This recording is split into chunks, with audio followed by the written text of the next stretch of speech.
Let's start.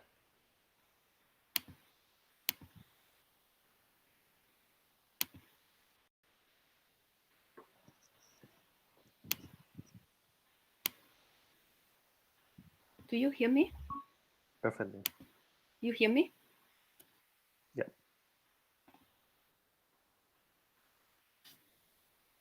Cara interfals culturas communitatis, te suscipiunt additionem sextam interfaciendi de lapsum, Sankt Interface et concilium artificiosum a nostre genere constitum interservit pro anno nostro celebrando tenere.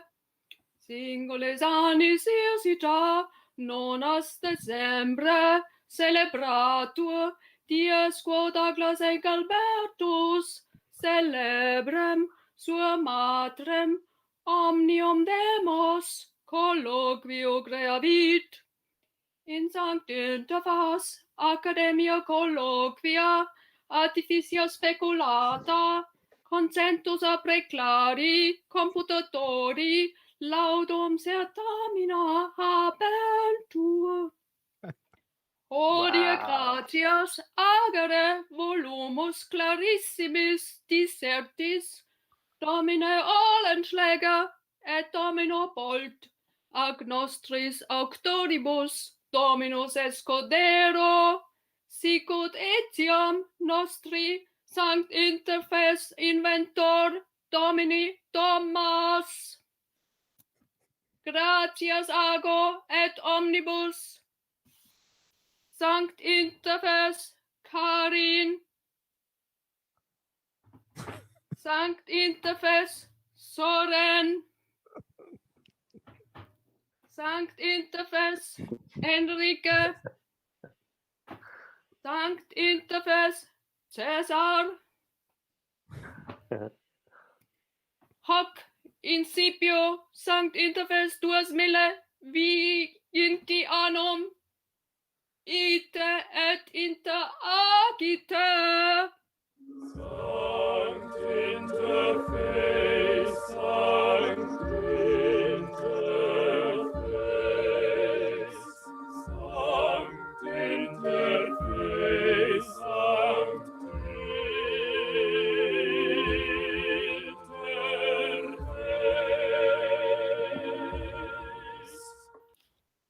Sankt Interface.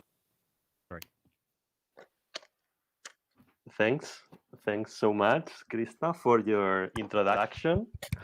Welcome to everybody to Sankt Interface 2021. Far from being reduced to a technical element, the interface is a complex system beyond the physical and the virtual. Interfaces interact between the human being and the world, extending their field of action to other disciplines and modalities. The metaphor of the graphic user interface with its folders, icons, and pop-up windows is a clear representation of the real world. Sankt Interface is a project that proposed to break the limits of the industrial interface through artistic inventions and hacking.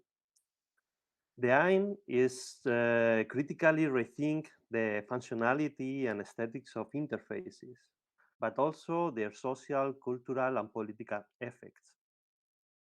Interfaces change our perception, which are encapsulated in natural, biological, historical, and semiotic circumstance, creating new realities.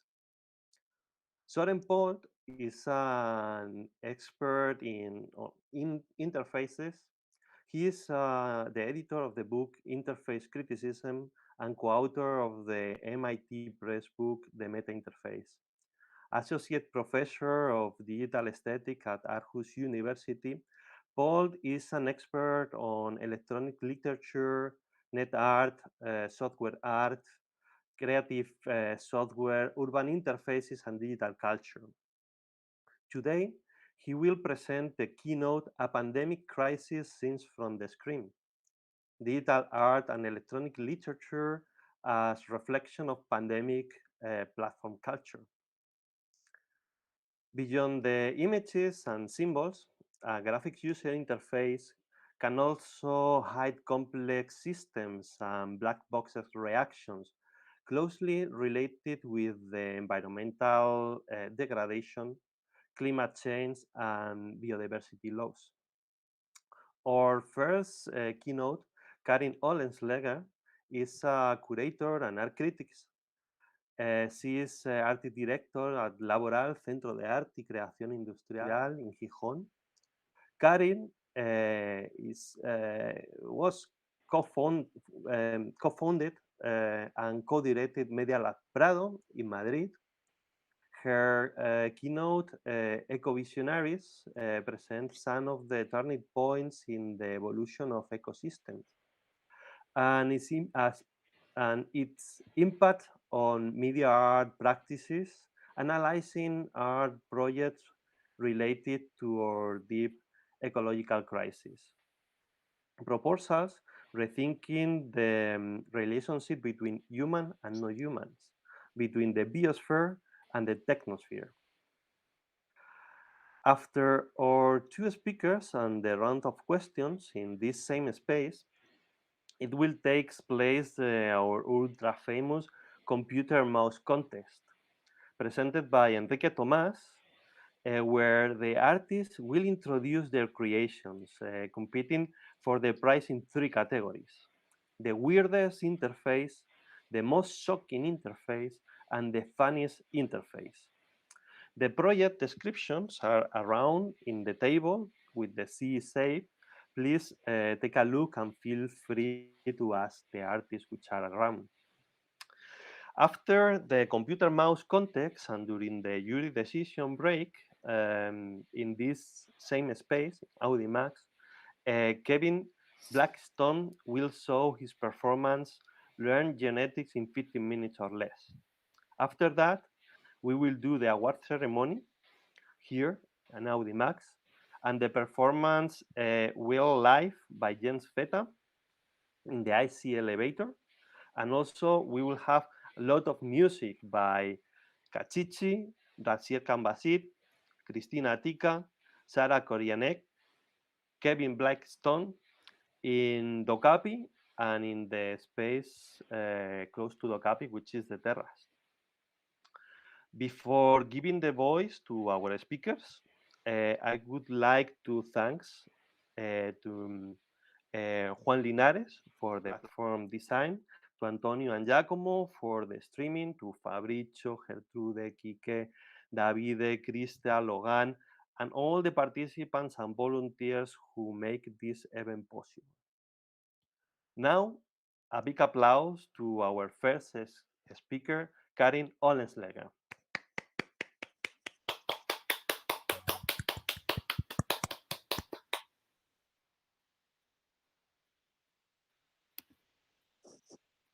Very nice event I can share with you this afternoon. Okay, first of all, let me see how to share the screen. Okay. And compartir. Okay, can you see it right? Okay. So let me start. Eco-Visionaries is the result of an outstanding collaboration among several museums and art centers that have been working simultaneously on the topic of art and ecology between 1917 and 1920, even if the opening of the first exhibition was in 1918. When I met the former director of the Museum of Art, Architecture and Technology in Lisbon at the beginning of 2017, we realized that we were already working on the same topic, but with different approaches. At that time, he was in conversation with the big Mosaic Umea, and I was already working with Sabine Himmelsbach, director of the House of Electronic Arts, and with Yvonne Volker, senior researcher at the Academy of Art and Design in Basel. With both of them, I had worked on curating an exhibition on art, ecology, and new media already in 2007. And we were very interested to find out how this topic had evolved over the last decades. So we decided that we would work all together, each of us with our own curatorial project, but sharing the same publication in order to offer a broader transdisciplinary overview, which would be able to link art, ecology, architecture, design, and new media practices. Anyway, before talking about the eco-visionaries, not so much about the exhibition by itself, but about the whole context and beyond the idea of eco-visionaries, I would like to remember here some of the pioneers of ecosystemic thinking in art, science, and activism. Because almost 150 years ago, in 1866, German naturalist, philosopher, and illustrator Ernst Haeckel coined the word ecology. During the 1930s, the Ukrainian Russian biogeophysicist Vladimir Vernadsky explored the impact of the noosphere, which means the sphere of human intelligence, on the geosphere and on the biosphere, and vice versa. But it took nearly another 3 decades until the American biologist Rachel Carson published the first book about the impact of the industrial activities on our environment.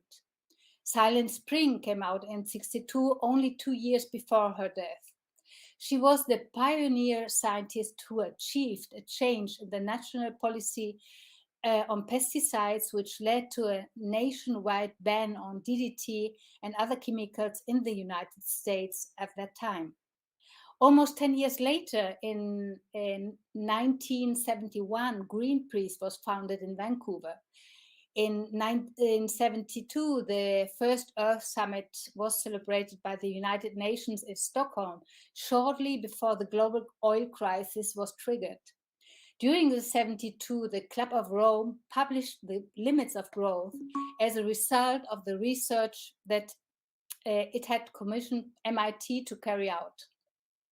The lead author of this report was also an American woman, the biophysics and environmental scientist Donella Meadows, who specialized in system dynamics. She raised some very interesting questions we still should have into consideration.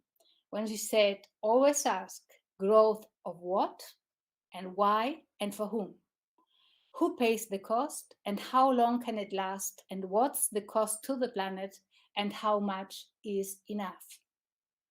So, during the same period of time, system dynamics motivated some of the pioneering artistic projects dealing with environmental issues, like Louise Benedict's series of microshows, shown at the Venice Biennial in 1997, or Hans Hake's installation Rainwater Purification Plant in a museum in 1972. Within the Free Citizens movement of the 1970s, a new ecological awareness questioned the linear concept of progress and strongly criticized the impact of technology and civilization on the environment. At the end of the 70s, the Gaia theory developed by James Lovelock and Lynn Margulis proposed that living organisms interact with their inorganic surroundings on Earth to form a self-regulating, complex system that helps to maintain and perpetuate the conditions for life on the planet. Their theory was highly discussed at that time, but now we know they were right.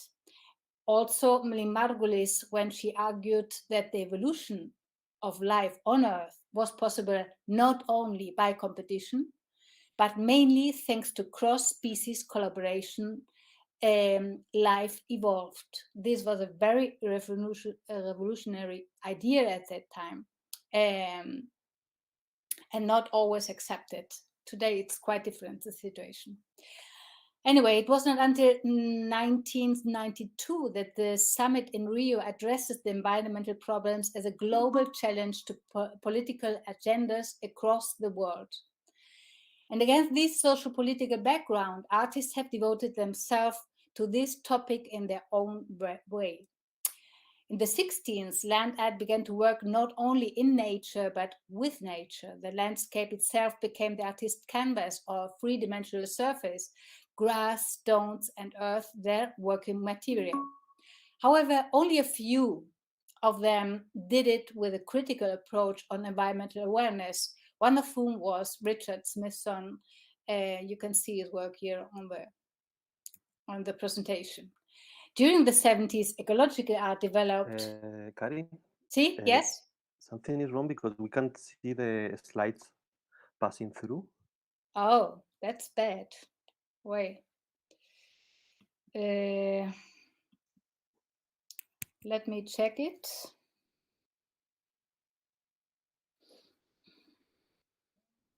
Now, yes. Yes? We are in the 14th. Yes. Okay. Perfect. Let me. Okay. And can I do? You can see it now? Good. Okay. Okay. Okay. That's right. So, as I just said, during the 1970s, ecological art developed a clear social and political concept with which promoted sustainable living and acting.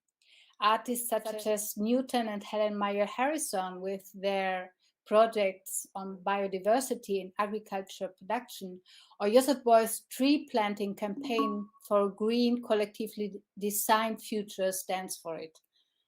Can you see the slide of Joseph Beuys? No. No? No. Okay, let me. Could you make bigger the presentation Yeah, I did it full bigger, screen? but Okay. but here I can see that the screen is shared. Do you see Now, it now? now we see the Joseph Beuys, yes? Okay. When I share the full screen, something happens and it disappears for some reason. Maybe I can go on with this. You can see the picture quite well. Yeah, we see the Okay. picture. Anyway, in addition, Joseph Beuys showed through his 7,000 oaks. Now I can't. Let me.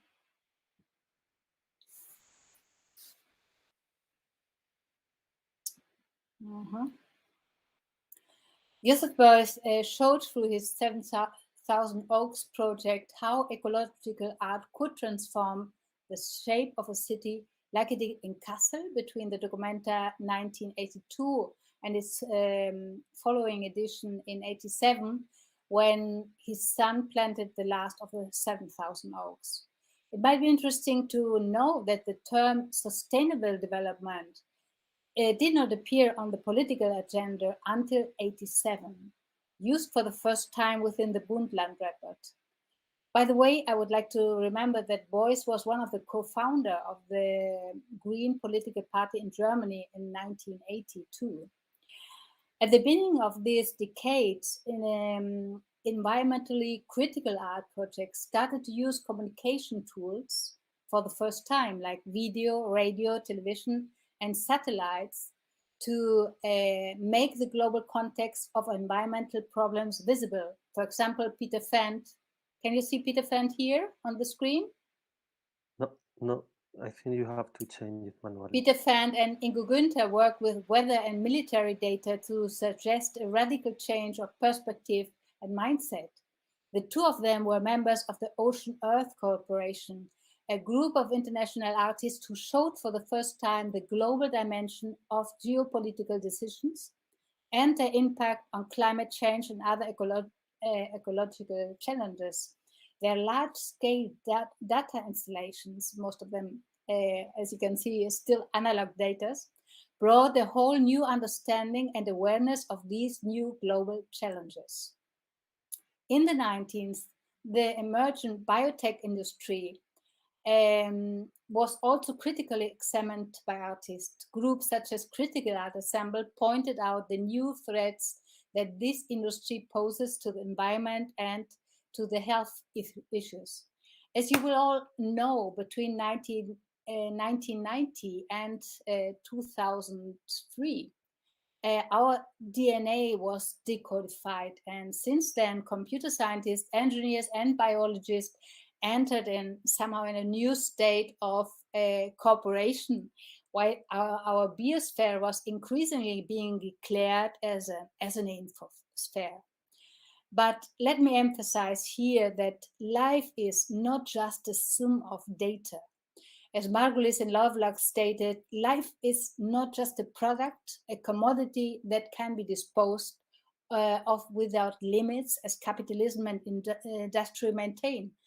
Instead, life is a process.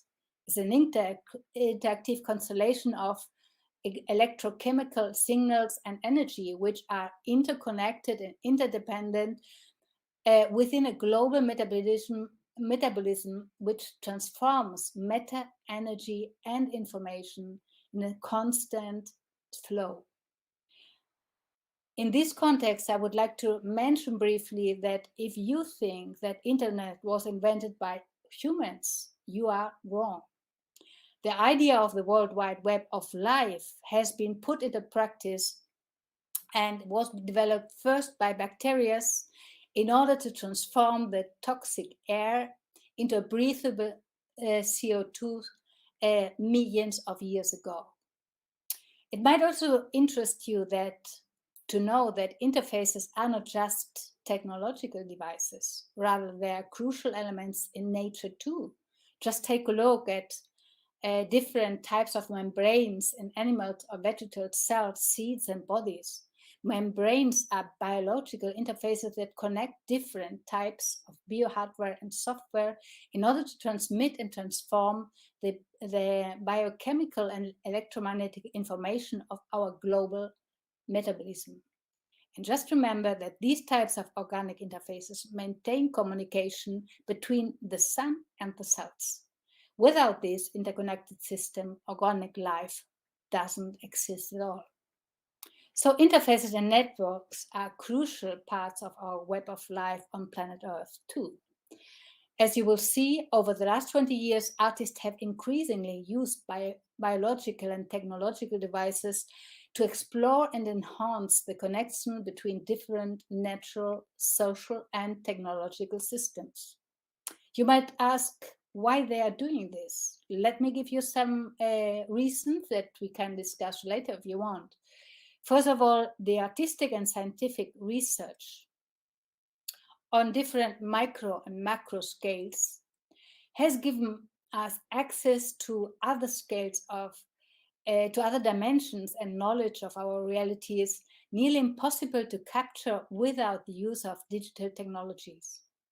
Secondly, the techno-scientific cognition and skills, but also new sensibilities, narratives, and awareness of non-hierarchical coexistence and post-humanistic values are making artists shift slowly but steadily from an anthropocentric to an ecosystemic vision. This ecosystemic vision has already been proposed by Felix Guattari in his 3 ecologies in 89, if you are interested to step deeper into this shift.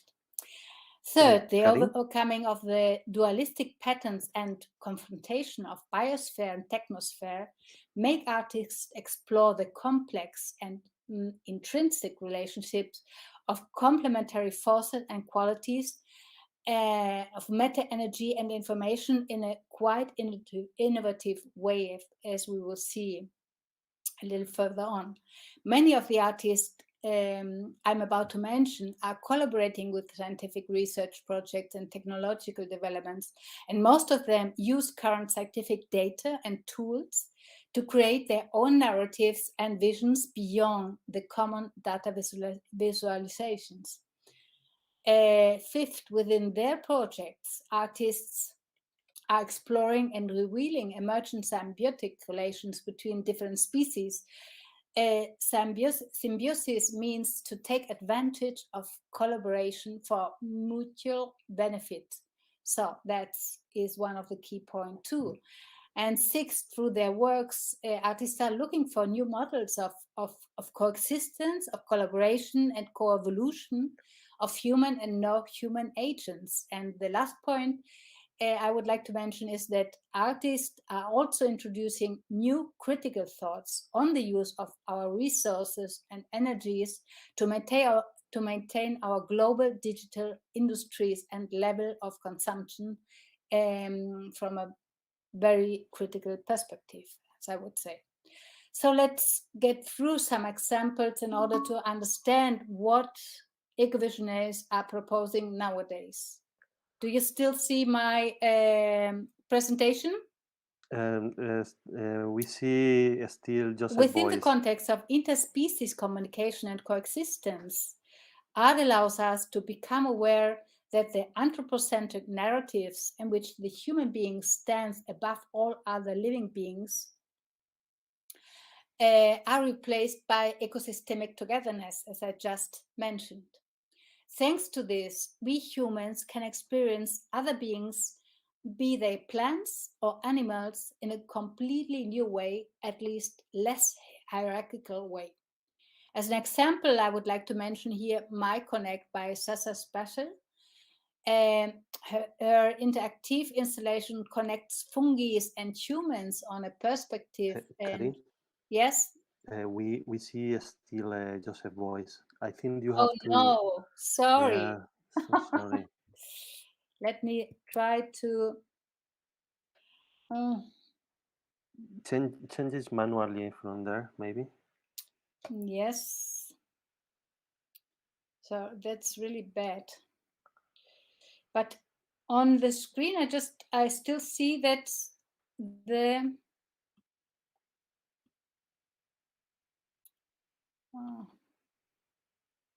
So let me go very quickly through what we have seen. You can see it? Yeah, now we see. Ocean Earth, Ingo Günther's World Processor, Critical Art Ensemble, and the Cult of the New Eve. Exactly. And then I was talking about the World Wide Web of bacteria and other living systems, the global metabolism, which connects the sun with our cells, and Eduardo Cac's Genesis in order to speak about the artists working on different scales and in different contexts in order to create new relationship between different human and non-human systems. So now you can follow my presentation? Yeah, thanks for the summary. Okay, but please, if you lose the image again, let me know it immediately, because I show all the works I mentioned. I show some images on these works. So I just said that My Connect is an interactive installation which connects fungi and humans on a perceptive and physiological level. Or, for example, Ursula Damm's double helix swing or Drosophila karaoke bar, which in an interactive installation which makes us aware of the hidden language of insects, such as swarms of midges on the banks of lakes or fruit flies, and allow us to interact with them. Or Ursula Biemann's Acoustic Ocean, a work which introduces us to the responses of the inhabitants of the deep sea to the noises and sound pollution that human activities are creating in the oceans. There do exist many other outstanding works dealing with the contamination of the oceans by microplastics, or the effects of sea warming indicated by massive jellyfish invasions. As you can see here, one work, the win-win installation of Rimini Protocol. which threatened to wipe out the fish population of the South Australian seaport Wheeler, or the history of the other jellyfish invasions that temporarily paralyzed nuclear power plants in Sweden or also in Japan. I would here also like to mention a whole range of trans-species communication projects working on this communication and on the co-evolution between human and non-human agents. Way back in 2004, Ken Rinaldo's augmented fish reality created a real-time communication system between robots, Siamese fighting fishes, and humans.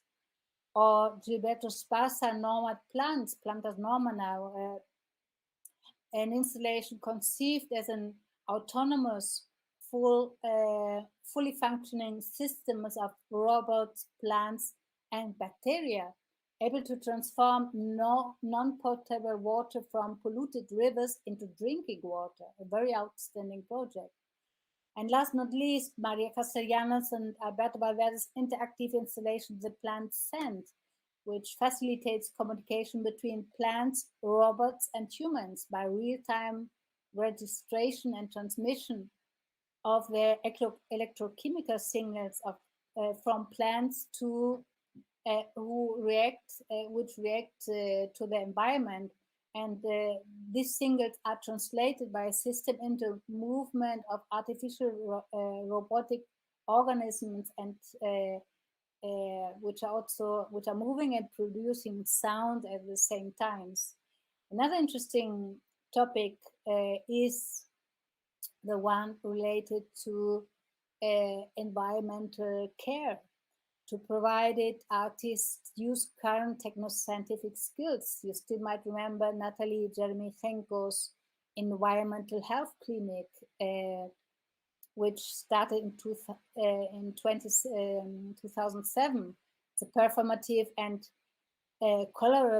collaborative environment in which the artist and the participants work on real solutions to environmental illness.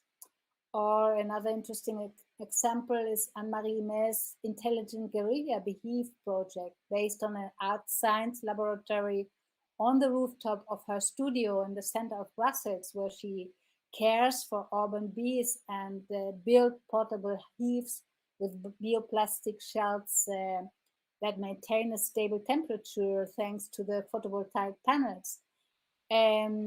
Also interesting in this context are the sound installation Perimeter Finnwald by Markus Meder, for example, developed in collaboration with a group of Swiss scientists who monitor the forests suffering the impact of climate change in 2018. A year with a very extremely hot summer, where you could listen to the trees feeling their stress through sound. It is a very interesting work of Markus Meder. Or the immersive and interactive installation The Zone by Pablo de Soto and Roman Torre, which introduced us into Fukushima's nuclear disaster, but also into Japan's citizen science community Safecast.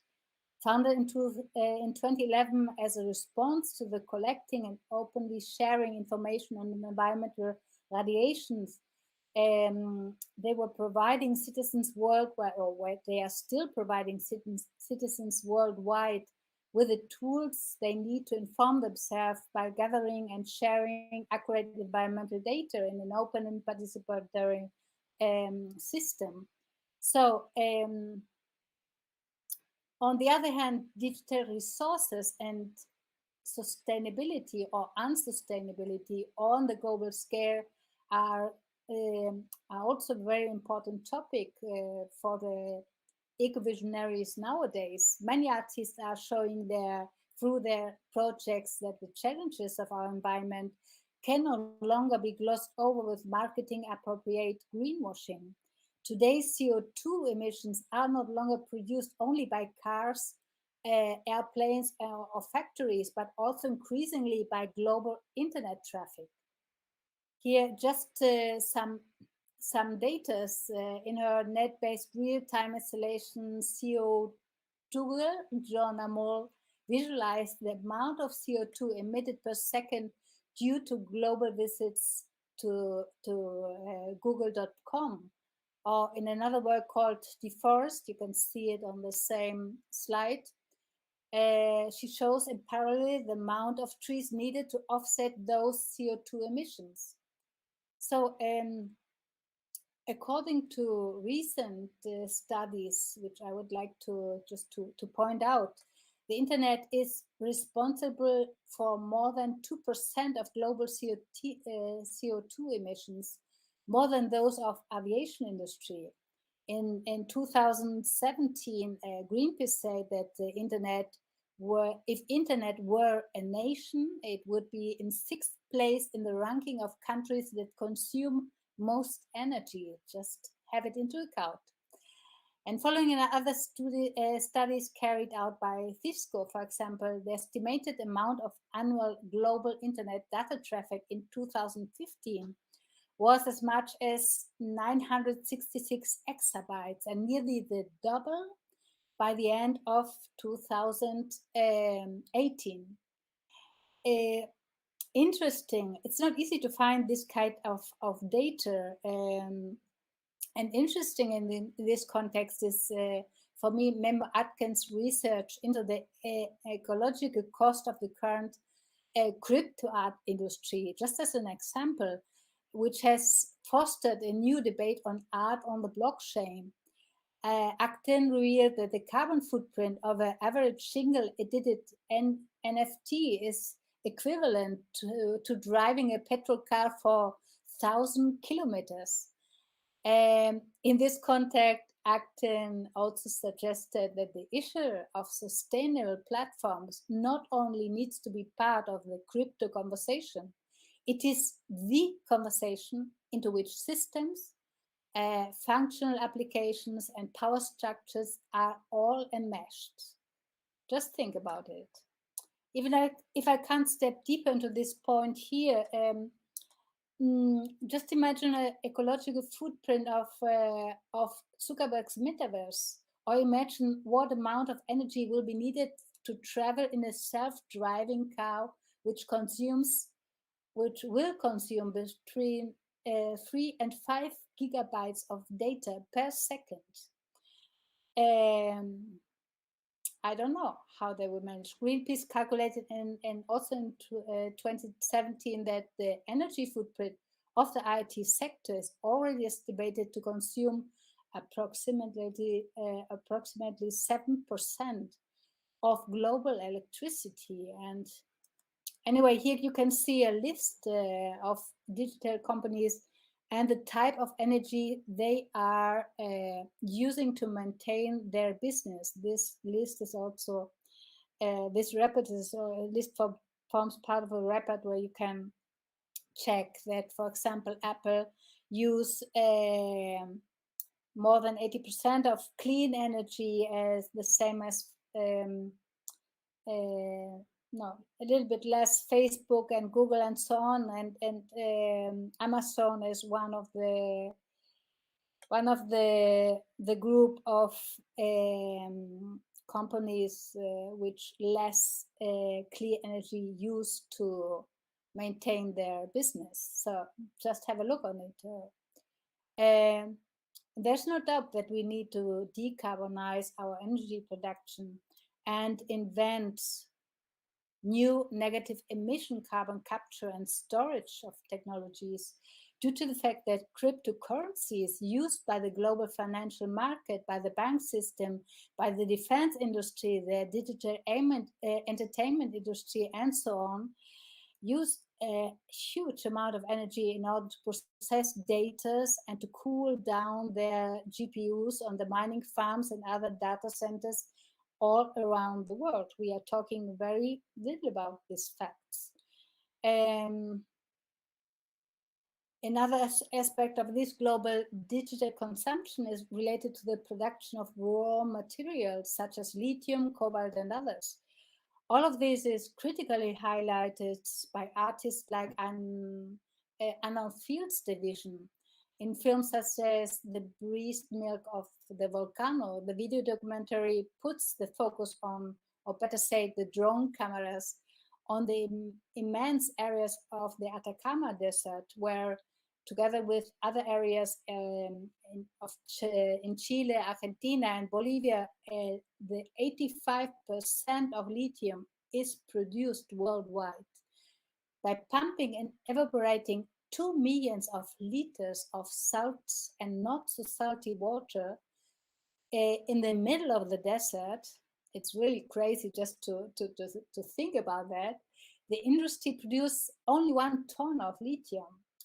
The Australian architect and filmmaker Liam Young created interesting research, performative keynotes, which you can find on YouTube and other film documentation about this fact, and also about areas where our electronic wastes are stored in villages like Guyu in China, where the components of our IT devices are recycled. Once a rice production area, the e-waste pollution has made Guyu unable to produce any more crops of food, and the water of the rivers is undrinkable.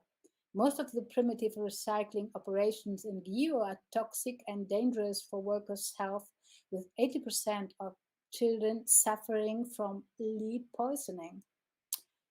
There are, of course, a lot of other works from artists focused on the really dark side of our digital global society and the complex interwoven reality of the richest and the poorest areas and inhabitants of our planet. Already in 2008, Diller, Scofidio, and Renfro showed us part of these complex realities and the consequences of unsustainable development through the interactive data visualization tool and installation called Exit. Based on an idea by Paul Virilio, Exit visualizes global migration flows related to different population shifts caused not only by political refugees, but also by natural disasters, sea level rise, and by the potential impact of climate change on our water resources, food production, and health all over the world. In 2005, shortly before the end of his government, Tony Blair commissioned a study also on the impact of climate change on our global economy. The Nicholas Stern review on the economics of climate states that climate change is the greatest and widest ranging market failure ever seen, presenting a unique challenge for economics worldwide. And the review also said that without action, the overall cost of climate change would be equivalent to losing at least 5% of global gross domestic product each year, including a wider range of risk and impact that could increase this to 20% of GDP or even more.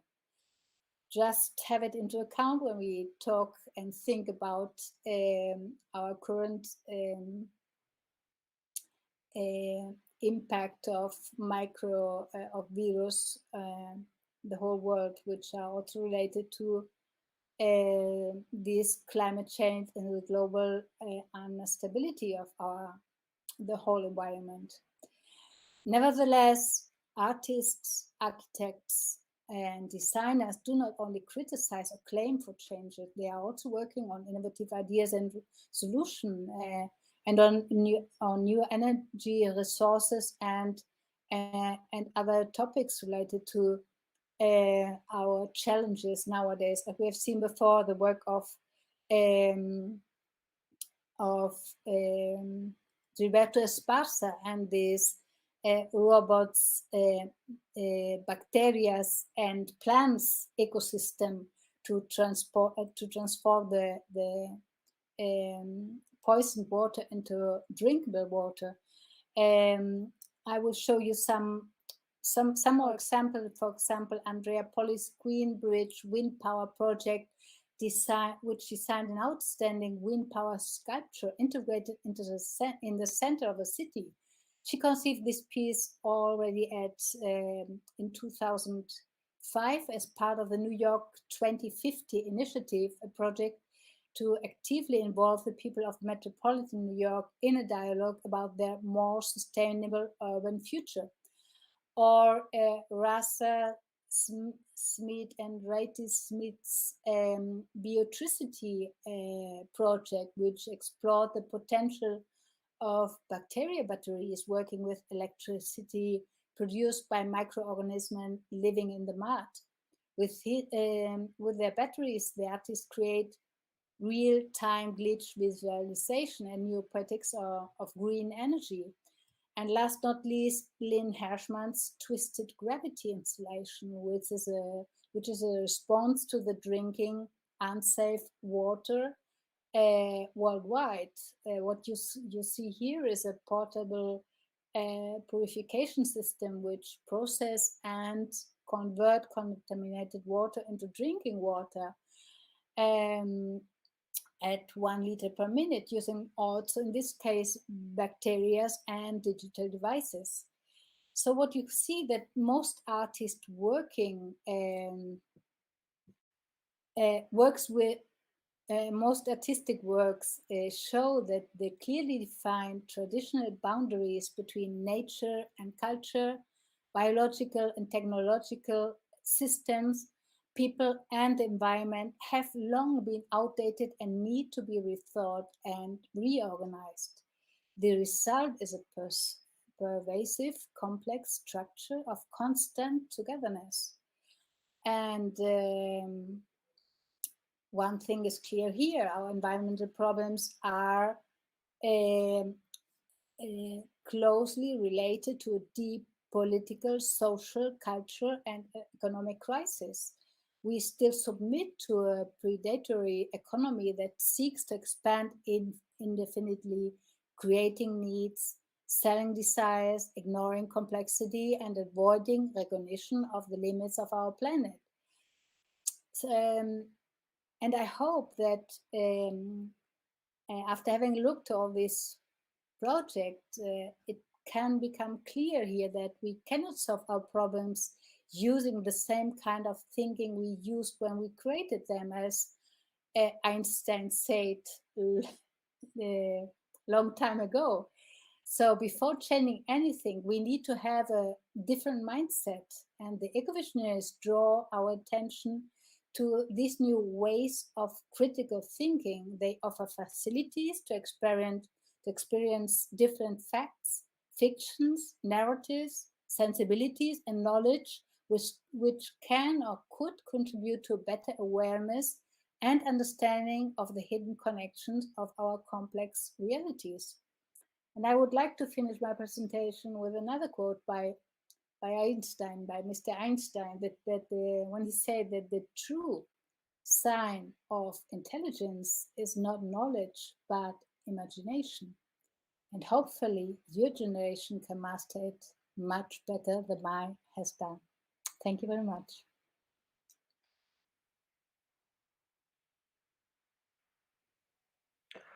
Thank you so much, Karin, because it was a super inspirational presentation.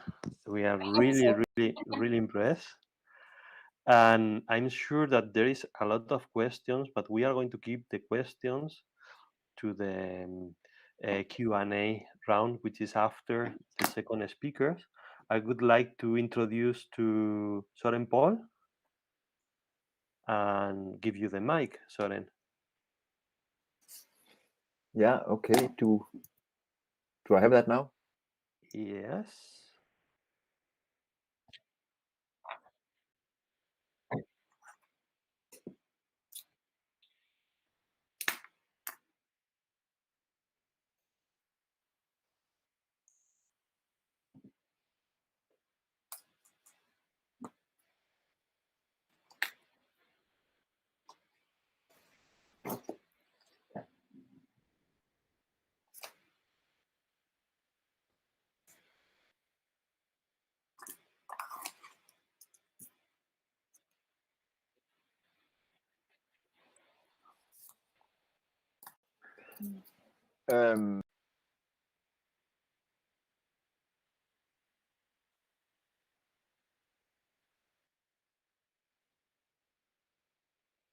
You came with the big picture, and then I'll come with a more sort of contemporary picture. But it was really nice to hear that story about eco visionaries as a also as a framing. Because I'm going to talk about, as Cesar said, this pandemic crisis seen from the screen, and how it's explored in digital art and electronic literature, and well, also related to what Karin was talking about. I was, of course, supposed to be in Linz. The only good thing I can say about that was that I was actually planning to take the train, so I have an unused train ticket, which I think is better for the climate than an unused plane ticket. But anyway, I'll start. So during this, and of course, it's slightly ironic that I'll be giving this talk from virtually. That we are here again now, virtually, and that the pandemic has sort of been striking again. Okay, so but during the last 2 years, we've been become acquainted with a lot of medical scientists, epidemiologists, and statisticians. That's a difficult word, but still, we miss a clearer understanding of the cultural, existential, and epistemological questions of over 2 years of, or almost 2 years of isolated screen reality. Okay, I'm not in the spotlight, so should I do something? You must move close to the Okay. or wait a second. I spotlight you. It takes just 1 second. Okay, now I might be in the sorry, spotlight, right? Is it better now? Okay. Okay, you are. Okay, so again,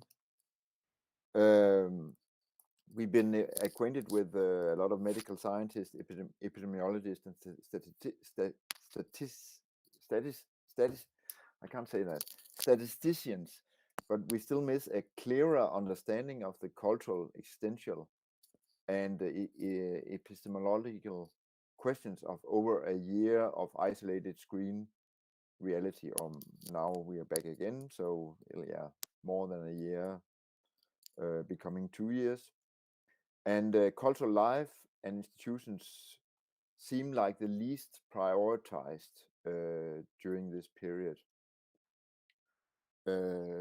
Nevertheless, a cultural and collective processing of the pandemic is taking place, and it's important for both contemporary and future preparedness for coping with pandemics and similar situations. And the German scholar and memory studies scholar Astrid Erl, she points to how we were unprepared in Europe in 2020 when COVID-19 arrived, because we were largely spared from recent epidemics such as Ebola, MERS, and SARS, and the Spanish flu, which, by the way, didn't come from Spain, but happened in the aftermath of the First World War, has largely been forgotten, partly because of its lack of narrativity, tellability, and canonical visual art. At least that's her point. So she says, as it was not a pandemic imagined, it did not turn into a pandemic remembered. So the lack of imagining the pandemic also has, that's why we forgot it. So this leads to ask how our current pandemic will be imagined is imagined and will be remembered. And this leads me, of course, to digital art and electronic literature. Because, well, she was talking about the lack of narrativity of the pandemic, the way it can't be told in normal forms, or painted in visual art. But in that sense, digital art and electronic literature have since their beginning explored new and alternative modes of narrativity and visuality, as you all know. So consequently, exploring the aesthetics of digital art related to the pandemic is relevant in order to discuss how to understand, process, and cope with it.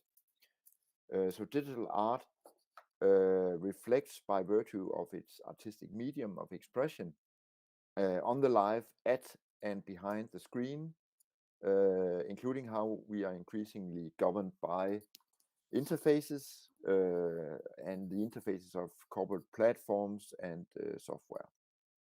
So the pandemic crisis has been a climax in the age of corporate platform culture, and what we've been calling meta interfaces, which is also the sort of general structure of interfaces everywhere that we've written a book about. And of course we've used all these meta interfaces and platforms to carry out our work, our social life, our education, our cultural activities entirely behind and through screens. And yeah, you've been doing that also for the last month, and actually right now, today, this afternoon, we heard the news in Denmark from our prime minister that now all cultural institutions will be closed from Sunday. So we also back on our screens and back to streaming, and in that sense polluting the environment through the internet and through cloud computing. However, I believe that during this time, of course, where we've been so dependent on platforms and yeah, social media, everything for our life, entire life, cultural life, there's also been an increased awareness of the shortcomings, the problems, and damage caused by such platforms, from, of course, sort of Zoom fatigue to how social media are damaging to public discourse and democracy. Soren, Yeah. just a question. Are you in the first slide, or are you Yeah. changing the slide? Yeah, I Okay, it's just avoid the same problem like yeah, no, before. Thank you. it should, yeah. I haven't changed yet. So consequently, we and with me is also part of this work is also Anna Nacha from Poland, from Krakow in Poland, and Scott Redberg from Bergen in Norway. We set out to explore the aesthetics and the narrativity and use of media in electronic literature and digital art related to COVID-19. In our attempt, in an attempt to understand pandemic living via the aesthetics of digital art and electronic literature, through what we could say sort of, okay, now I need to change, through sort of understanding pandemic living via the aesthetics of digital art and electronic literature through cracking platform culture. And by cracking platform culture, I both point to our own method of using platforms for our work, especially this documentary that I'll get back to, where we use Zoom. We also did a lot of interviews with artists through Zoom, and of course these artists were also chosen because they, in different ways, were cracking platforms in the sense of hacking, deciphering, and decoding, and the fact that platform culture has begun also, as I mentioned, to crack up and fissure. And let me just show you the beginning of our documentary, and hopefully there should be sound as well.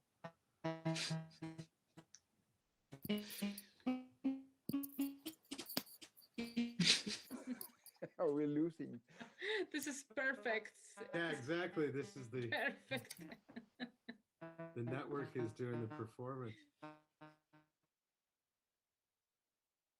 Because of a virus that came from China, and it came like in a few months.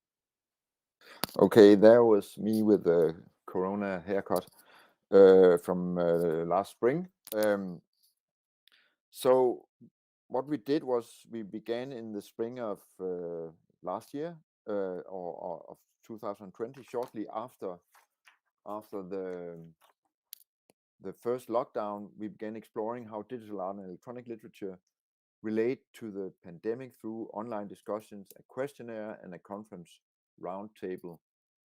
Um, uh, um, and this initial work led to a project that was funded by Daria, a sort of EU foundation, and we also did an exhibition, an online exhibition called COVID Electronic Literature, Digital Art from the Pandemic, which opened in May, and there's a link to it here.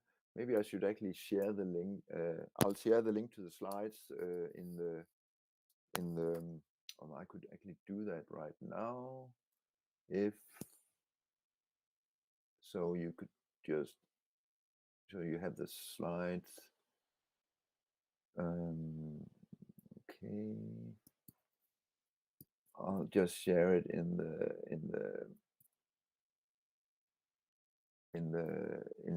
the chat. So yeah, so there's a link there to the exhibition as well, which had 24 works that were chosen through an open call, and from that we also created what you see down here. It's down in the right corner. It's a knowledge space where we sort of collect the works, and then furthermore, during March and April this year, we made 13 recorded interviews with 18 artists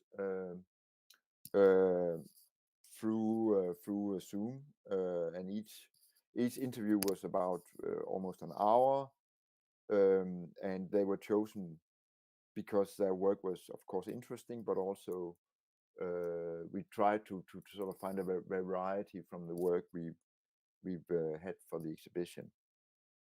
And this was these interviews were the basis of this documentary that's also shown in Gathertown. I'm sure Cesar, he can explain where it is. um, um, so it's 44 minutes long, called COVID Elite Digital Art During the Pandemic, and here are the artists that we interviewed, this list, and we asked them all the same sort of questions, sort of semi-structured interviews. And yeah, you see them here. I won't go through them. But these were sort of the overall questions that everybody was asked. And from all these interviews, we've edited the documentary. Yeah. So to mention. Okay, I'll just wait a bit with that. To get to the next part, which is about how, to represent, or how the pandemic is kind of difficult to represent, and also we thought about, why are there no monuments to the pandemics? Why are there no monuments to the Spanish flu, for instance, that actually killed more people than both world wars, or at least killed more. Well, they probably didn't, but it killed more people than the First World War. But there's like no monuments to it. So why is that the case?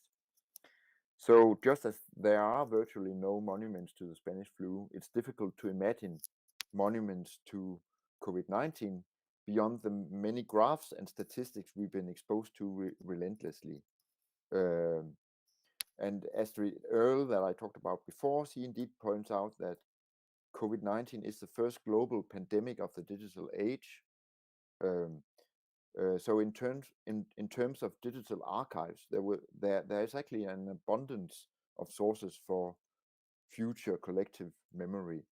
So in the sense, the monuments are online, and the pandemic has left its mark online with numerous graphs, statistics, models, and estimates, including the fact that we live by estimates. Right now, we're closing down in Denmark because this Omicron virus is mutating really, or is spreading really fast. So we're also closing down because of the estimate that that it will grow that fast, and our hospitals can't take them any people, deceased people.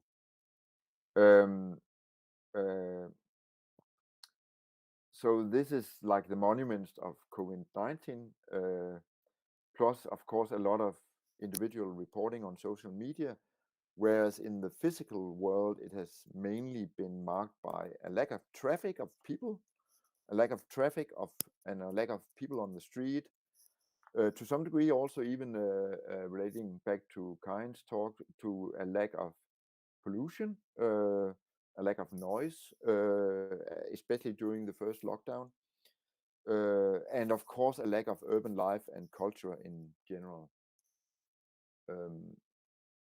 And this leads me to Ben Grosser, and I'm going to show a bit from the movie. Still ongoing in the pandemic is a series of visualizations of kind of the scale of death in the United States. The area that was committed to a memorial for the 9/11 attack in New York City, which is a footprint of the old World Trade Center in Lower Manhattan. And I would just start stamping it. It basically now takes up the entirety of Lower Manhattan, from all the way to the east to all the way to the west.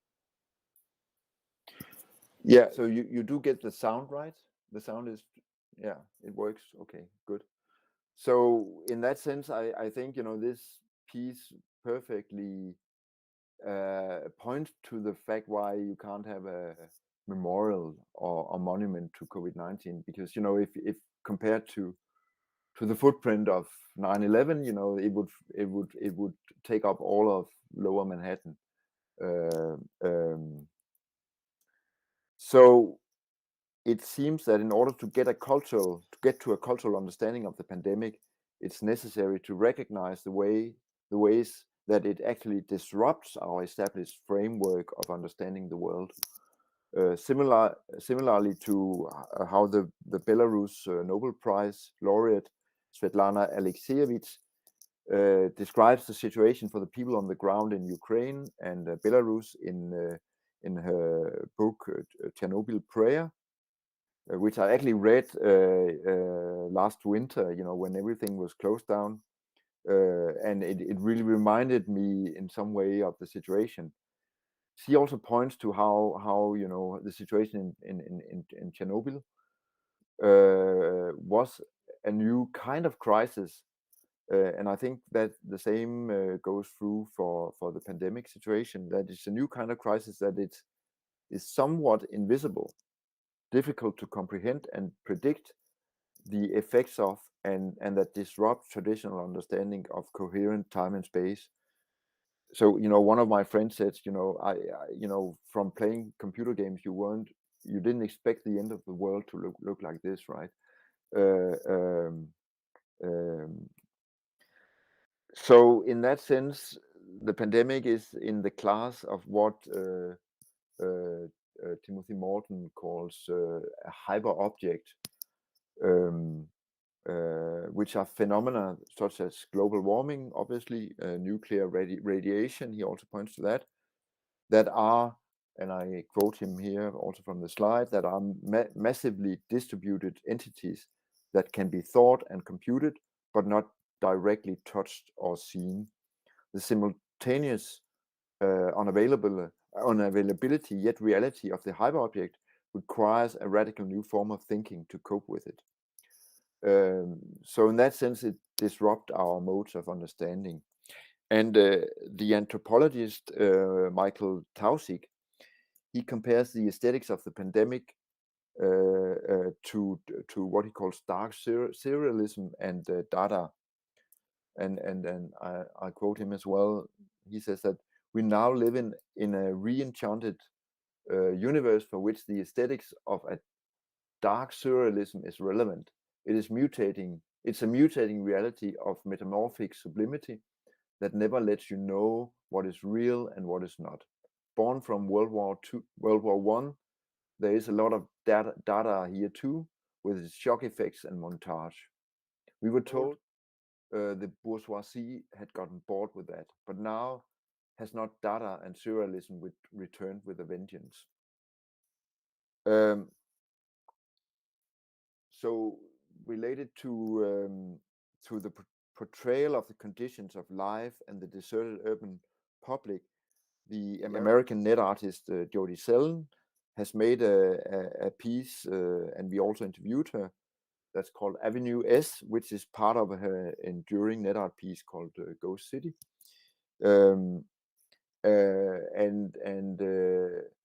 It's a very rich work with a lot of pages and shows, you know, people being alone in public space or in hamster wheels, and in many ways very, very poetic and also very melancholic. So, and I think it could sort of be seen as an allegorical pandemic chronicle. She makes like one page every day where humans are not placed at center stage anymore, you know, but sketched figures in an urban and environmental scenography. But unfortunately, I won't have time to sort of go deeper into this very rich work now, but I'll recommend exploring it.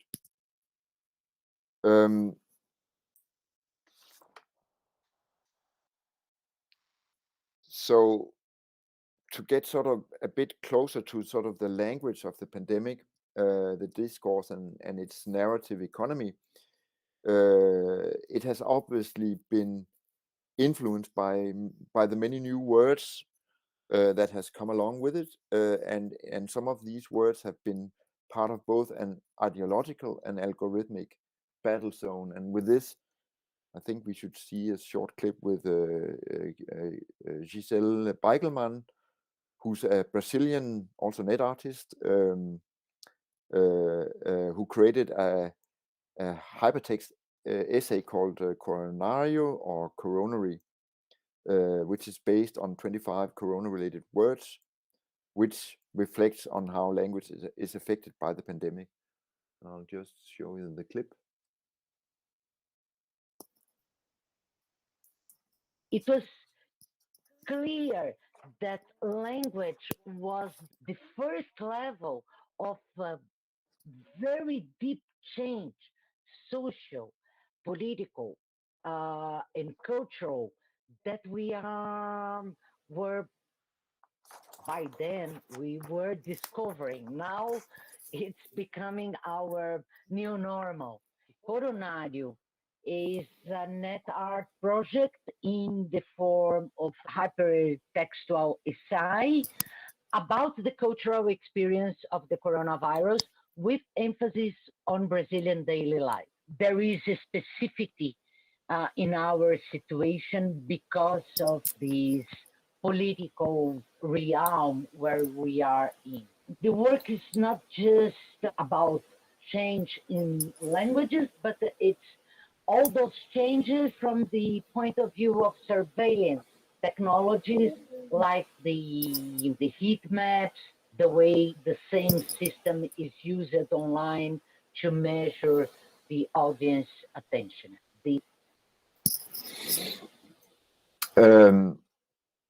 Yeah, so one of the things you can see now, I have the Portuguese version here, but one of the things which she also mentions in our interview, is that, for instance, the word "communa virus," which was created by the Bolsonaro, the Brazilian president Bolsonaro's foreign minister, to sort of link coronavirus with communism and in that sense, it reminds of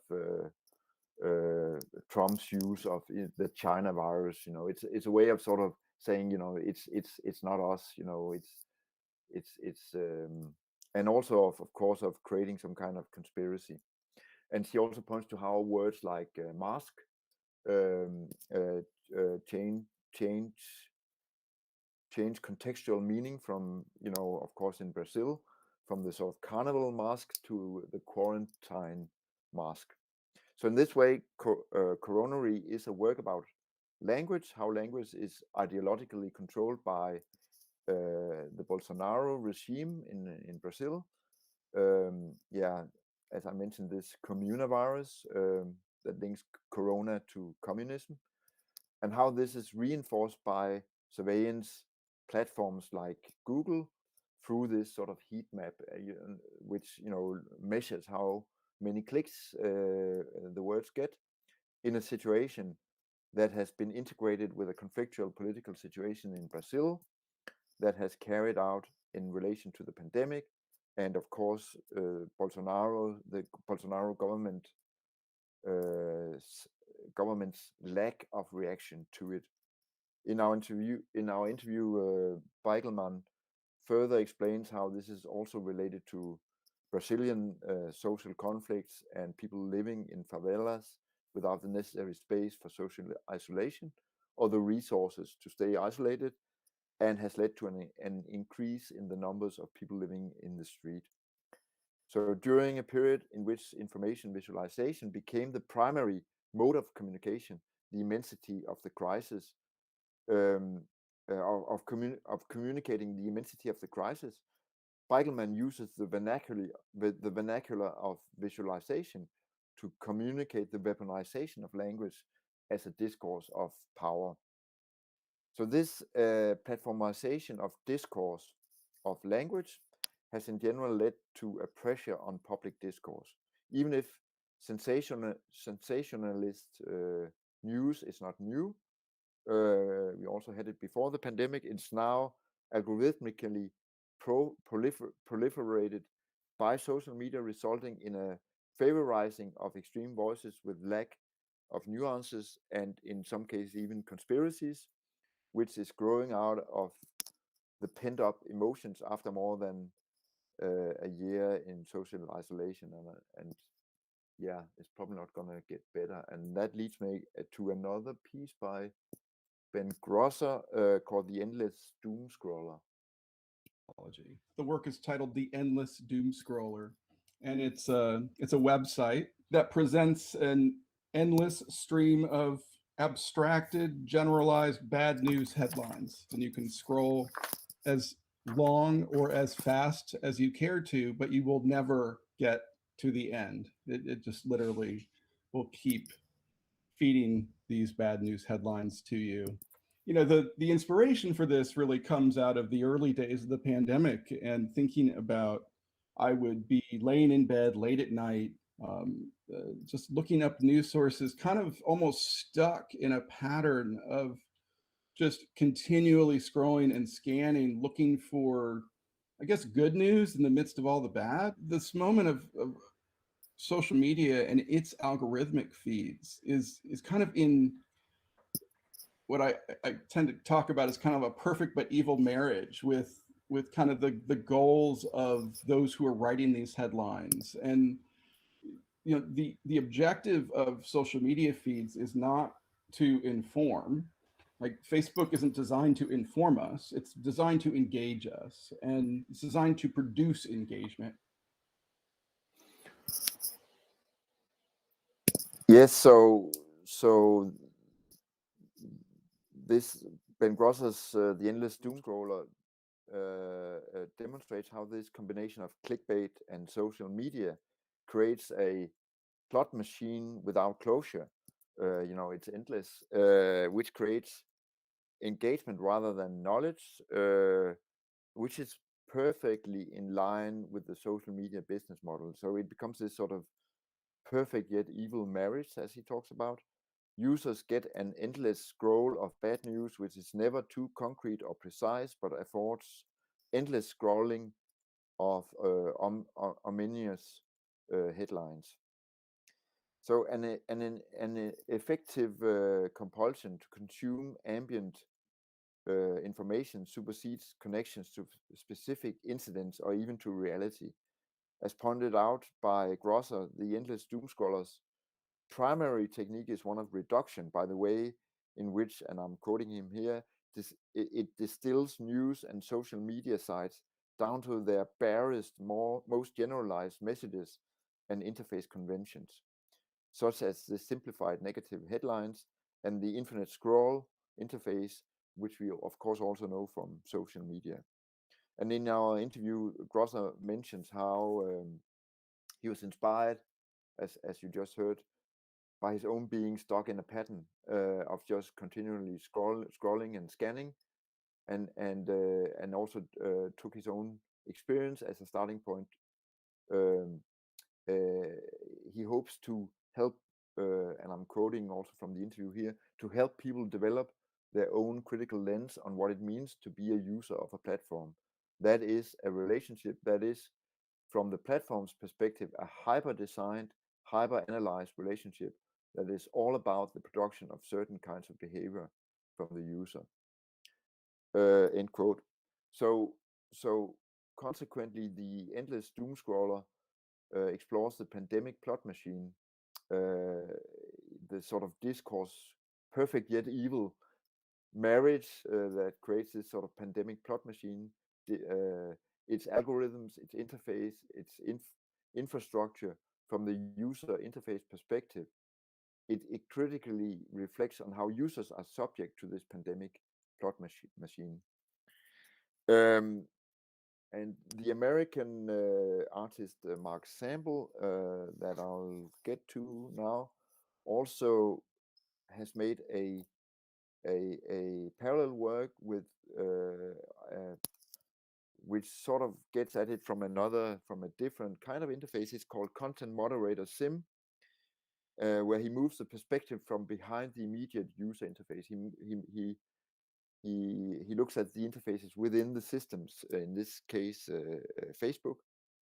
So it's a game simulating the working environment for social media content moderators that, on a tight piecework schedule, sort all the material that has been marked as offensive by users or algorithms. And let's just see him explain it.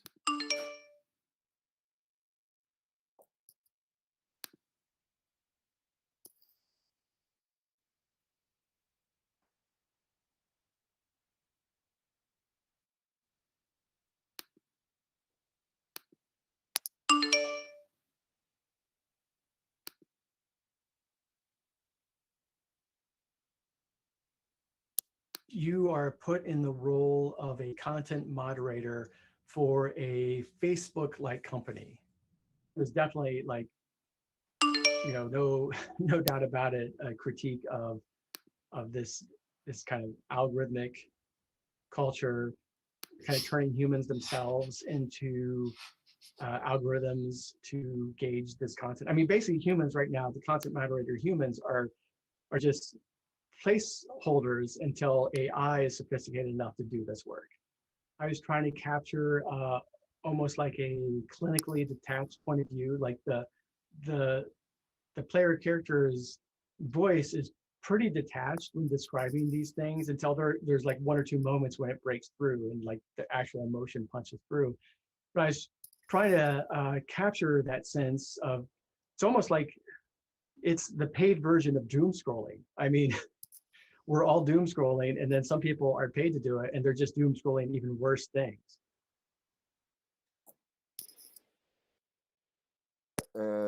Yeah, so obviously these two pieces are, a good pair, where Mark Sample's work shows sort of the inner workings and the interfaces that relate to that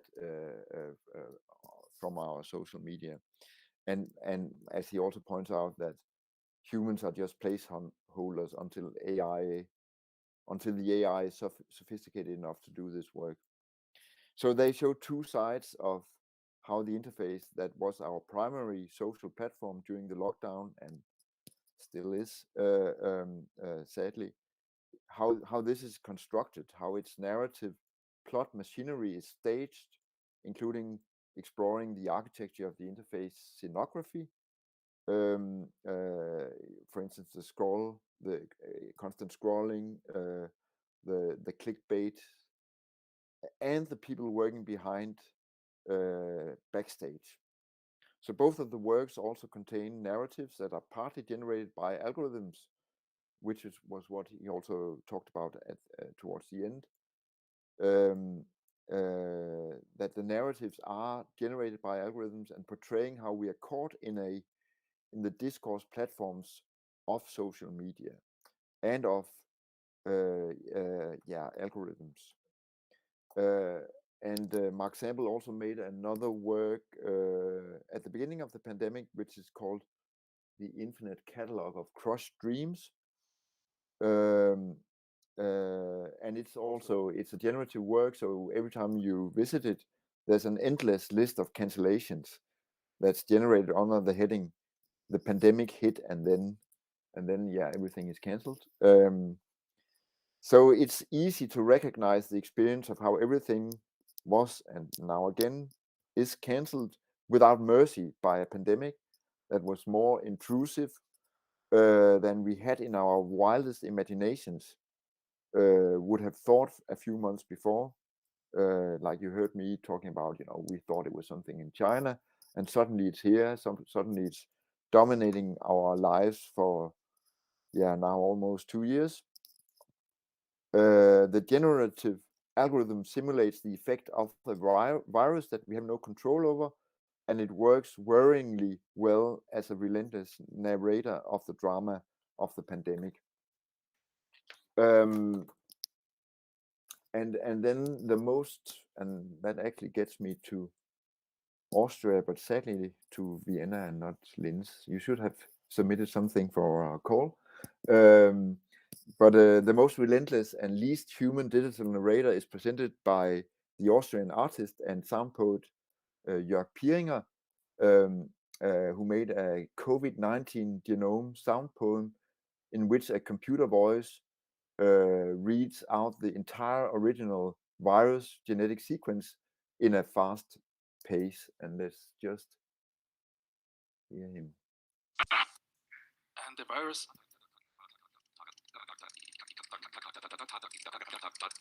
sounds like this. So it's really.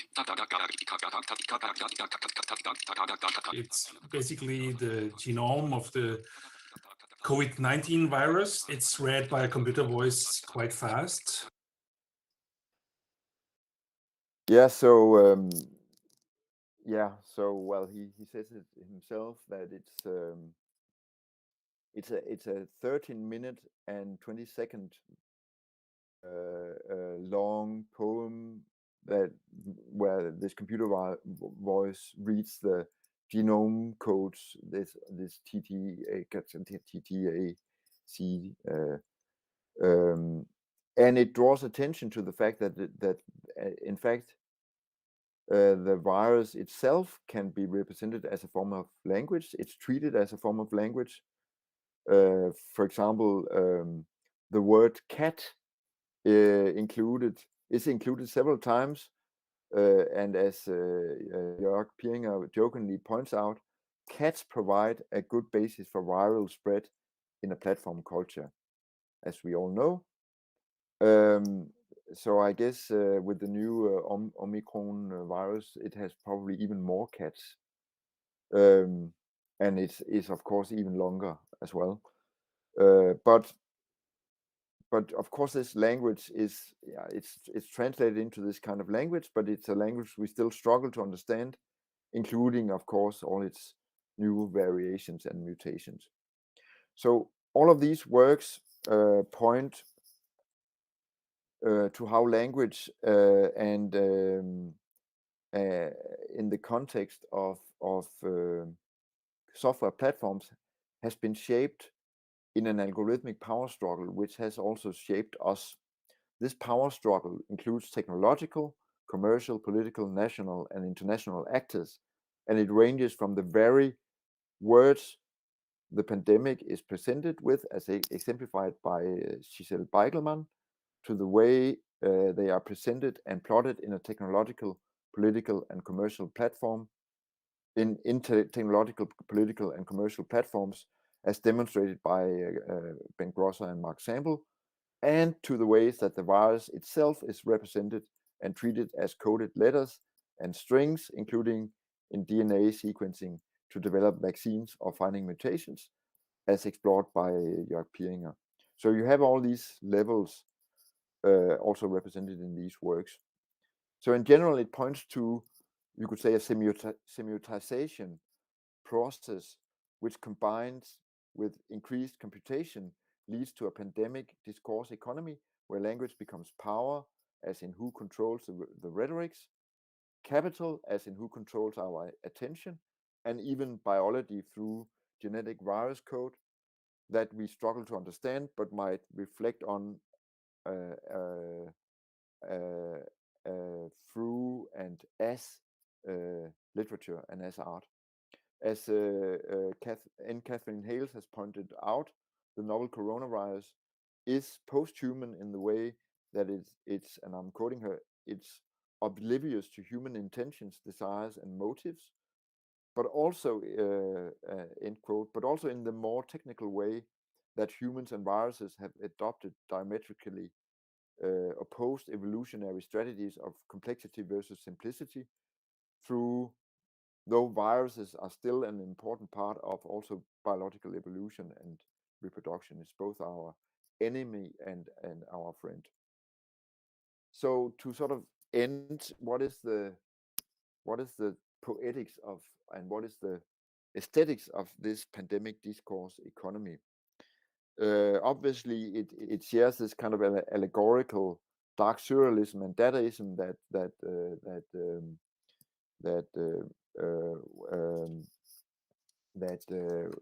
was pointed out above by the quote from Michael Tausig. We all kind of know that feeling, and it also how our, and of course also it points out how our language and representations are enmeshed in capitalist processes that cannot be immediately seen by the individual, but needs interfaces like the ones produced by Beigelman, Grosser, Sample, and Pieringer, with detached algorithmic narrators. So I think this thing of also having algorithmic scenographers and narrators is part of the aesthetics here, because that's also part of our experience of the pandemic. So however, these works also point towards the use of lists. There's been a lot of lists, like Grosser and Sample. They have these sort of litany of litanies, endless lists of daily of news, of bad news, of cancellations, etc. And it's also highlighted by other works in our documentary and in the exhibition. For instance, Ghost City, as I mentioned, has this sort of daily chronicle side to it, Avenue S, and also other pieces like I Got Up, which is a piece that basically documents in different ways the artist showing her getting up in different ways every day, also as as a reaction of being locked up in home with her kids, and in that sense also because they were at home as well, and so sort of trying to figure out how could she still be an artist while also being a mother. And there's also a piece called Exposed, which is about the American incarceral system, the prison system, and lists all the news from American prisons in an interface. So these endless lists and litanies represent a loss of control related to the virus's obliviousness to human intentions, as Catherine Hales describes. However, as pointed out by Grosser, it also becomes a mode of control enacted by this perfect yet evil marriage by clickbait, news, and social media and platforms in a platform discourse economy. So Beigelman points to something similar as a way of controlling language by Google and the Bolsonaro regime. So consequently, control structure of the pandemic runs by the control structure of the pandemic runs by a combination of software platforms, more than human biology and ecology, and politics. So furthermore, we also see sort of a semantic drift, or even a drift of signifiers that becomes apparent in a situation where people are struggling to make sense of the pandemic. How can we understand it? How can we read all these signs? Perhaps this drift is the current that we currently navigate in. Also trying to understand now this third lockdown or fourth, or how many have we had, trying to keep our heads above water in our individual and collective sense-making process, though it also sometimes overwhelms us in waves of conspiracies and relentless clickbait doom scrolling. I could obviously continue with also talking about the works that use Zoom as a platform. We have a couple of those as well. One called Room Number 3, and another one called Tenders, which is actually a whole performance done in Zoom, including how they demonstrate the colonialism of software, and the fact that Zoom is also colonializing our private space and our educations, our universities. Or I could move to the works that exhibit racism, such as this exposed on the American incarceral system.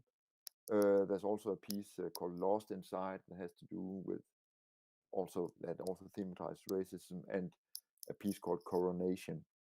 So in this way, digital art and electronic literature can help us cope with the pandemic as a hyper object beyond our control, which is, however, used for good and bad by political and economic powers, and provide us with a means to construct a collective imaginary of our platform present that will allow us to understand and remember and to live with it. At least that's been the point of this project, that to try to create the exhibition and the documentary to sort of demonstrate how digital art embedded and operating within platforms can provide a unique take on both contemporary platform culture and the experience of living within platforms during a global crisis.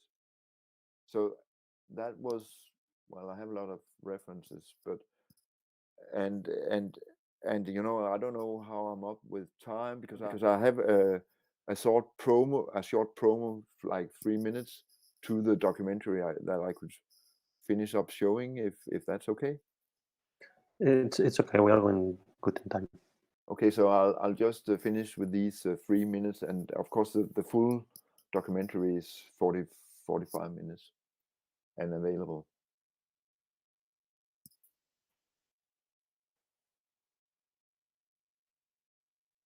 It really developed and is developing as a kind of pandemic journal. It's like my response to what's around me, or what I see in the news, or how I'm feeling. What it meant to get up, it meant getting up and like running this kind of marathon every day, where I would have to do all of the, perform all of those roles. For me, what is important in the COVID is what is happening to the body. I wanted the body to be present. And in the meantime, I had discovered that one of the most important things is sound. This is the most genuine life has felt in, my 22 years of existence. Like, it's almost been as if the life we were living before was fake, at least here in the US. We're just forced into distraction constantly. Kind of almost stuck in a pattern of just continually scrolling and scanning, looking for, I guess, good news in the midst of all the bad. It has been kind of a learning process for me as well, I suppose, getting used to a different way of working, a different way of living, really. It was clear that language was the first level of a very deep change, social, political, and cultural, that we were by then we were discovering. Now it's becoming our new normal. That idea of being very in the house, very actually connected with the outside, but not in a purely conscious way when you're very protective of what's happening inside. Um, I guess that's a little creepy. Prom was being canceled. That concert they trained, rehearsed for months for, the play was canceled. All those trips that were canceled. So I was just trying to capture that sense of loss. What can we do as artists except try to inform and try to move people? What we found was that the pandemic constraints, the constraint of video conferencing technologies, actually became this really generative creative constraint.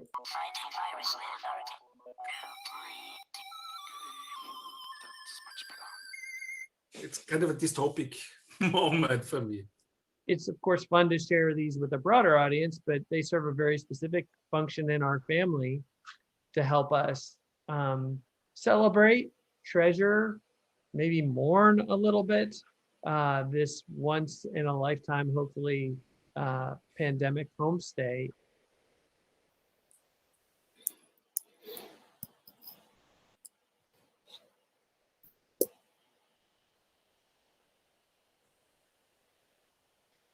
So let me stop sharing. Why do I do that? Okay. Done.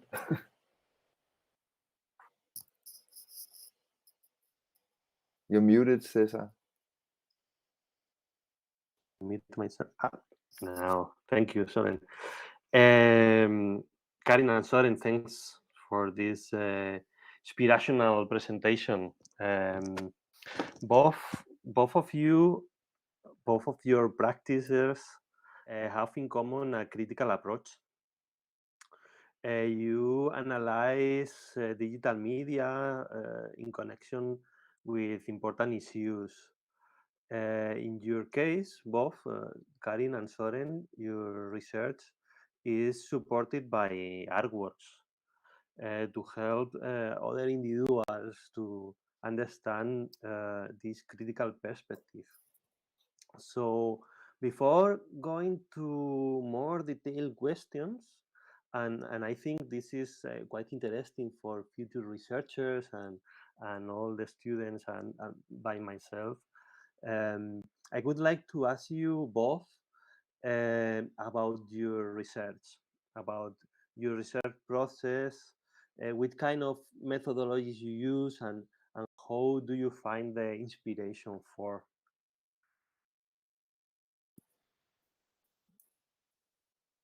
So, Karin, do you want to go first?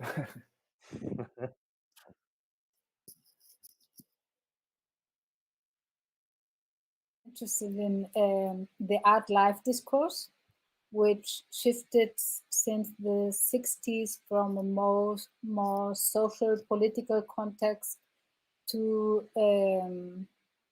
other topics and context related to the cyber existence, to ecological challenges, and so on. And I think for me the most important thing are the most interesting inspiration I get from the artistic projects. And as I'm working since many years as a curator and director of several cultural institutions, I normally work very closely with artists, and I follow their works, and for me most of the ideas comes from the artistic field, which brought me from art to science, because I started in the 18th with performative art projects, video art projects, and I evolved my research with the artists, and yeah, for me it's quite easy to step deeper into all these fields.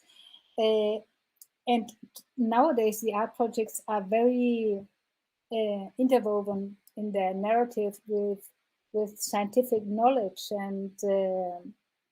and which makes me step deeper into the different science areas too. So I don't know if I can, this is the answer to your question. Absolutely. But Yeah. you know, I'm not working as a researcher at university, but I'm working within cultural institutions, different cultural institutions, and so my approach is the result of a very close collaboration with artists and their projects. Yeah, for me, of course, I work in a university, and I work in a education called digital design, and basically I'm also interested in yeah, digital art in its various forms as design, because I think, you know, you can trace the history of electronic art, digital art, whatever we call it, software art, way back to, you know, one of the first things people used the computer for was to create art, to sort of explore its potential, its language, its visuals, its sounds, and I also think so. In that sense, I think art is part of creating computation and reflecting on computation.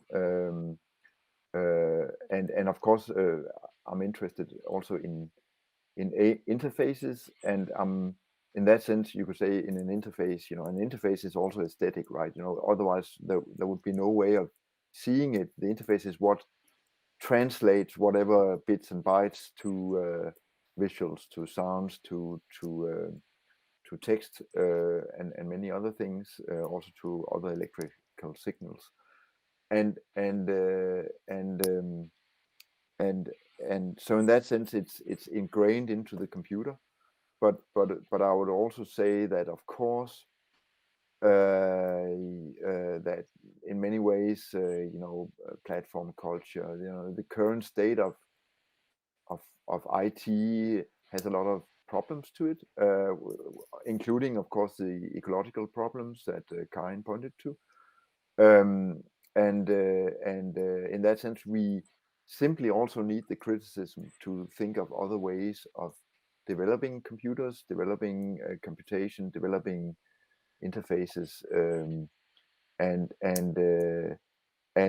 then more sort of particularly for this project, as I said, it was a project that we started when, you know, we were sent home, and thinking, my God, what is going on? What's the sense of this? What's, you know, and like Ben Grosser, you know, I was scrolling the news and scrolling the bad news, and of course scrolling social media, and figured out that people were doing art, and from that our project sort of emerged, also as a way of understanding, you know, this moment, both in computer history but also in human history, and I think, of course, this was just from a few artworks, and you could continue, but and there are other perspectives to it, but I you know, my point was obviously that this is a way of imagining the pandemic, and which is also, you know, a way of yeah, understanding it, and in that sense learning from it, because of course we need the scientists, and we need the doctors to, you know, to cure us. You know, art can't do that, but we also need art to understand and to reflect on this, and so it simply also became a project, you know, to stay alive, and to, you know, to talk to people, to, you know, to do something interesting in the long winter nights last year. I don't know what to do now, but we'll see. Well, it's great because, well, our proposal start from artists for artists with artists, no? Also, our students in general, also, and our practices, no, is related with technology to show and also visualize, no, the artworks, no. As an artist, we live immersed, no, in this huge avalanche of technology, no, apps, platforms, services, and black boxes corporations, no, which it makes also difficult, no, for artists and for students to find the way of production, no. We live immersed in a lot of possibilities, no. And also in this context of the art university, I would like to ask you, it's just my last questions and I give the round to the audience. I would like to ask you for our student to give us, no, some tips to proceed in these terms and topics, no, or how to develop critical projects, for example, which strategies or tactics to follow as an artist. For me, it's important to have into account that our tech devices are just mediums and are much more interesting to in works which somehow analyze or create or reflects the impact of our techno-scientific knowledge in our lives and in our perceptions and in our visions and in our ecosystem and in politician and so on and so forth. This is for me the really most interesting part of the whole art, science, tech discourse. Or I'm not so. I'm less interested in the pure aesthetics and much more in the way artists know to combine different fields of knowledge and create a totally different narrative, and which helps you also to get into a different mindset and different ways to perceive and feel and being in connection with whatever. And I think it's very important to have a goal, to have a vision, and to work in a very conscious way with all these elements of information, of tools, of knowledge to help us to understand these really very complex realities we are living right now, but not also now, not also because of the pandemic, also before since 2001 there were a lot of very outstanding things happening, and for me art is still a very important tool to understand a lot of things, why they're happening, and so this kind of works I'm mostly interested in when I'm working with within the digital culture, of course. Yeah, I agree, but I also think that the sort of the aesthetics of interfaces are also related, are also the aesthetics of the world in a sense, right? It's the aesthetics of our reality. It's the aesthetics of how our reality is produced. And I think this has been extremely true for the last 2 years, in the sense that you know that, as I talked about, the algorithmic generated narrator is almost the bot that controls our reality now. Now there's a new mutation and suddenly that spreads and suddenly everything is closed down, and there's like nobody can control this. We all hostages to it, and so in that sense, I think that these kind of aesthetics are also true pictures or related to how we understand our reality. And I would say, like you showed Joanna Moll's piece, that's a good example of how computing, in a way, which is also what she's inquiring into, it is hiding, all the pollution that it creates, right? Because it happens somewhere else. And that's part of the aesthetics, I would say, right? That that the cloud is just a folder on your desktop, but it's also like a big infrastructure out there, right? And I would say that this has been true very much for the last 2 years, as I said, and I think we live at a pivotal moment where this sort of platform culture that has both been climaxing, right? We couldn't do without them. There was no public life, no social life, no entertainment, no culture without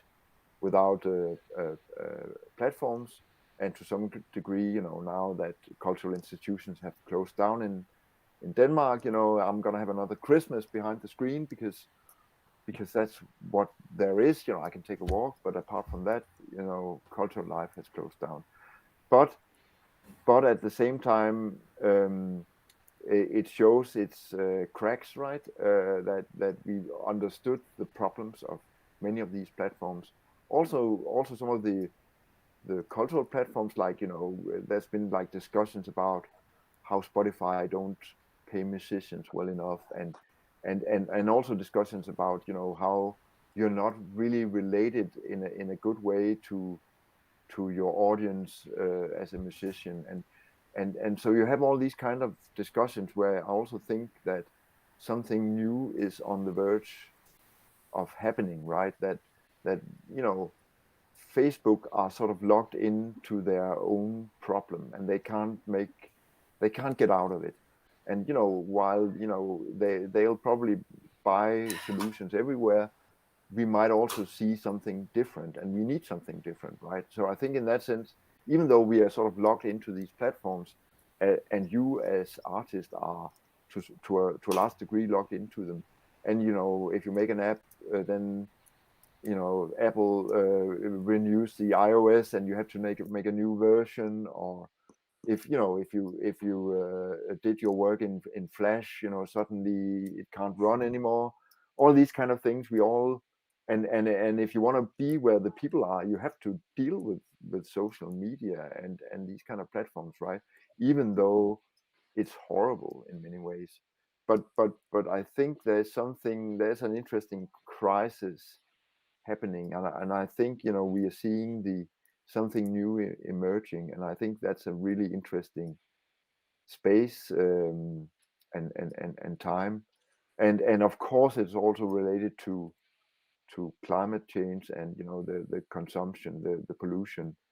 For instance, there are also pieces that deal with how can you make a website through solar power or through wind power, solar power, where you simply have to make different kinds of websites, less dynamic, and sometimes they're offline because the sun is not shining.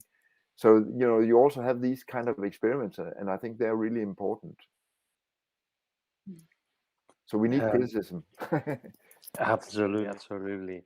I think we might open the round for questions to the audience.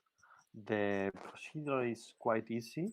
If you have a question, you have to go up and step in this icon with the question sign, and you will broadcast for everybody. I see Kike is going there directly. Everybody's running. That's it. Is there any question, or it was, for me it was super clear? One thing I of course I'm also maybe putting out to you, and you can comment on this, is how have you as artists related to this? Well, we could talk about both about how you're thinking about climate change, but also how have you related to the pandemic now? You've just been under lockdown for how long? A month? Yeah, we passed the last month here in our fourth lockdown, and well, I'm working since years also with um, um, my colleague Martin in this project called Bitcoin. She's visualizing the ecological problems of mining bitcoins. But we have a questions over there, Maria. Maria, want to ask something, please? Can you hear me? Yeah, perfectly. Okay, cool. So I have a question for both of you. First of all, thank you very much for the very interesting presentation. And my question is, considering like because from my perspective, I see, I mean, like maybe like collectively we can see that there are two things that they're really posing like a lot of like challenges for us, like in terms of understanding, and also like in terms of like how things are accelerating towards those two directions, which are climate change, of course, and like technological disruption. And I was wondering, like, in your opinion, like as people that have been like in the art field and like in institutional fields for very long, what do you think would be the role of artists in sort of like addressing what kind of like artistic strategies would you imagine to not necessarily to be effective? Because I mean, I also think that, I mean, like artists have this like capacity of like blending through like enriching like the people.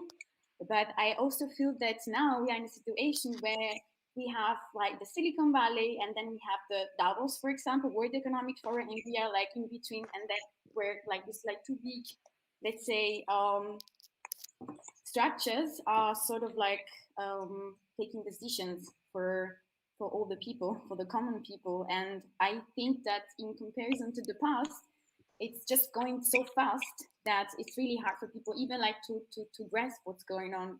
So my question is like, what do you think would be like, which role have artists in all this? For me, the first point, which is very important, that artworks and projects helps us to think out of the box and to change our perspective and to try to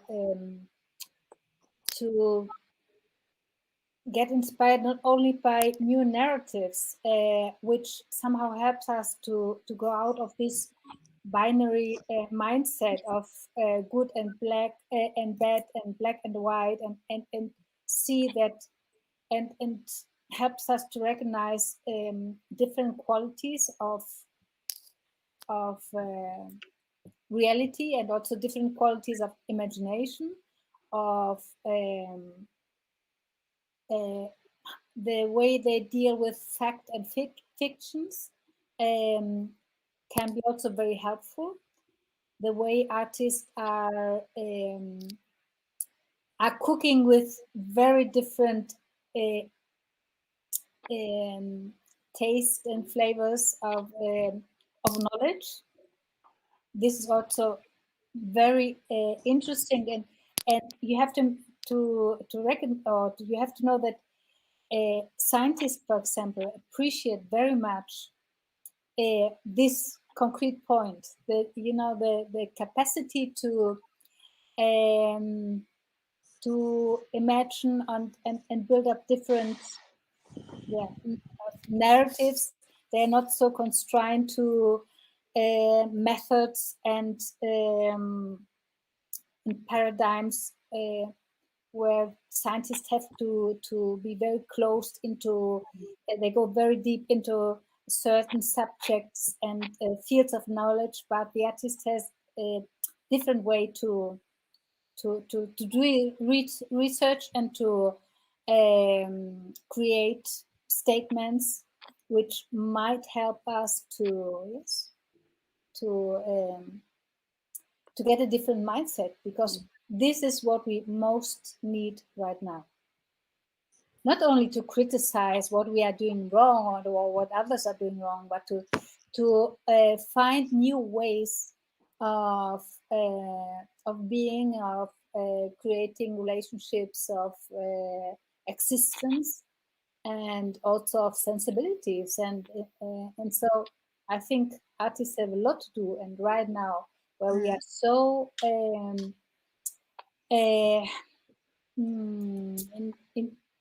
we're so involved in this crisis, I think it's artists can do a lot of, they can't resolve problems, no, the concrete problem, but they can help us to get a different view and a different way to look at this kind of challenges. Thank you. Yeah, I agree, and I would say when we face the big problems like climate change, then again, like I talked about, that of course we needed doctors and medicine, right, for the pandemic, but we also need to understand what is happening, right? And for instance, related to climate change, for instance, I think that's true for many countries. We want green energy, but we don't want it in our backyard, right? We don't want wind turbines destroying our view, but we want to be able to watch Netflix, right? So that's an aesthetic problem, that we have to understand our world in a different way. We also have to understand, what kind of life we want to live, what kind of things we wish for. We have to, maybe think that it's okay not to travel across the world every time we have a holiday by plane. These kind of things. There's a lot of things where we need a new mindset, as Karin talks about. And the engineers are not going to do this for us. That's where we need art and culture in a broad sense. And I also think in relation to computers and interfaces, right now I would say a strategy is to sort of explore the material dimensions of the sort of virtualization that constantly happens, right? For instance, asking, which kind of space is this? Or if you talk about Zoom, what does it mean being together on Zoom? How can we use the space of Zoom as some kind of performance space or a narrative space or a visual space? Or, exploring all these kind of things, which also, of course, has to do with it's everything from, what you see on the screen to how we meet, and of course also to the sort of material structures, the infrastructures. So I would say, don't believe in the virtual, but explore, the material dimensions. Yes. What do we forget when we think computing is virtual? Everything from the icons to the electricity to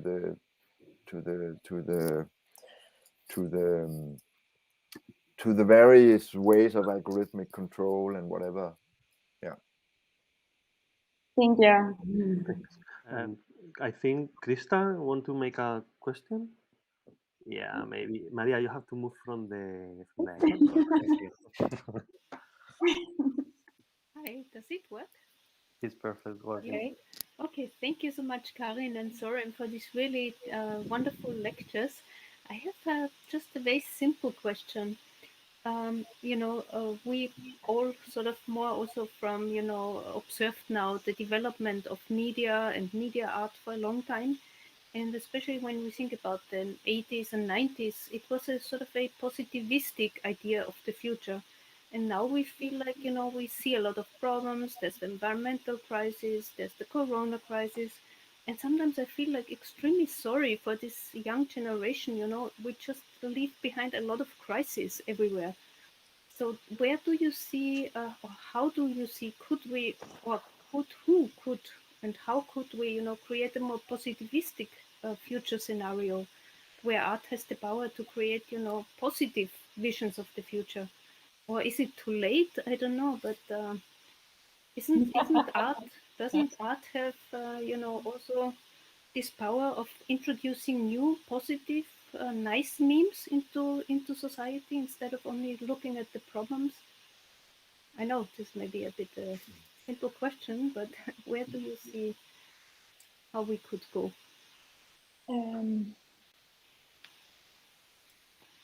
I would say that also during the 80s and the 90s, we had different kinds of crises, political and social crises. I think it's nothing new. And maybe all these kind of challenges should be or could inspire us to find new ways of coexistence, and this is not negative necessarily, and there are a lot of artists working on very concrete solutions. Some of the examples I already mentioned in my presentation, looking for new combination of biosphere and technosphere, of different biological, social, political, economical, and cultural systems. I think there's a lot of interesting stuff to work on and step deeper into it, and contribute to the evolution of our current society. You know,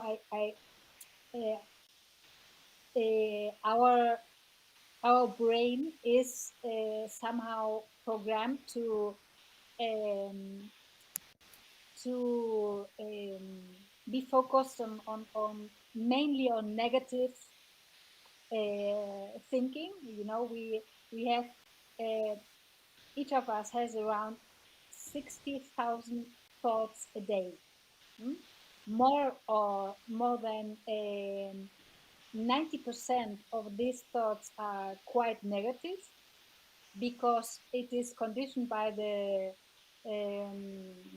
to just to pay attention, to survive. And so there's we have this natural mechanism to think everything or see mainly negative aspects, to prevent what could happen in the near future. But but don't pay too much attention also only to that, but try to. It's not a question of to think of positive or negative future, but just to understand how our own mechanism works, and what can we do to do something different, to change this certain situation or certain sensation or certain thought, I would say. Thank you, Karin. I think it's a very good. I totally agree with what you said. I think we have the power of, you know, changing our own thoughts, and just also, you know, focus on the solutions rather than on the problem. And I think humans always had to face a lot of challenges during the whole history, you know. I would also say, well, obviously I'm old enough. I grew up during the Cold War, and you know, as in a small country next to the Iron Curtain, as you also did in Austria, and you know, in that time, you know, during the punk movement, we definitely, like, no future wasn't just a slogan, you know. We clearly believe that, and in that sense, yeah, even something as severe as climate change, which is obviously, you know, it's not our first big crisis. And I also do think that, well, you know, we also need to face the darkness. We need to, you know, the dark surrealism, even the humor. that art can give us. Uh, but obviously it's also a way of showing alternatives and thinking of other ways of living, thinking of other ways of using the technologies around us, including platforms, obviously. Um, so in that sense, I do think actually that something like the climate crisis can also offer a hope of a different society, and I think that was also part of the especially the early part of the lockdown. There was this feeling that we could actually change the world, right? Suddenly we stopped flying, that you could actually live differently. I think we kind of forgot that a bit, but I think there's also these moments of imagining alternatives that are really important. So I wouldn't be too desperate. And also climate change, it's not going to end with a bang. It's going to stay with us, right? And we'll have to struggle with it. There's no solution to climate change. Thank you, Soren. Totally agree. And that's somebody want to make a question? Somebody want to approach to the queue, to the icon? I think we are just punktlich. We are I think in they the are all dancing, already dancing. exactly the people want party.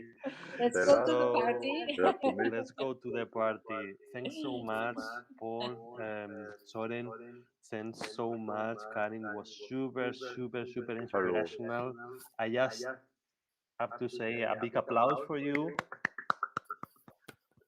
Thank you. Yeah, I'm so Now sorry that we couldn't meet physically. I looked forward to we visiting will, Linz. we will, Yeah, but for that'll sure. that'll be Sooner or next. later, Yeah. we do it. So now I pass the mic to Kike Tomas, which is the master of ceremony, which is in charge of our super famous mouse context. Kike, proceed Hello, can you hear me? properly. Yes, Yes. then I think we have to do things also properly. And first, adding some reverb. And second, putting myself as a tradition, the mouse contest, sunglasses, and then let's play some music.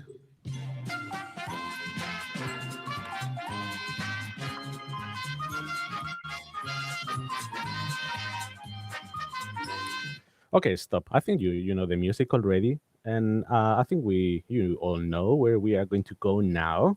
We're going to go now to the mouse contest, where we are gonna see the latest developments of the projects that the students did during the last months.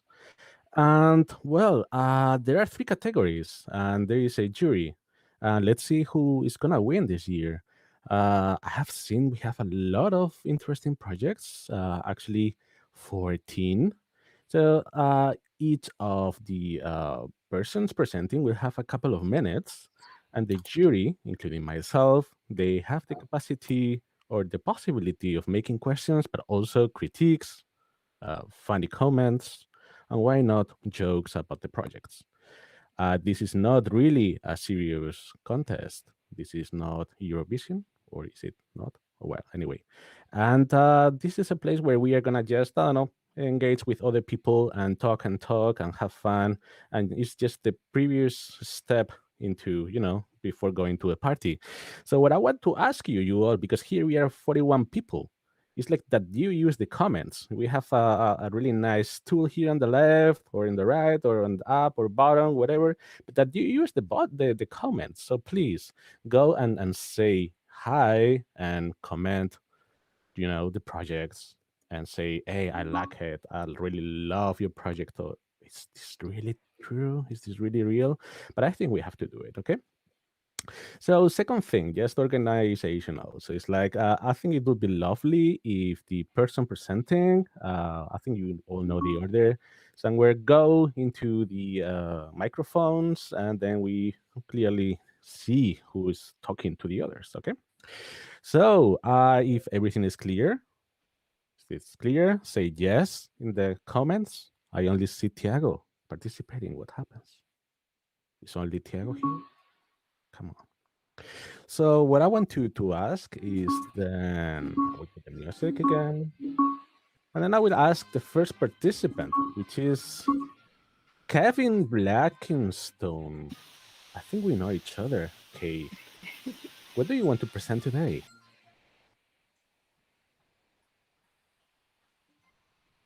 Okay, hello.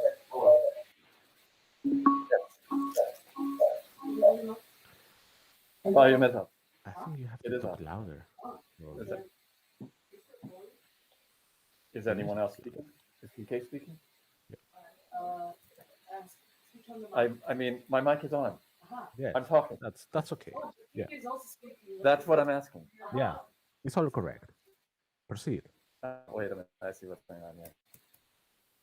Hello? Yes. Yes. Okay, now everything, I had everything set up to go straight to video, but Oh, then I had to fantastic. undo everything so that I could actually talk and listen. Anyway, hi. Hi. Should I go straight into video? Do I need to Please. talk at all? Okay.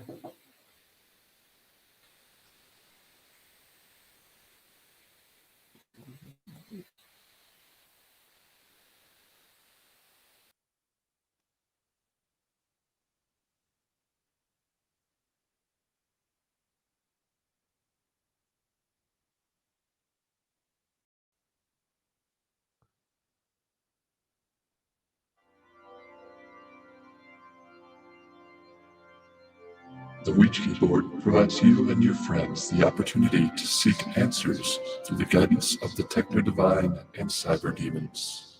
This probabilistic, predictive interface to your literary machine has been algorithmically trained and spiritually tuned with the words of John Dee, Jean Baudrillard, and the linguistic study of emojis.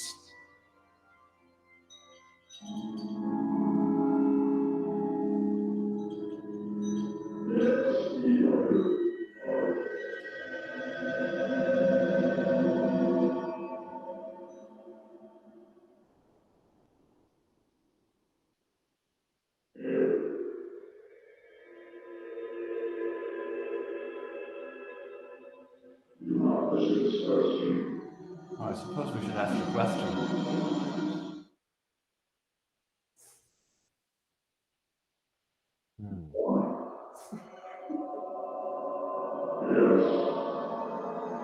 It can be true. It wants to tell us something.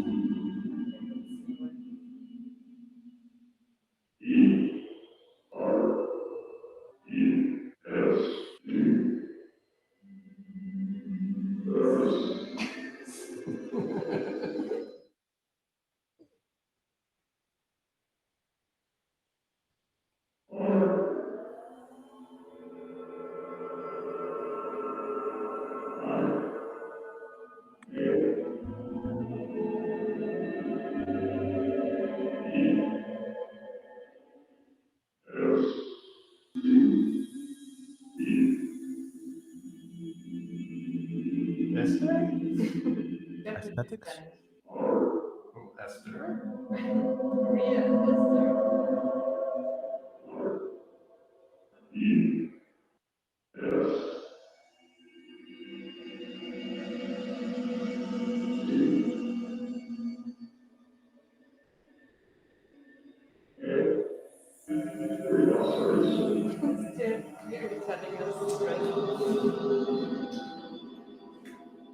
We'll let the spirits rest. Who wins Sankt Interface? I was just thinking the same thing. Is this a spoiler? Okay. Yes. Very nice. So Kevin, I understand your style, your characteristic style. Well, when you send emails Fantastic. Yeah. This is what you are using to also to make your assignments. Yeah. Amazing. Yeah. All right. Is there any question by the jury? No? Yes? You can just jump and say whatever, even if it's not intellectual. So this is just, no, it's a mouse contest. All right. So, yeah. So we just know the kind of person that Kevin is. So let's see who is Daniel Fischer or Daniel Fischer. Questions. Yeah. So Daniel, please, are you here or we have to call you with the Ouija? Hello? Hello. Can you hear me? Yes, Can you see me? we have a little bit of feedback from your planet. That's nice.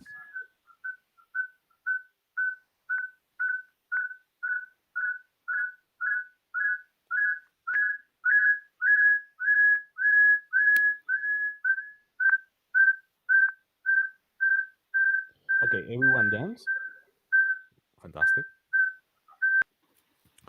In the meantime, I want to say that it's obligatory that students create a comment or note for the jury. The students have to create this physically, so it's not just a post production. It's not a video. It's just really something real. That if we had the possibility of touching it here in Linz, yeah, you could use it and test it. Okay, Daniel. So let's try again. Yes. I turned off. Yeah. All right. Okay. Here we are.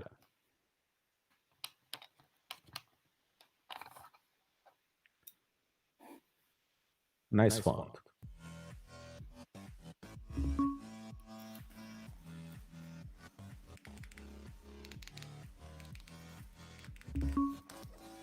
Hello to the Sankt Interface Day. My name is Daniel, and this year I have a special mouse because it's a wearable mouse and it looks like mouse ears, so they are clickable. I can click here on the screen. I did the whole project with object tracking, so with color tracking, and I track the point between the ears of the mouse. And I was thinking about how does it feels to become closer to an interface and how to become a kind of interface. And so I can move my head and the color tracking the mouse ears. And then I can click and close the window and open it again. So the whole project is realized with a small little microcontroller inside the ears and with battery powered. And on the rooftop there's a Raspberry Pi who is tracking the user with the camera. And the whole thing is projected to my laptop. So this is my project this year. I still like the idea of the user who is getting one with the interface, and I guess it's really funny to have a human mouse. That's my project. I don't know what I have to say about it. I like it. I'm kind of sad not to present it in public because I remember the events with the speakers and people in the audio marks, and so I think it's a kind of sad this year, but I guess I will stream and watch this event from home and maybe drink some beer. I don't know how what comes. So goodbye. Ciao. Yeah, thanks, Daniel. Yeah. Thanks for sharing your Python code in the background. And yeah, it's really genius that you create a kitty mouse. Excuse me? Yeah. No, we are just making fun of you, but thank you. It was really brilliant. But we still have this feedback, so maybe we pass on to the next project. whose responsible is called Jelena Mung. I'm Fun over efficiency? Okay. So I but think someone has to, I mean, you just have go to to the end up line. sharing your screen. Yes. So first of all, I'm Jelena. I'm from Hamburg and I have a background of communication design. And it's my first semester in interface design and I really like it. And it's my first day of Sankt Interface as well. And I'm going to present you my work Fun Over Efficiency because I asked myself why everything in our world has to be about efficiency.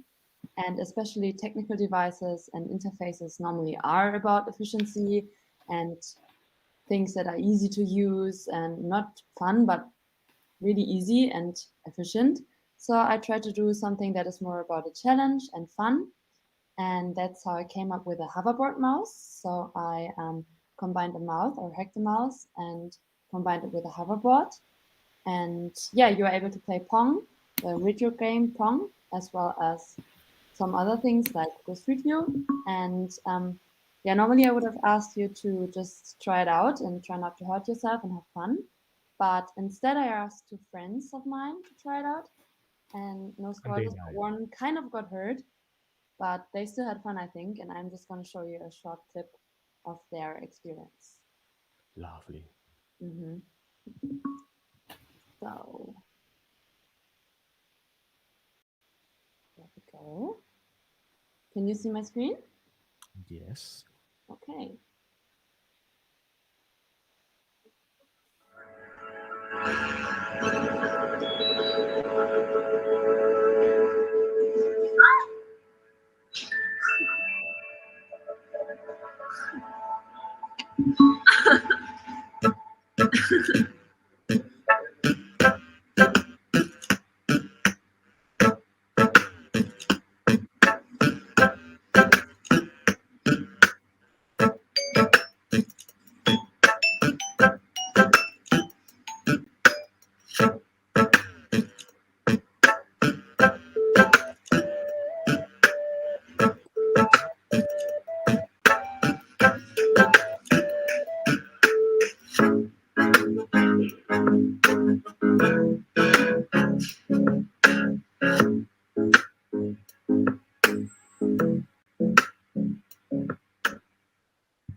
Yeah, it's really brilliant that you converted the tennis video game that is for moving and for making sports into, again, not moving at all, but we appreciate Yeah. that. Yeah. Yeah, then you're actually moving. Yeah. That's the same with the Google Street View because then you can actually walk on a real floor and on a digital floor. So yeah, it's also about combining the digital world and the physical world somehow. Yeah, you should also try with this Serpent video game of Nokia and stuff like that. Ooh, yeah, that would be funny, like going around in the library and then trying to Is find there the any question? I mean, the questions you can type your questions in the comments. I think you have to be active. I know you are all drinking at home, so but please, with the other hand, you can just type questions in the comments. So it's really not. I really love that. Yeah, Catherine. It's like, but you don't have to now. Okay, really brilliant, Jelena. I'm gonna jump into the next question, the next project, because this is my job basically. Just saying thank you, something interesting, obviously, and then saying who's the next one. But if the jury has a better joke than me, please just you I have a think there are some microphone. questions actually. Yeah, but this just use the comments, okay? Okay. Thank you very much, Jelena. Nice to meet you. And then we have another project, a soft interface by Kelsey Albright, who should be around. Kelsey, are you around? Right? If not, I can put some music. No problem. Yeah. Hi, can you hear me? Yes, we can hear you. Hi. So my name is Kelsey. I did a project called Soft Interface, where it's a computer keyboard that is made out of felt. I live in a village, and my internet is really bad today, so I have not successfully been able to upload my minute-long video, but I have a copy on my phone, and I can play it from this camera, if that's acceptable for the Lovely. jury. Yeah, let's try. Okay, thank you. Okay, there's no sound, so you don't have to worry about sound quality. Isn't that great? Okay. Okay.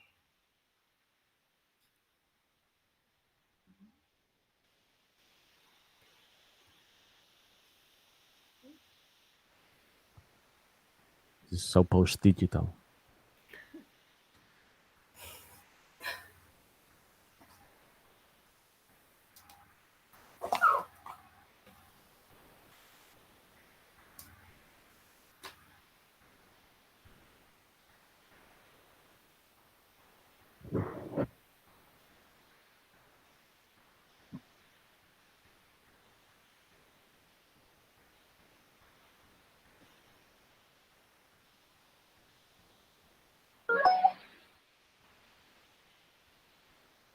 Cesar or Kiko, could you amplify the image of You have Kelsey? to double click in the, but resolution is what it is. Double Yeah, click you in just the... have to Okay. click on my picture and it will make it full Okay. screen. Okay, sorry. Great. Mhm.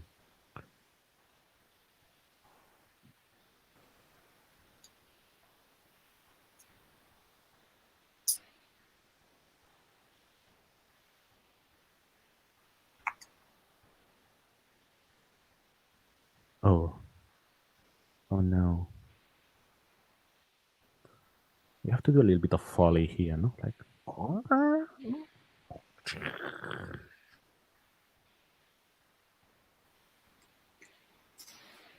The text is backwards. It says, "That was easy."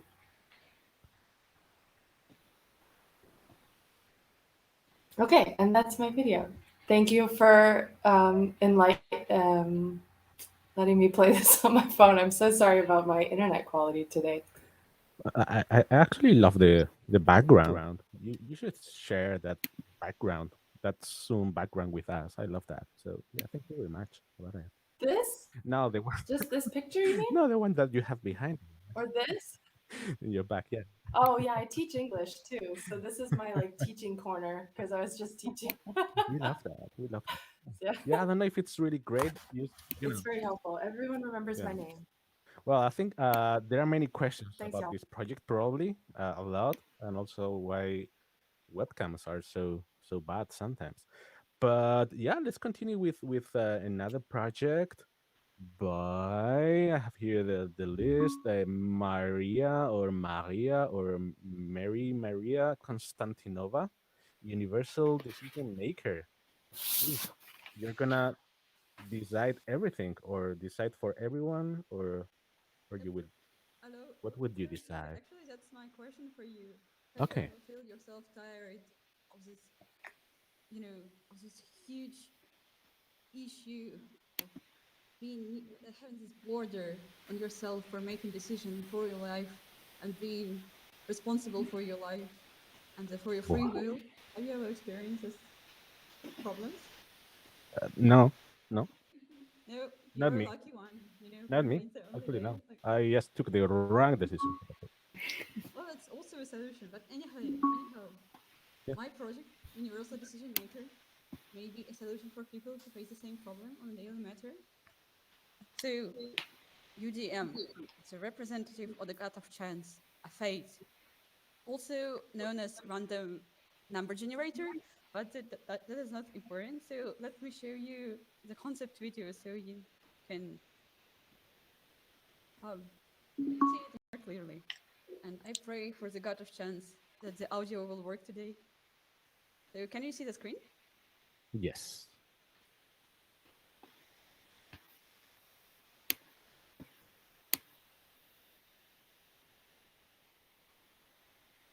We cannot hear it, but yeah. Wow. Oh, I don't know. Okay. Yeah. We can also imagine that. Imagine the clocks are ticking. Yeah, You can maybe you hear- can do the soundtrack in real time, like.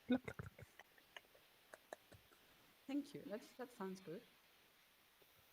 And now some holy music is playing. You can hear the fire cracking, the breathing of priest. Now we need Krista for a second.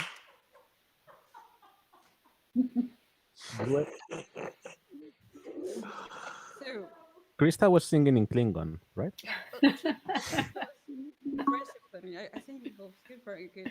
So here's the thing itself. It consists of tangible interface and user interface. So first you enter your question in the program, then you swing the pendulum that looks like a little chapel for a mouse. Mouse is God's representative of God. You enter the question, and the program generates a random number, the interval during the which you'll receive your answer. The mouse captures the movement of the upper part of pendulum, and depending on which part it goes, the answer changes, and in the end, you receive your question. So, in this program, I tell you, it has a sense of humor. I never receive an answer I want to receive. So, that's how it works. If somebody has some hard decisions to make, they can just find me and UDM. We will find an answer together. Yeah, we all appreciate that you use the index finger and not the other ones. But yeah, but I think it's really well cast. Actually, it's a funny story because it starts with the Russian expression "to poke the sky," to poke the sky with finger, which means just to guess. And Yeah. yes, to Yeah, but it poke really in the connects to our logo and everything. So I think it's it's perfect. I don't know what yeah, we can use it for the next no, just contact the government. Maybe you can use it they for would benefit from your interface. Thank you very much, Maria. Then we have you again. Now it's Maria Dianela. Breathing mouse. This is gonna be glorious, I think. If it breathes, really, it's alive, or how is it? Yes, hello. I'm Maria, and together with Daniel, we were creating the breathing mouse. And yeah, I think it's alive, but you will see. You call yourselves creators? Is a creational project? Or It's a collaboration project, and yeah, Daniel's part was mainly the technical part, and I came with this idea. Okay, proceed. So,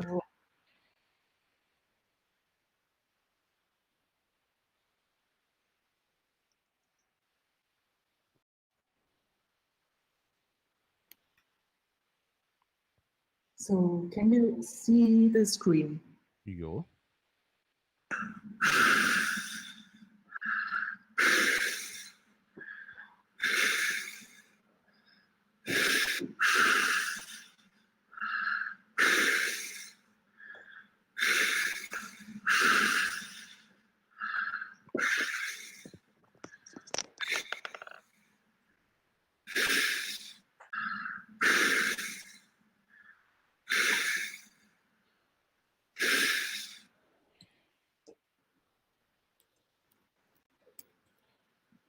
The breathing mouse, as you can see, is an interface with 12 microphones that are around the display. And here you can see me blowing with a drinking straw, and it's the moving vector. And here it's Daniel blowing directly the mouse. Without ears. Yes.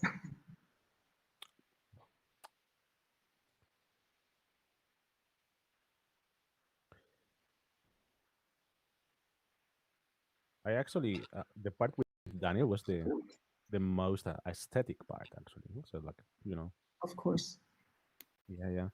How do you do that when if you have a little bit of music around? Yeah, it's gonna be great. No, it's like for everywhere. Yeah, you have to move the speakers, to move the mouse and everything. But yeah, I think we've got the idea, the project. Yeah, and the breathing at the beginning was really well recorded. So thank you very much. I think it's another one that we're gonna record. Thank you so much. In our retinas. And then, come on, is this true again? It's like we have another Maria. So maybe we could just give the awards to Maria. And Can you hear me? Yes, we hear you. It's the Okay. politics of picking a A pope, pope. the pope in the Vatican, or what? Actually, there are 4 popes in the on planet Earth. It's Yes, not just sure. the head of the Vatican. But I'm gonna first start to share my screen.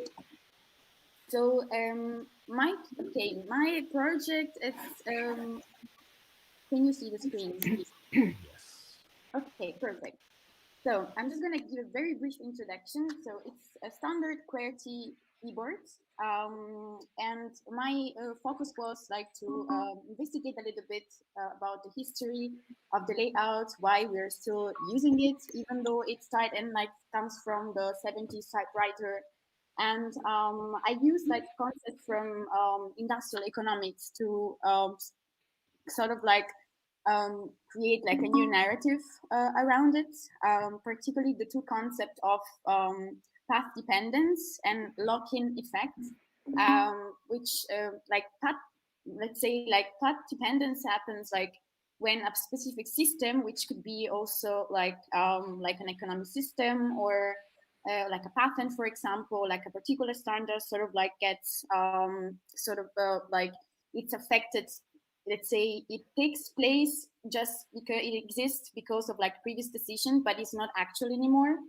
And then there is this sort of like lock-in effect, which characterizes quite a lot, I think, like the query layouts, because it made sense like at the time of the typewriter, but it's sort of like kept being perpetuated for various reasons, business reasons, but also because so far, like when people get used to a certain like layout, it becomes very difficult to switch. So even though there will be better alternatives, that could be still kind of like a challenging process. So I wanted to capture this by creating like using like a standard QWERTY keyboard, and I covered the whole surface. So I kind of wanted to like deprive it from all the history and all like the cultural programming and everything which meant and so forth. And I said, okay, I installed then it's a QWERTY functioning QWERTY keyboard, so it works. And the layout is the same even though it's not displayed on the interface. And then I installed a key on the return switch. The reason why I did this because I really wanted to capture this idea of like lock-in effect, so sort of like technology that gets sort of like stuck, and even though it made sense in the past, it doesn't make sense, for example, on our phones or like on touchscreen and so forth. So the idea of like, because to me, like the return function, it means sort of like starting from like a new beginning, and having like this sort of like key stuck in there. So okay, that function is sort of like locked. It still works, but it becomes like very difficult to progress into the usage of the interface for what it's designed for. So the idea is to sort of like test this and also like the functionality. I sort of wanted to challenge like the users in relying on activities such as like touch typing. So this happens like when it happens to me, like I sometimes type without looking at the keyboard. And I thought it was like, okay, maybe let's test this, and I asked some of my friends in university, like Pepe too, because he told me that he's using this a lot, like the touch typing thing. So and I wanted to see if even though there was no symbols anymore on the keyboard, somehow the query layout would kind of get stuck at cognitive level.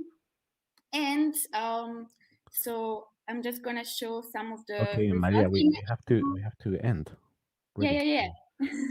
It's over. It's done. Yeah, but then, yeah, we want to see it. Yeah, we want to watch it. Nice, interesting moment. Yeah.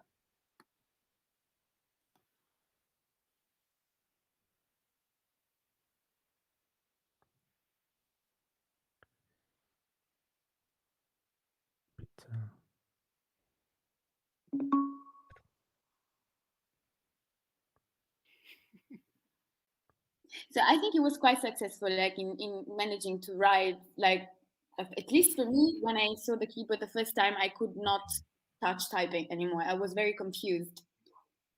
Okay. Okay. And that's it. I can move on. I can go. Okay, thank you. Thank you. I have to think about your project. I have to reflect. You know, I will cry almost there. But yeah, but I have to jump into the next project, whose responsible is Jose Reyes. It's called Communication.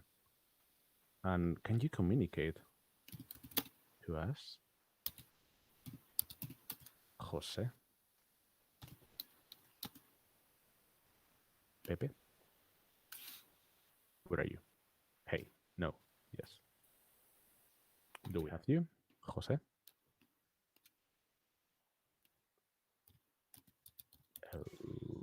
Sorry. No sorries. Here we are for having fun. We can put a little bit of music in the background if necessary. Okay, and so Take your time. yes, I will just go to the microphone.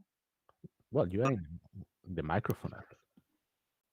Yeah, so okay, I will share my screen. Yes. And and where's sorry. Oh.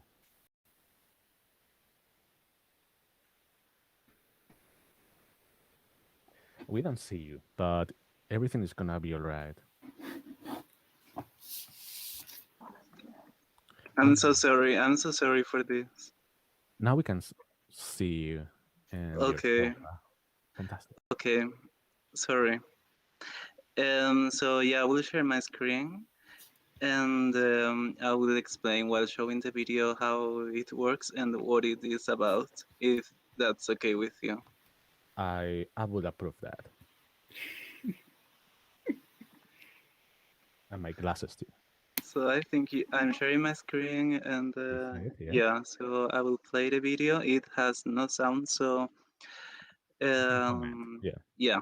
You need a folly? Just let me know.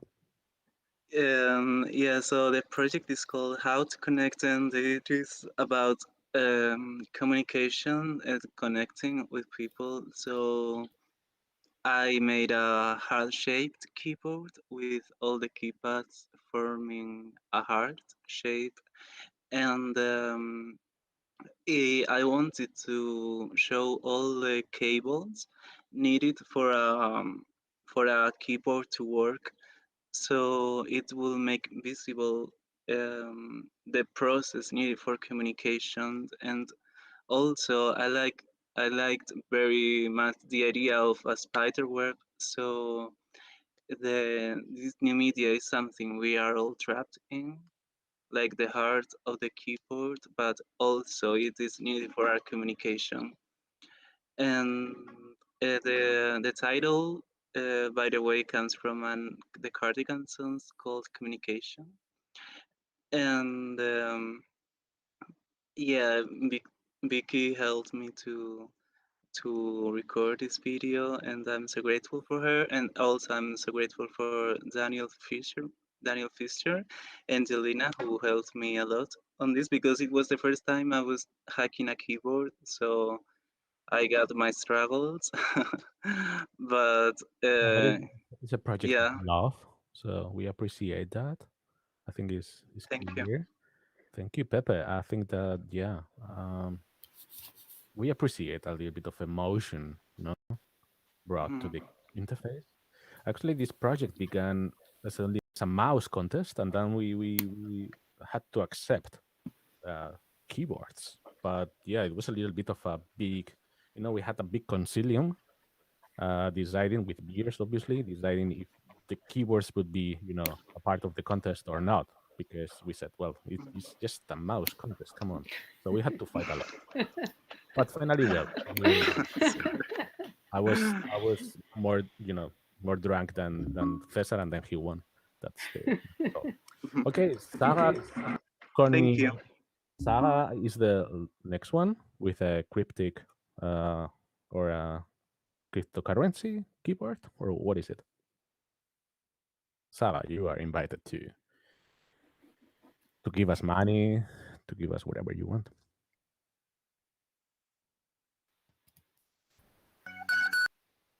Ooh, lovely. Lover.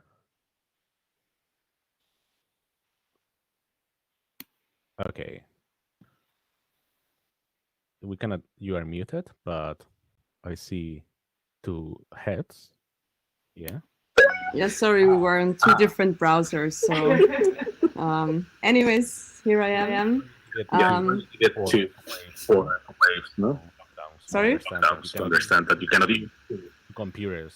Okay, the same room. Okay, the same room. Okay. So, as you will see, it's a very serious project, as you will be able to tell from my video. And it's what happens if you forget your keyboard, but you really need to write something on your computer, but you just have your Nokia phone. So that was the inspiration. And now I will show the video.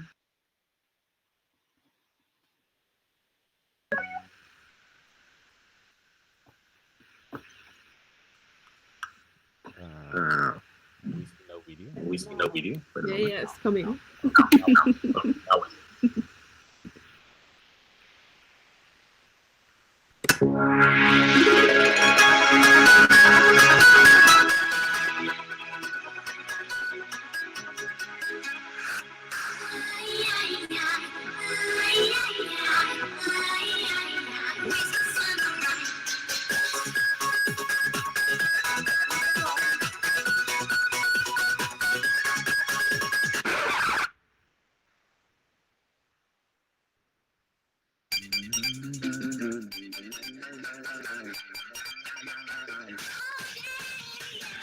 Your basic average girl, and I'm here to save the world. You can't stop me 'cause I'm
Yeah.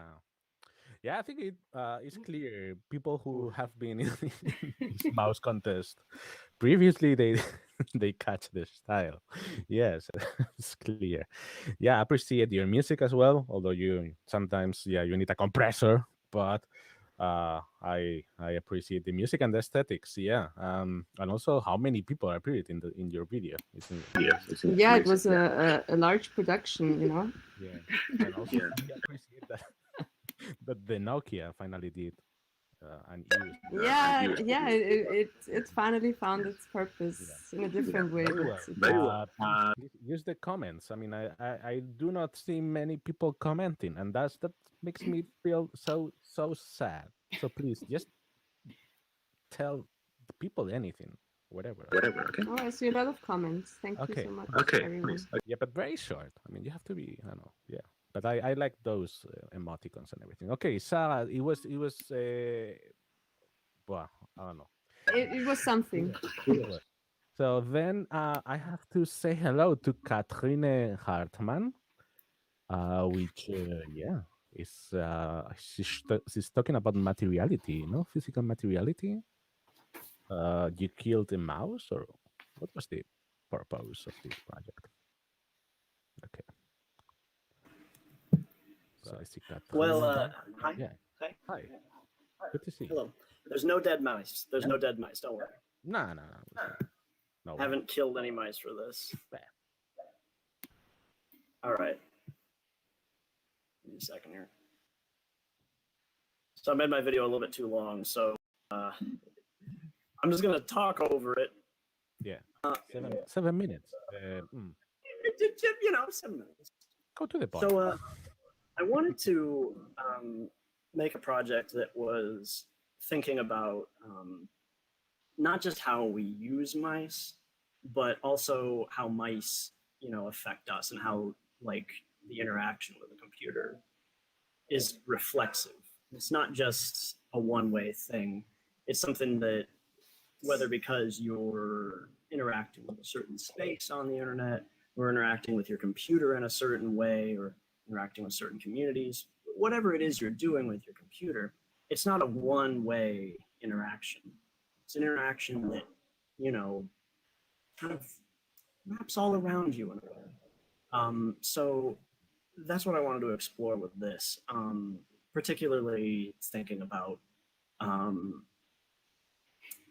interactions with computers in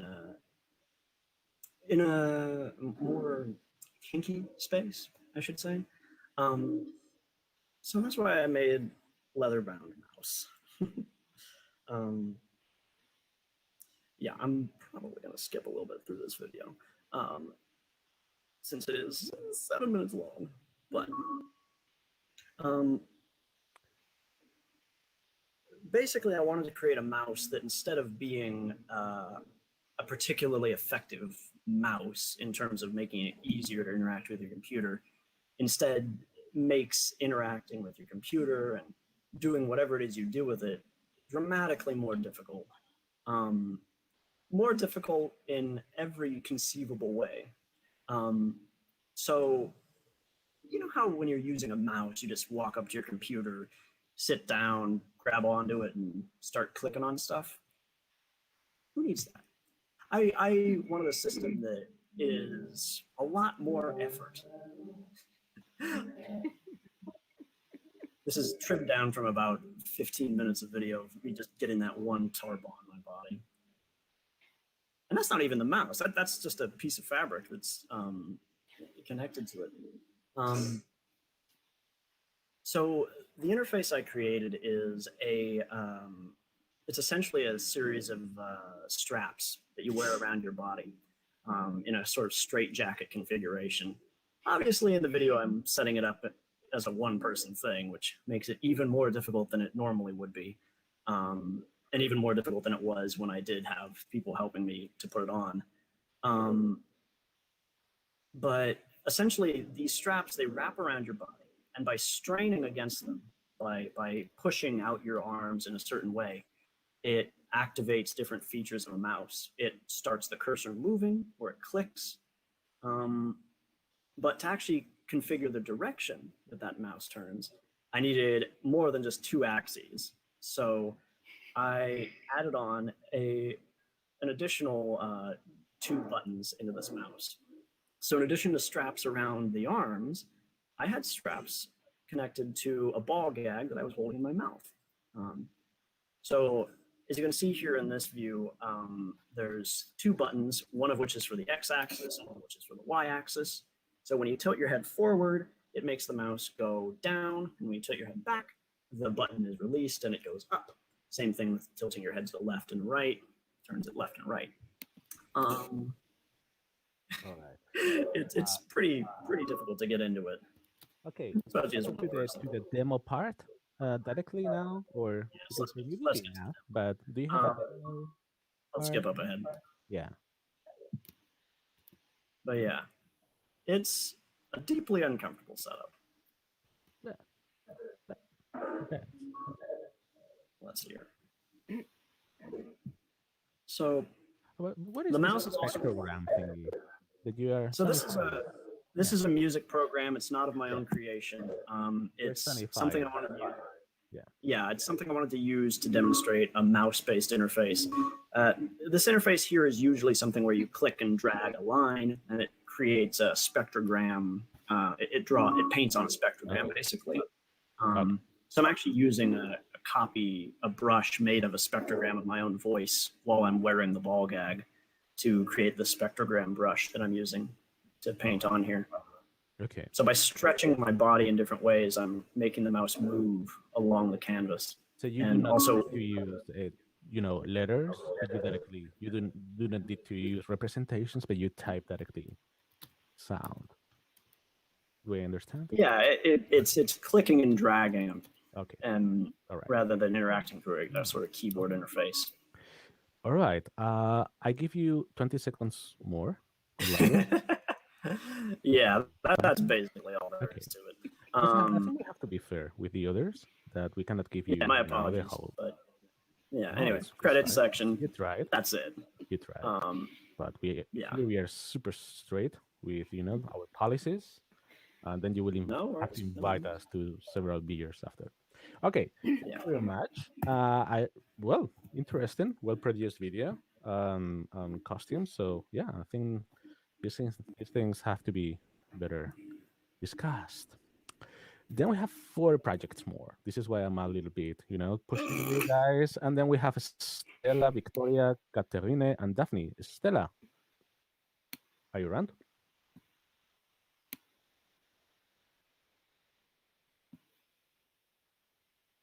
Stella is moving. She's trying to find a spot. Can you make her space, please? That she's trying to go to the microphone. Katrine and Sarah, please go away. Thank you. I'm so convinced. Amazing. I say that to my daughter and never functions. Okay. So, hi. Can you hear Hi. me? Absolutely. Okay. Yeah, so I'm gonna start my screen share, right? Mm-hmm. And show you mouse golf. Wow. Okay.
Yeah. Okay, so as So you how can do- see, Nico, just like Kat, wanted to make. I'm sorry. Again. I had it on loop. Just like Cat, I wanted to make an interface which makes it harder to interact with the computer. And now you only have an approximation to where the mouse goes. And yeah, it's a playful interface. Yeah, it's amazing. I ask myself, how do you actually use the keyboard? With tennis, with with what? With what? Keyboard is another thing. Badminton? but But anyway, yeah. interesting. Yeah, I like these projects where we're actually, you just misuse the beauty of the interface. But well, lovely. Yeah, and Thank you very Thiago much. asked how I'm clicking. It clicks when the movement stops. So I programmed it to click automatically when the movement is stopped. After you can type in after what time it should click, and yeah. Or you just take it and click, no? But yeah, thank you very much, Stella. Was really brilliant. I think this, for golf players, which are most of us, I think is clearly something we could buy for Christmas. Yeah. Thank you very much, Stella. And then we have Victoria and Giel. Sorry about the pronunciation, Victoria. Yeah, we have the microphone and the whole gather town for, well, it's your moment of glory. I don't want to put pressure in this moment, but it's gonna boost your career if you do it well. Really, I don't want to put, don't be nervous, but this is the moment. All right.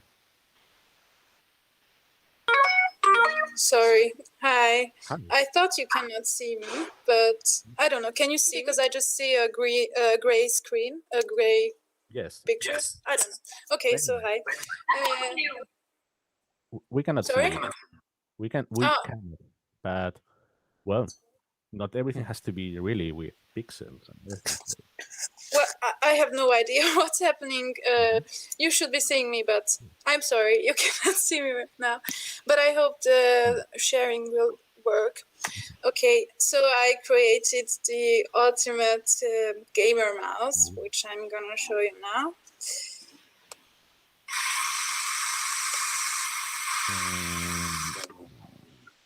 Yeah. So can you see my screen? No? Nope. Nope. Yeah, well, that's... Now. Now, yes. Now? Yes. Okay. Don't touch Cool. it.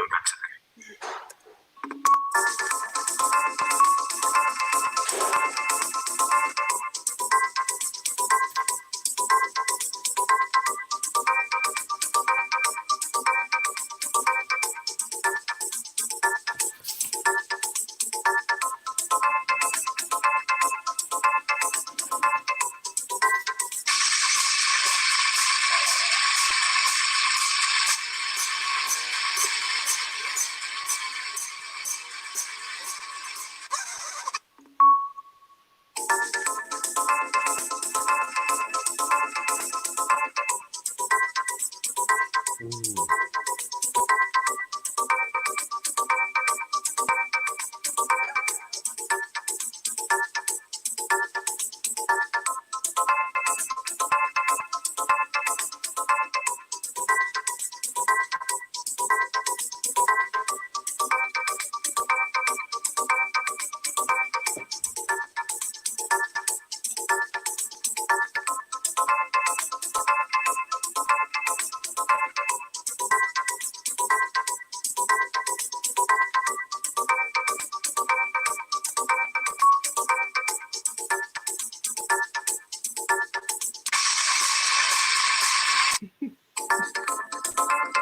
Yeah, that's it. Yeah, I really love how it moves. You know, like left, right. You know, like, Yeah. yeah, it's amazing. The use of the gaffer tape, the tape, and everything, and the color Yeah, semantics. it was Color needed. semantics. Yeah. Which is the maximum speed of your controller? I don't know. I cannot measure it. I Come on, if you mean, want to sell it through, at Kickstarter, you should yeah, have some true, specs. true. Come on, Yeah, this is the for first for the question. next time, I will measure it and Yeah. I will tell you. Yeah. The only question I have is if it is faster than you or not. Yeah. No. Probably it is faster than me. Yes. Thank you, Vicky, Victoria. Thanks. It was a moving project. So then we have Caterine Romero and Nicolas Rueda, or Nicolas Loom double O. You forgot the 7? Hello there, do you hear us? Yes. Okay. Let's Okay. share the screen. So I'm Catherine, and this is Nicolas. He's from the Textile Art Design Master, and we are creating. We have created Loom 00. That is a hacked textile creation device. We produced small videos, so let's roll. So this small-size plain weave table loom replicates principles that have been developed by multiple civilizations throughout history, in which the most simple textile structure for a textile is created. The structure, which we call a plain weave, or in German Leinwandbindung, as you will see in the next following diagram, is composed by the warp, which is set into the loom before weaving, and the weft, which is the yarn that is introduced by the weaver line by line. Different examples of plain weave are seen in early textiles through humankind, and it requires probably the most simple mechanism when it comes to building and setting up a loom. The yarn we use for the weft, which has to be prepared previously, is made with conductive and organic materials. spinning both fibers together make it possible to have different and random connections due to the use of different spinning techniques and because of the body that configures the web in voluntary and involuntary ways. So as you might see there, the weft is this special electric and non-electric yarn there here. And well, this weft that we previously prepared goes through the warp and is pressed by this spool here, this is the beater, which separates every yarn line and presses each line to make it uniform and give the textile structure. And our prototype Loom 00 takes the purpose of the beater to hack the machine, connecting each beater line into a wire, as you can see here. All right, let's go This to the point. immediately allows us to make electric contact between different lines every time the weft is being pressed. Okay, but in can a we random way. see a demo? Yes, no, okay. The connection are processed by a hacked keyboard circuit connected to the computer. This recollect the different contacts configuration made by the weaver. Every time the beater is pulled, Loom 00 send information configured by the handmade yarn. This interface makes possible and visible times, repetitions, and gestures that are not evident in the traditional weaving, and open human-machine and digital and handcrafted interaction. You can see in the video that the interactions like provoke some kind of glitches and are in some way involuntary because we don't have like a total control. But if you see, there is a pattern that like comes and comes again over the time. Like this machine is very frustrated sometimes because sometimes the yarn configurations doesn't give an interaction. So sometimes we are just weaving around, Nothing happens. and nothing happens for a long period of time, and then these like very strange glitches occur. We have like selected the textile commands of the keyboard to try to interact with the word program, Okay, but thank you. you can also use like Thank you. functions keyboards to use other interactions. Okay, they are not listening to me. All right, thank you. I think we've got the project, the idea. Okay, because we have to continue. I Yeah. think it's just quite a lot of work.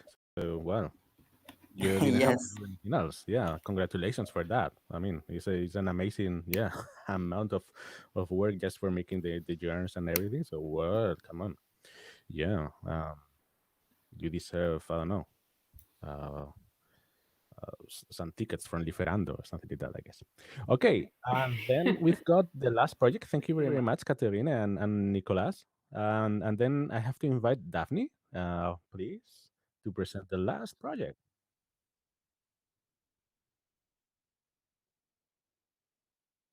All right. It's this moment when the moderator doesn't know what happens, if you have Daphne around or not, or Daphne. Have you seen Daphne around, guys? Yes, no. Base is not here. Or yeah, no. All right. Well, Daphne, step in the microphone. uh, yeah, you have to go to the icons, to the microphone icons in the middle of the room, and I see where is she here? I cannot see her.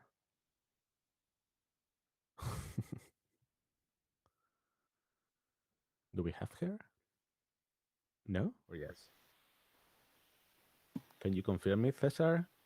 The I can hear you, Daphne, but not the rest. yeah, you have to go to the microphones. Okay.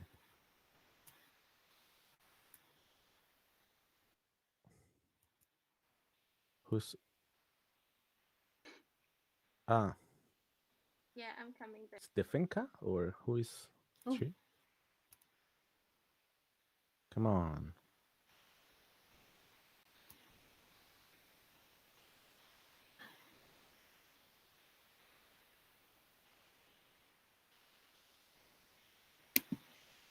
Right?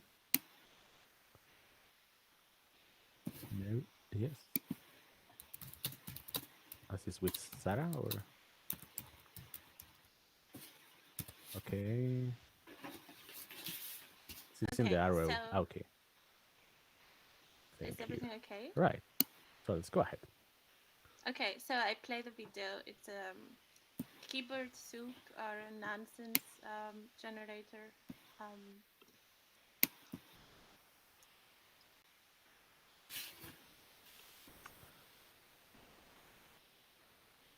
Okay.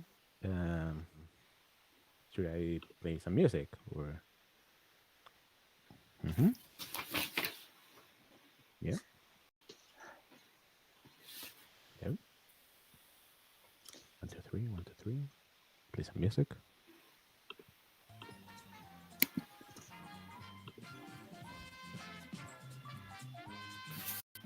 Well, I Want guess to it's not go working. and grab another beer before the last project?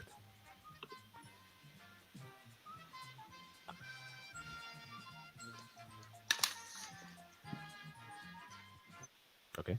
Not anymore. Okay. Daphne, are you there? Yes, I'm here. Can you not Come on. hear me? Yeah, Someone confirm me but if we have a project here or not. um. Mm-hmm. Oh, Professor, what should we do?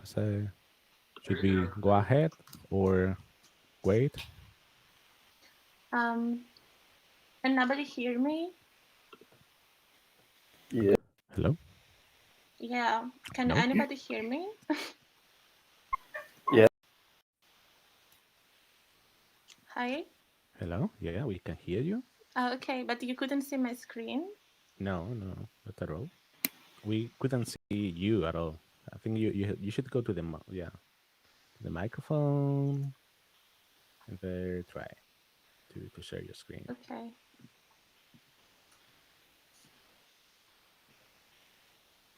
Yeah. Okay. Now we see you. Okay. Yeah. Okay. So Mm-hmm. yes. Yeah. So I'll put the video. Now we can see your screen. Yeah, everything will be fantastic. Let's go. Okay.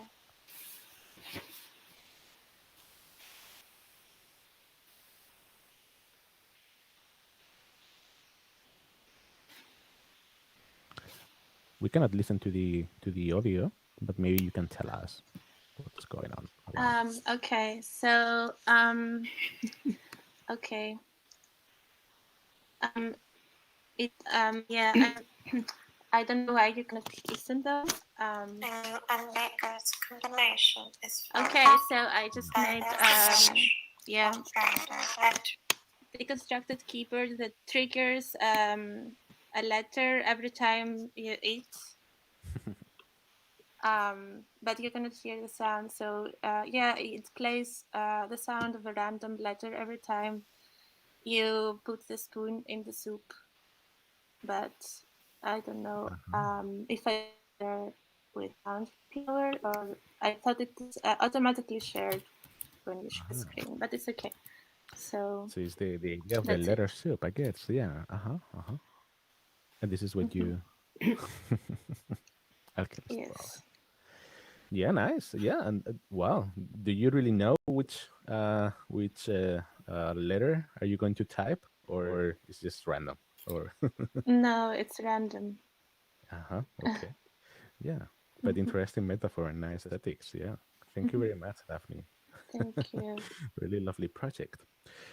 All right, so it's 2029 in my computer, and so I think we finished with the round of projects. So let me play some music in the background. Some contest music. Wow, that was super fast, huh? Yeah, we tried that. Yeah, come on. This is what's my job. It's 7 times doing this, so so one gets some skills after many years. So I have to say first, thank you very much to the students who presented these works. You have to know that this is the for many the first semester of their studies in this semester. So they are just this will be probably the first presentation they have done in this master, and I think that was actually a kind of nice beginning for you all. I'm really amazed how you professional are becoming every year, more and more professional and really nice projects. So congratulations for you all. Actually, we will have 3 winners, but actually the word winner is not actually it's not really true. I mean, it's basically a decision which is taken randomly most of the times, and don't consider yourself like a loser if you don't win, because this is not really the case.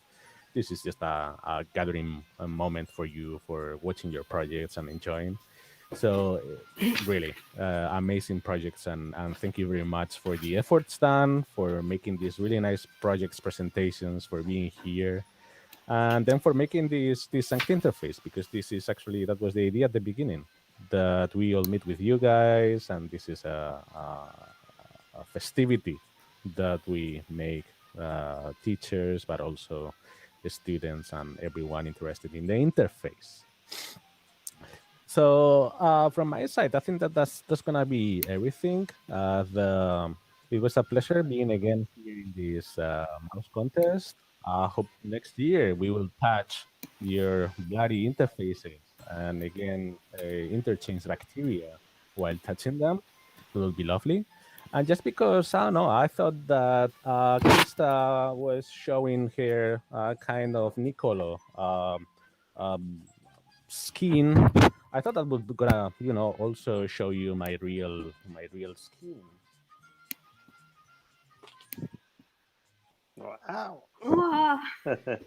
So then, see you next year, guys.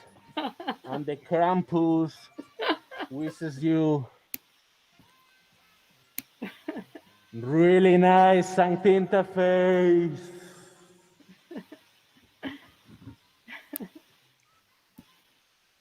So now, Kike, Soren, Christian, Krista, Logan, we must go to the toilet to take a decision, because toilet is the place of taking decision.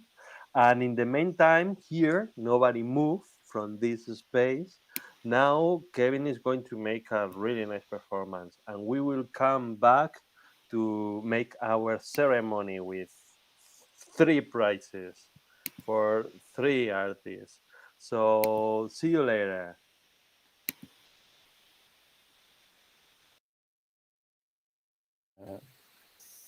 So should I stay here for my lecture, or should I go to the main place over at the mouse cursor? Yeah, you can do it from there or from the other side. It's okay. Both So it ways. doesn't matter. This gets everyone in the room. There's no reason to Yeah, make it more complicated. exactly. Love it. All right. Well, since we're jumping right into this, there's going to need to be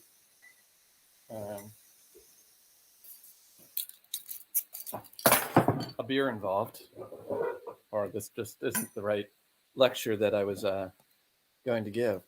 All right, and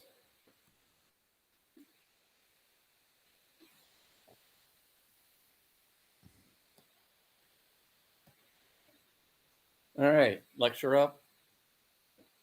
Yes, yes, great. All right.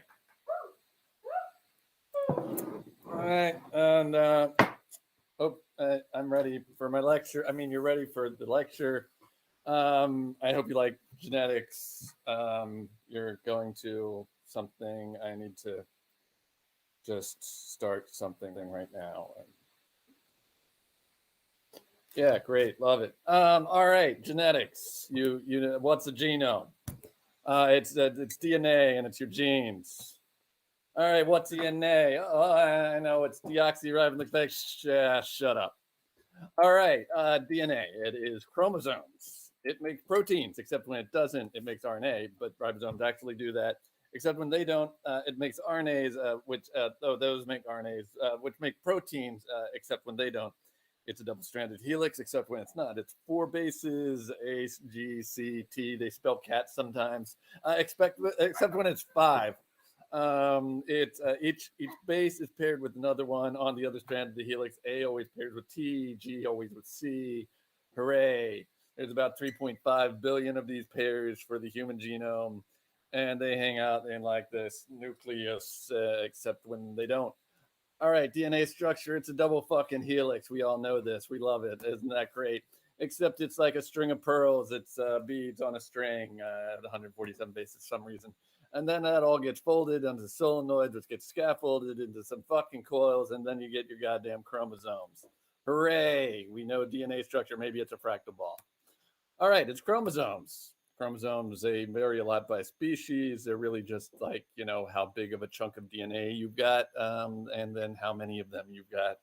There's, like foxes have like 36, birds have 7, and then like zebras, anywhere from 19 to 40. Who cares? And then the platypus, the more you understand this diagram, the less it makes fucking sense. There's also a bunch of microchromosomes. Genome size by species. Look, hey, we're special. We've got like the most or something, except like, you know, if you compare us to like amphibians and flowers, we're like not all that great. So what happens to your DNA? It gets duplicated. Woo! It gets repaired because it breaks all the fucking time. And it gets recombined. This is kind of a big deal. But, you know, we're talking about genetics, and the main thing is it gets transcribed to RNA, you know, which is like part of how it gets into like genes. So what are the RNAs? Well, they're the intermediary between DNA and a protein. Then there are a bunch of other functioning or sometimes not shit like messenger, micro, non-coding, long non-coding, who the fuck cares? And then they fold into these structures, these secondary structures as they're called. And these structures are important or something. So genes. All about genes. What's a gene? That depends on who you ask. Is it the proteins? Is it the functional RNAs also? Is it anything that gets transcribed? How many? About 45 to 60,000, but it sort of depends on who you're asking and all the other shit.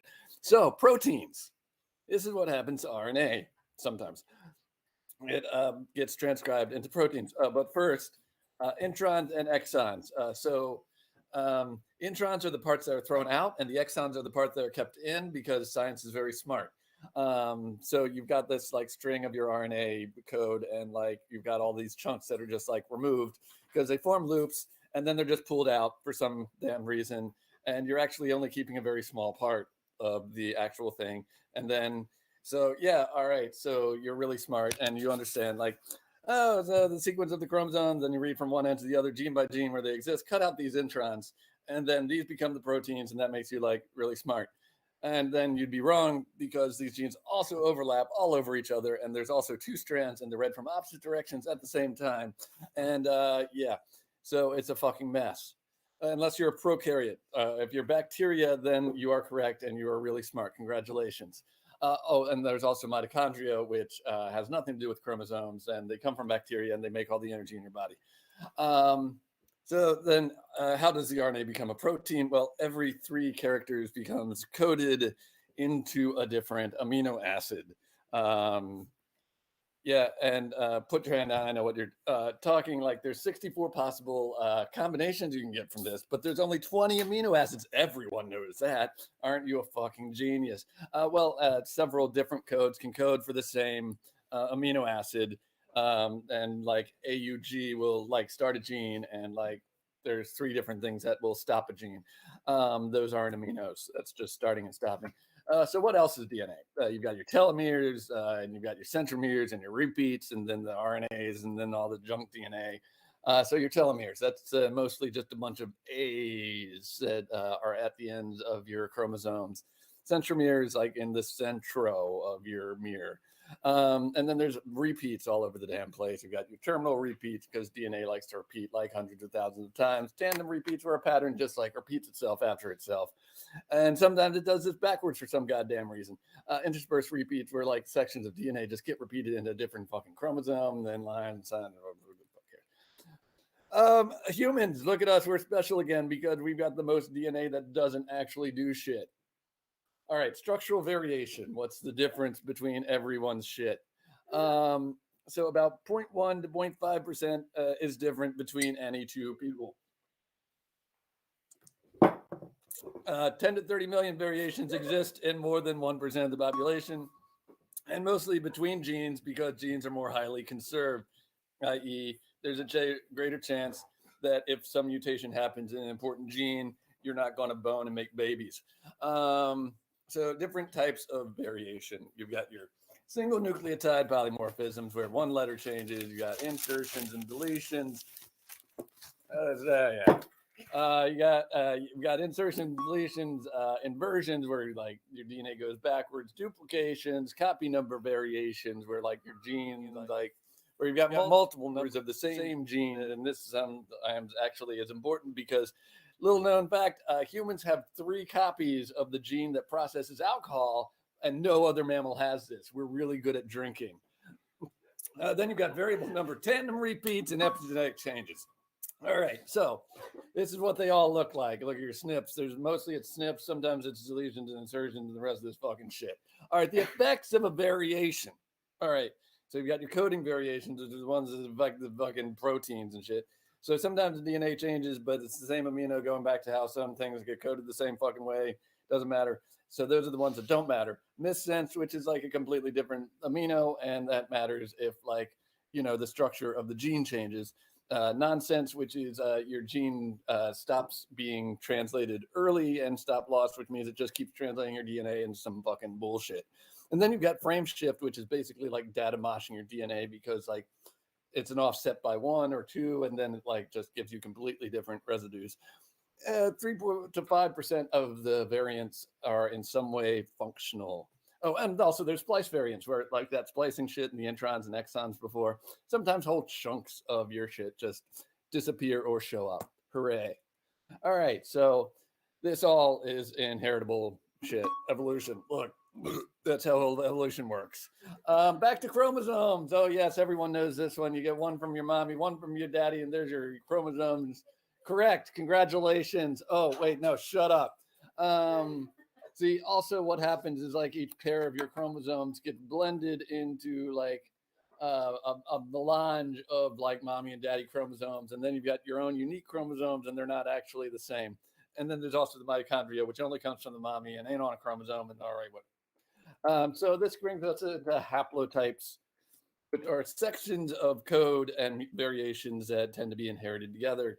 And these all get like arranged into like these grids that scientists turn at 45-degree angles because pyramids are cool.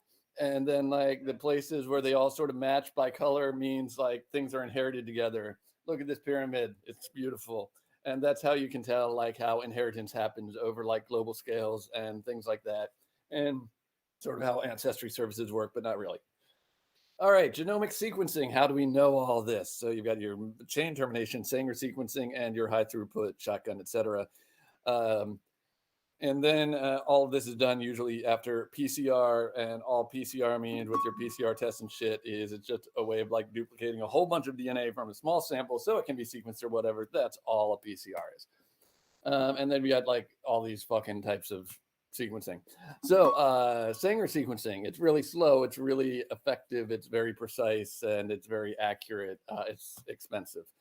So most of this shit is actually done through high throughput sequencing methods where your DNA is blasted into millions of small ass chunks, and then it's amplified and pushed into a bunch of chemistry that looks like this. And then that chemistry is like, oh, hey, look, here's all your like little chunks. And then those are combined and like compared to a reference sequence.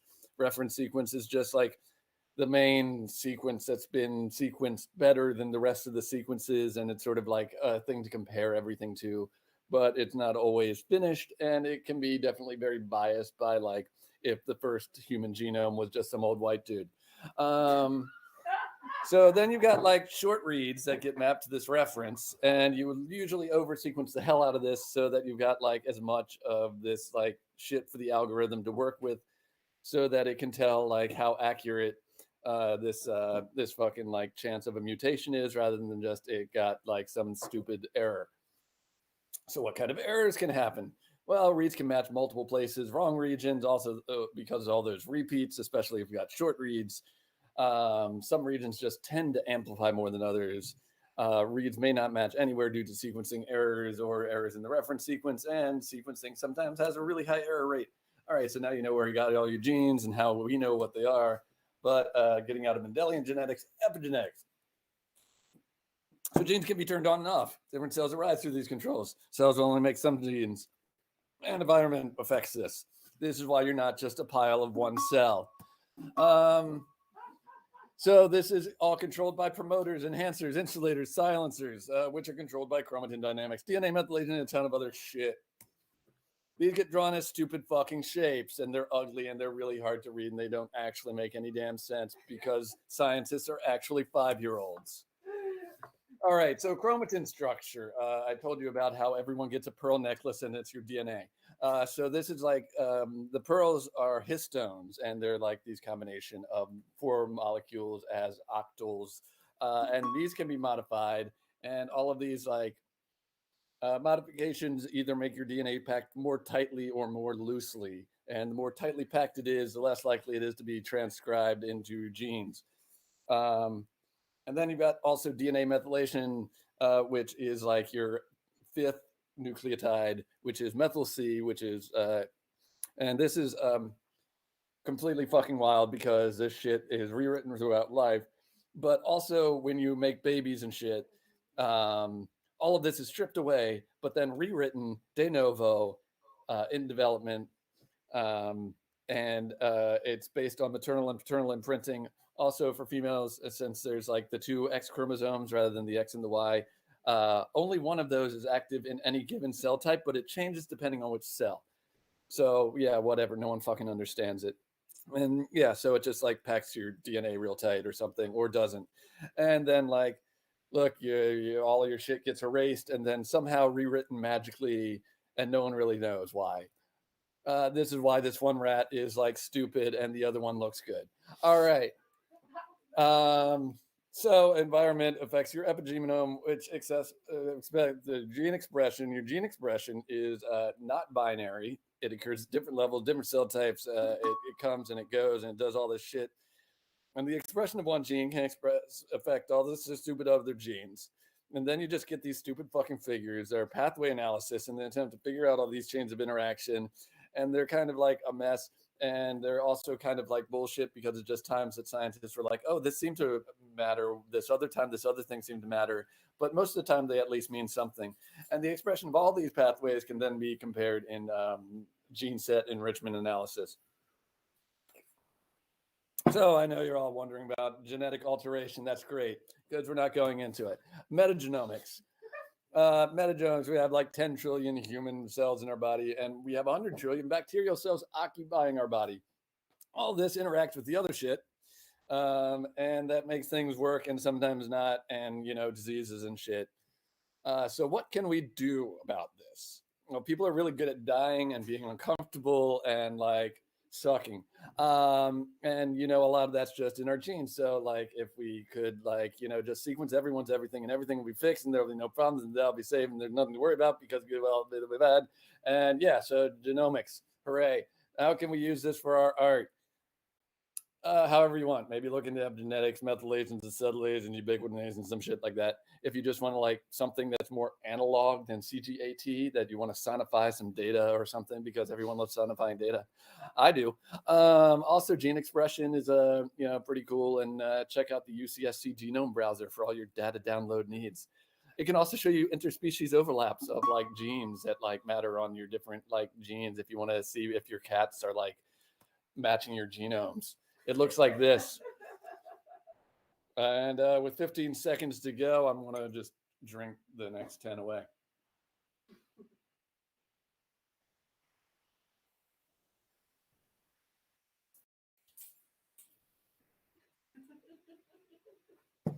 No questions allowed.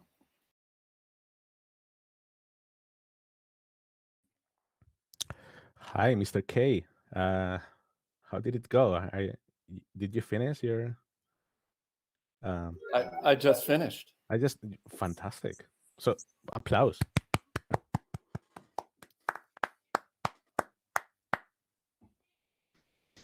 So we are so much in sync.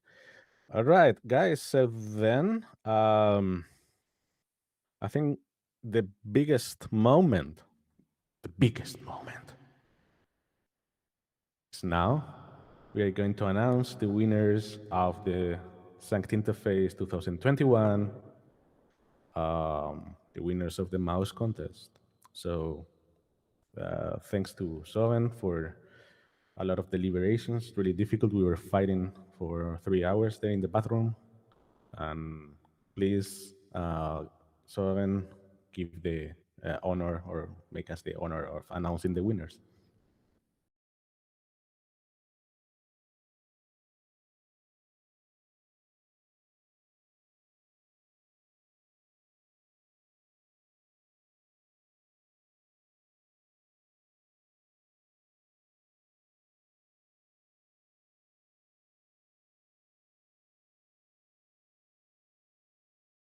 Now you are there. Okay. Yeah, the winners.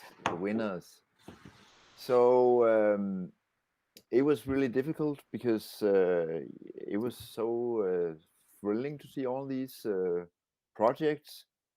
I enjoyed both the sort of the fun of them, the hacking, the exploration of various histories of computers, and the fact that some of them were like a real physical mice, right? I think we've got a big demo moment here, like the mother of all demos. This is sort of the child of all demos, or maybe the crazy little brother or little sister of all demos. So it was really a pleasure.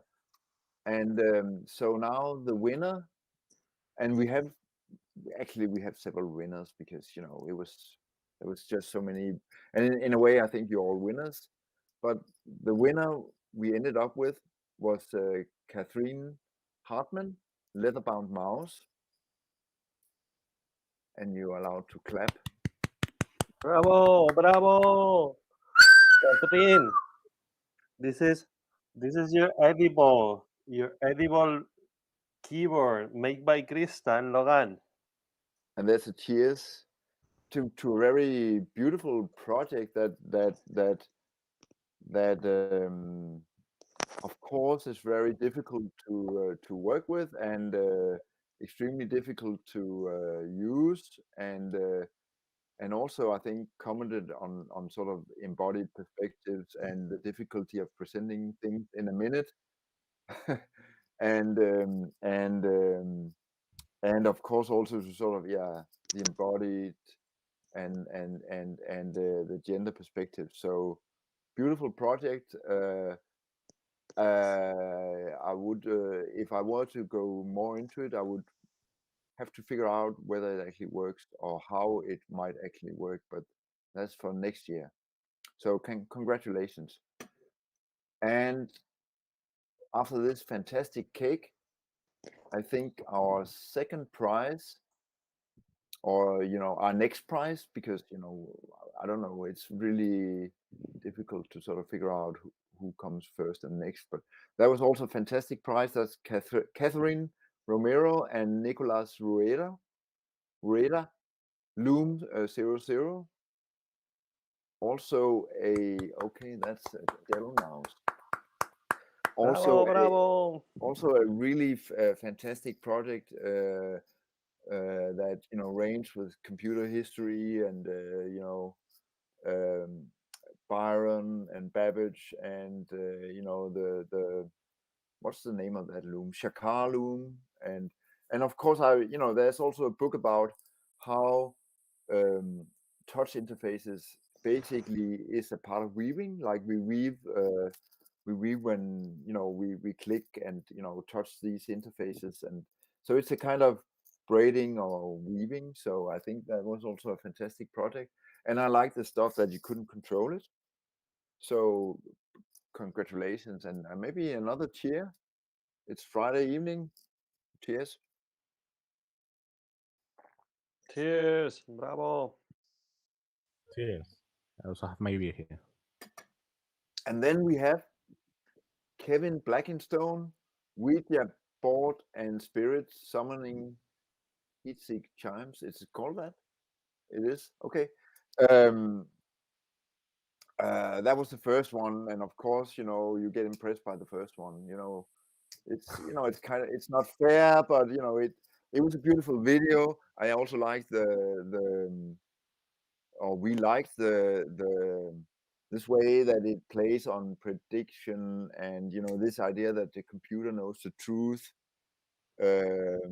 Actually, I've been part of making a poetry machine where we also sort of played on horoscopes, so you could sort of construct your own horoscope. So in what sense does the computer predict your life and your story? And of course we know it does. So congratulations to Kevin. And then we also have all these cakes. I want a cake. Then we also have a very beautiful project, Maria Dirneter, breathing mouse. Oh, the case gets a bit smaller. I'm sorry about that, but it's also a fantastic project that where it's just so poetic. You have to sort of blow stuff around on the screen. I really like that, or we really like that. So yeah, a beautiful project, and then I guess we get to the another really beautiful project, which is Maria Konstantinova, Universal Decision Maker. Yeah, because the whole sort of material dimension of it was beautiful, very beautifully made, and then again this idea of the computer actually being able to make decisions. Of course we know it's a lie. So we like that a lot. And then the last prize, but if we had more cakes, we would give you all a cake. So the last one, we have one more, is Sarah Konjarek, Y2 keyboard. Well, the video simply was the funniest video, with the best music. Made us all dance, and I see lots of people are still dancing. And of course, being from the Nordic, you have to fall for a Nokia, keeping Nokia alive. So congratulations. And and also to all the stuff that wasn't awarded, like the golf mouse, the baby blue racer, like making the mouse part of the game, keyboard soups, and the soft interfaces. Sometimes I could use that, Kelsey's, and this driving mouse playing Pong, the human mouse ears. I really like that a lot as well. So and then there was this thing about the Pope, but I'm a Catholic. I'm a Protestant, so I'm not sure I get this thing about the Pope, but I like the idea that this keyboard that you can't really write on. And last but not least, Pepe's very beautiful sort of heart-shaped keyboard. A simple but very beautiful idea. So you all deserve cake and cheers.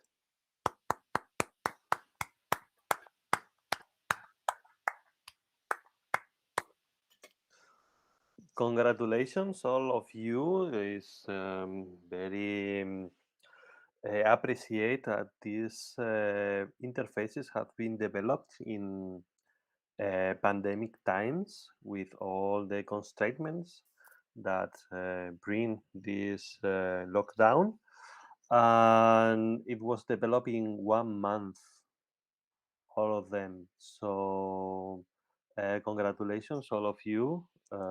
It was a pleasure to see your creations.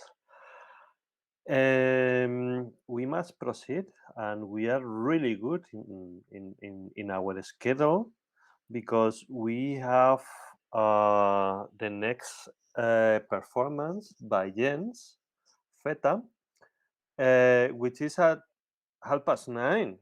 But we could do it right now if Jens is prepared. If it's Jens around, Jens can come to the microphone and say something. Otherwise, we must wait till 9:30, which is the schedule. Jens, are you around?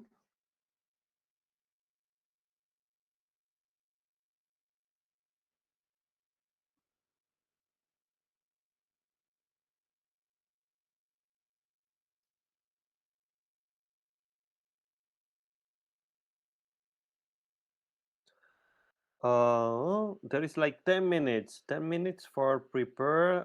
Christina said give Jens 10 minutes to prepare. Jens? I can hear you. Can you go to the microphone and step in the microphone just a little bit down and to the left? Up, down, up. Jens? You are going somewhere else. Where are you going? Jens? Sorry. Yeah. This is the microphone. Step in the yeah. So let us know when are we going to see your performance? At 9:30. Okay, so let's meet at 9:30 in the IC elevator. Perfect. Okay.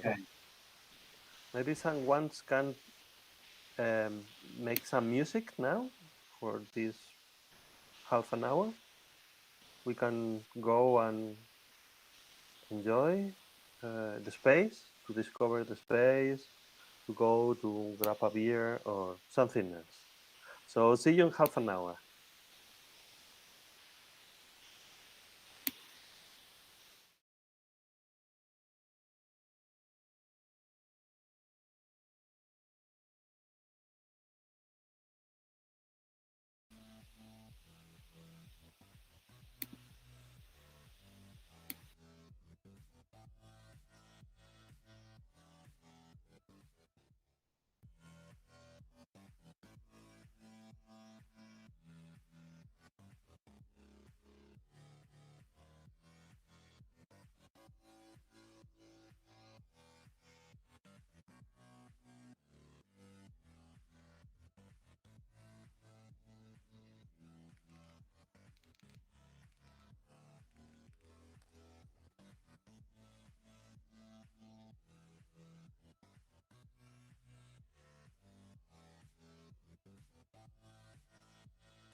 Sophie, Sophie, Sophie, Sophie, Sophie, tout ma chérie. Was, wie funktioniert das?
Hello, are you prepared?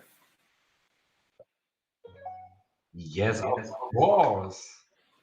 Okay. So we follow the schedule in 12 minutes. So in 10 minutes, I'm going to the other place and I announce to everywhere. Perfect. Okay, great. Perfect, perfect. And I just go to the mic and share my screen, and everyone who wants can click into the screen and follow. Yeah.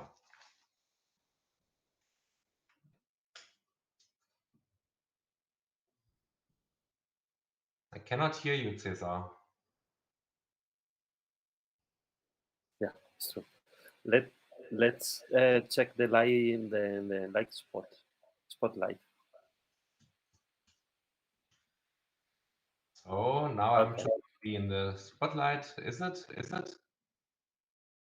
Works perfectly.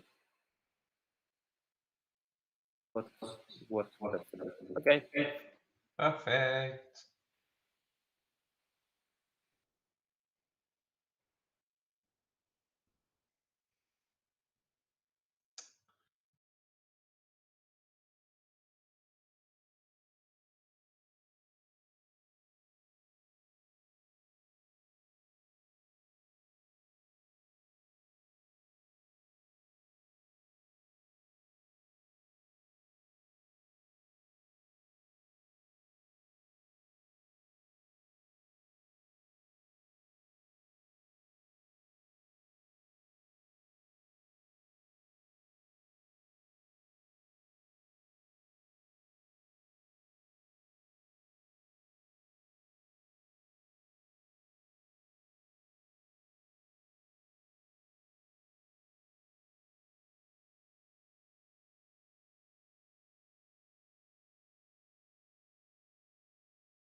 Hi, everybody. The performance, the Jens performance is starting in the IC elevator.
Hi, Tessa. Is this the right place?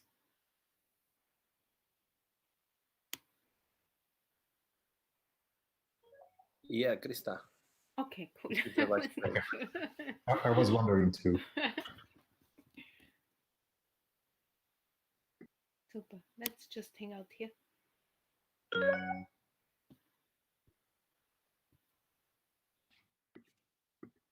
you here, Jens?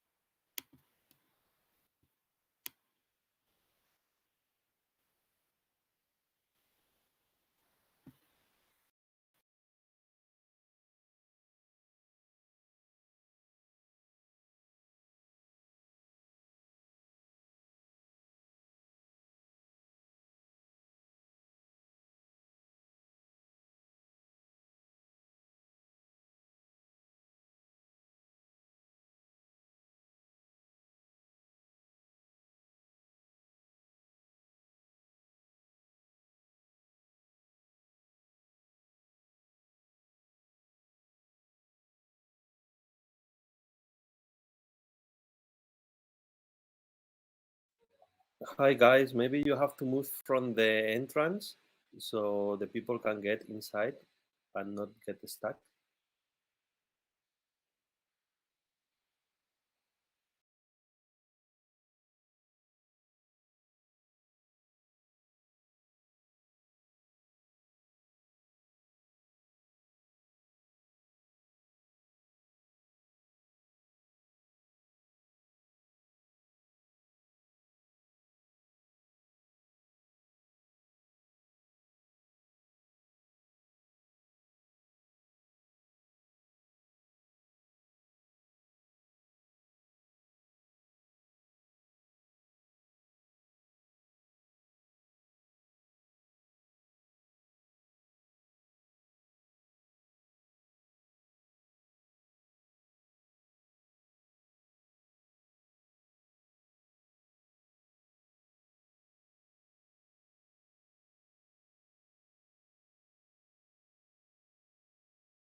Not hearing Jens right now.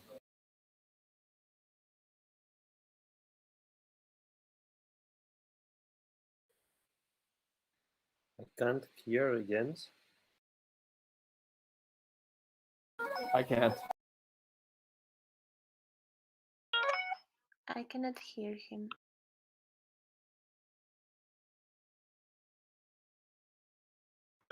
Yeah, no sound as well.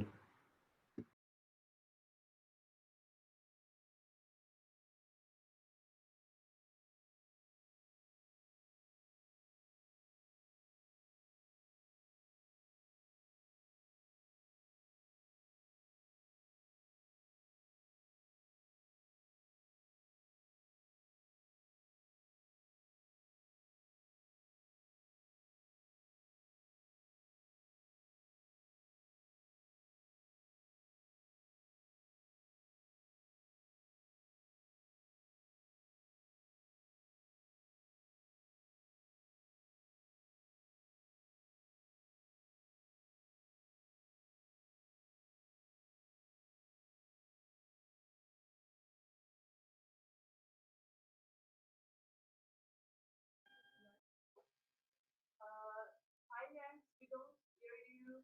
Do you hear us? Oh no.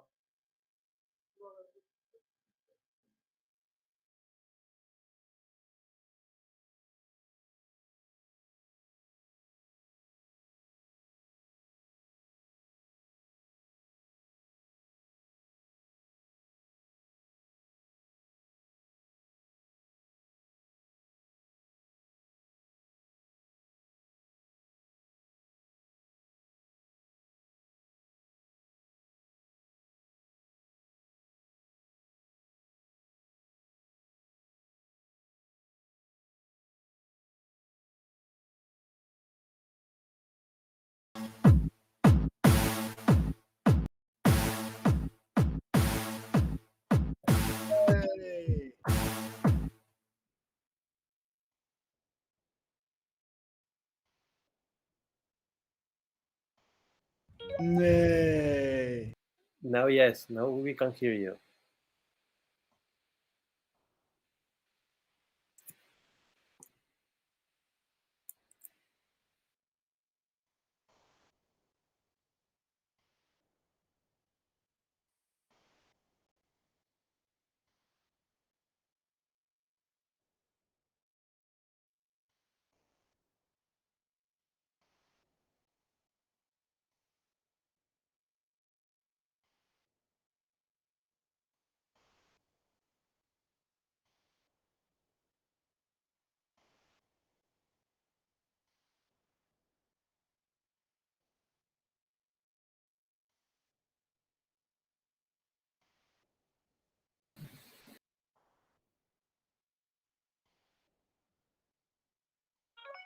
I think you cannot hear again.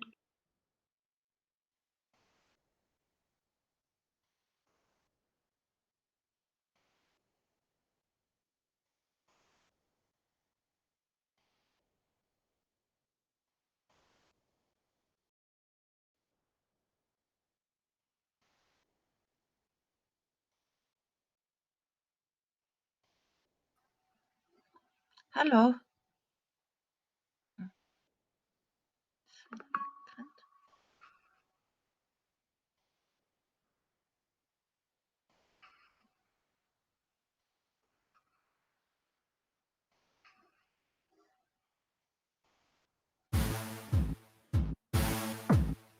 Yay! Now it works. Super.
Amateur. Amateur. Amateur. Amateur.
Sugabe! This image is very show you, show it because it's really shitty.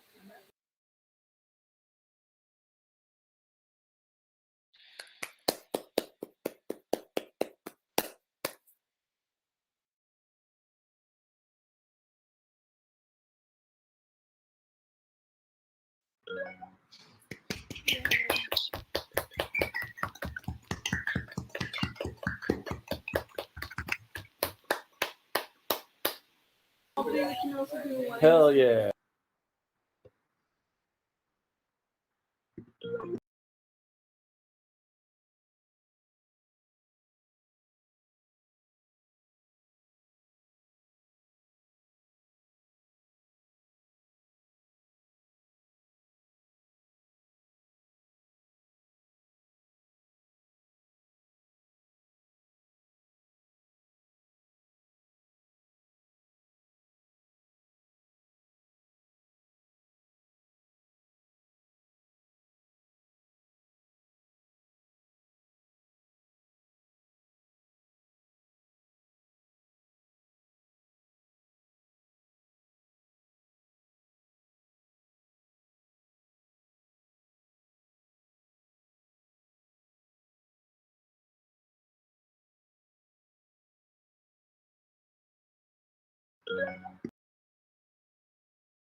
It's nightfall.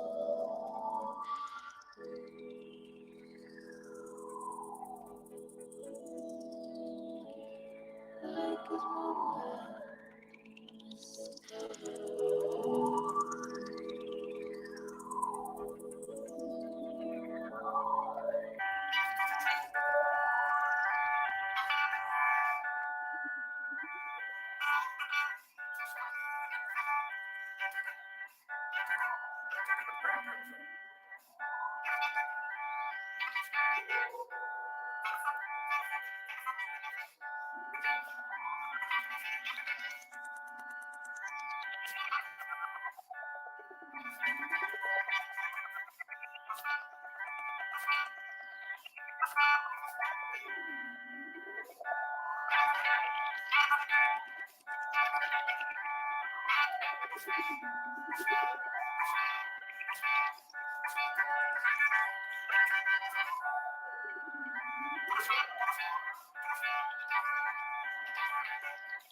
DJ.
Extending from the low to the high.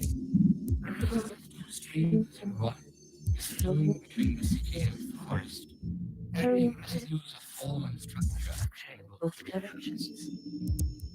The spatial abrupt, gorgeous path through the scenery indicates a cycle, climbing up and down cliffs, jumping from one side to another, meeting just pieces of the gorge together.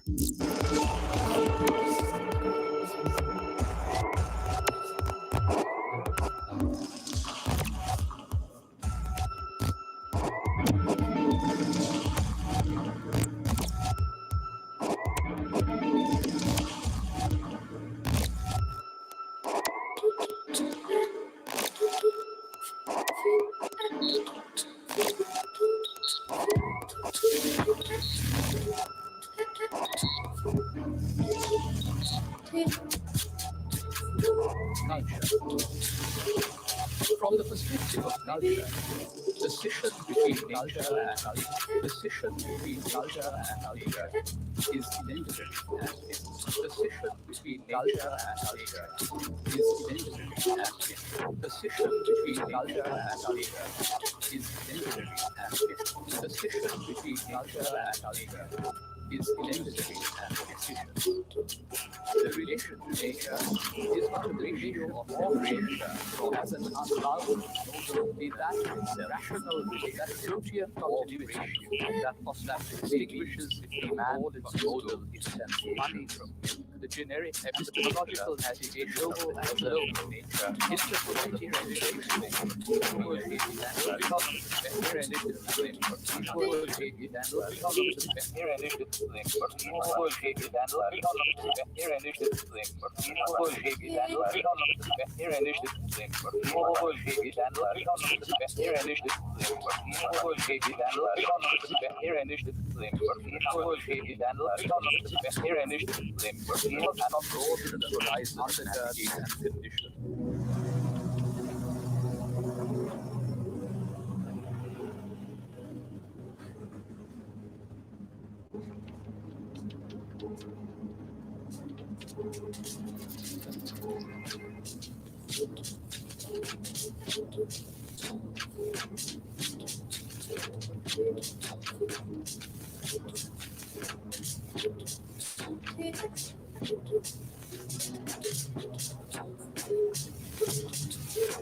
I have a recurring dream in which I am a water snake sliding down train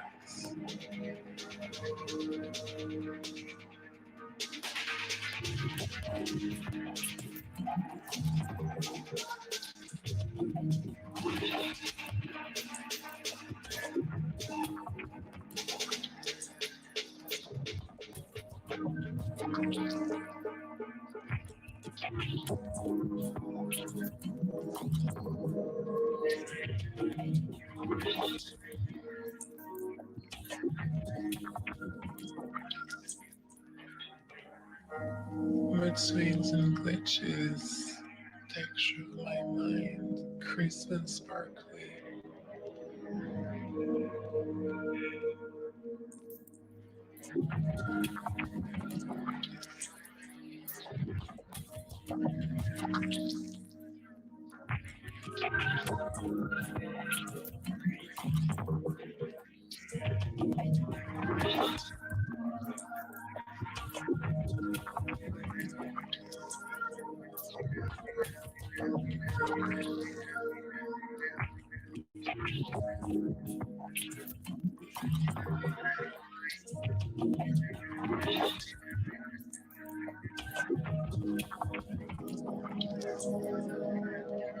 Feeling all those colorless forms dripping down on my skin.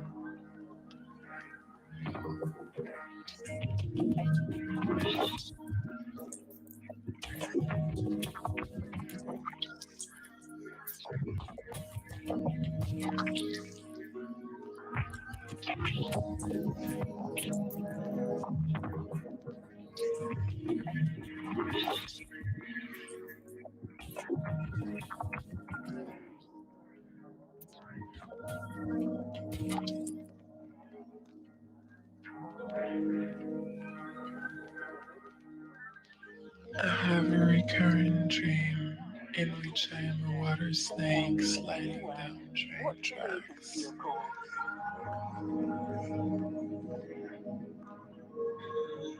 You can say things like, change my appointment, or I haven't been paid my job seeker's allowance.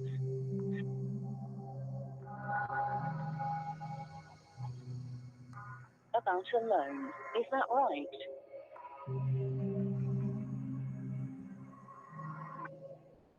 About a loan.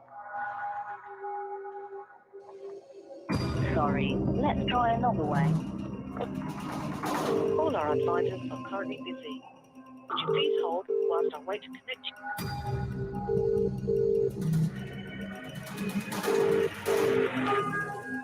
Hello, you're speaking to Maureen. We're doing ringbacks at the moment, so I can direct you. Tell me, is it about entry clearance, European, immigration, or British nationality? Hello? Speaking to Maureen. If there's no one there, I'll have to end the call. Okay, I'm going to have to end the call then. Good afternoon, speaking to Debbie. How may I help? Hello?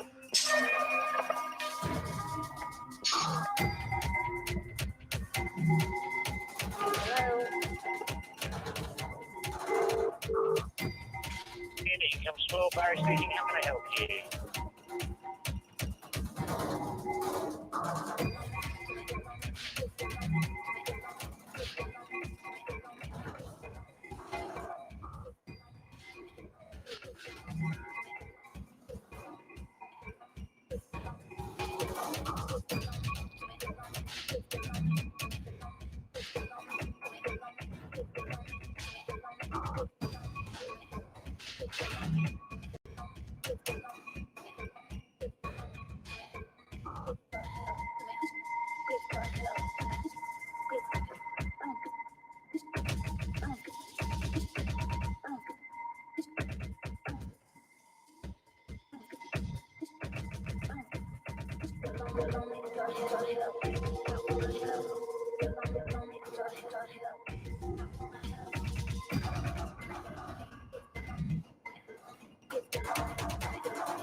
Echoes are mist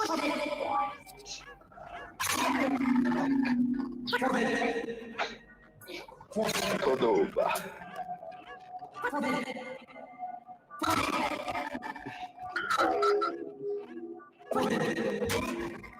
And she was completely silent.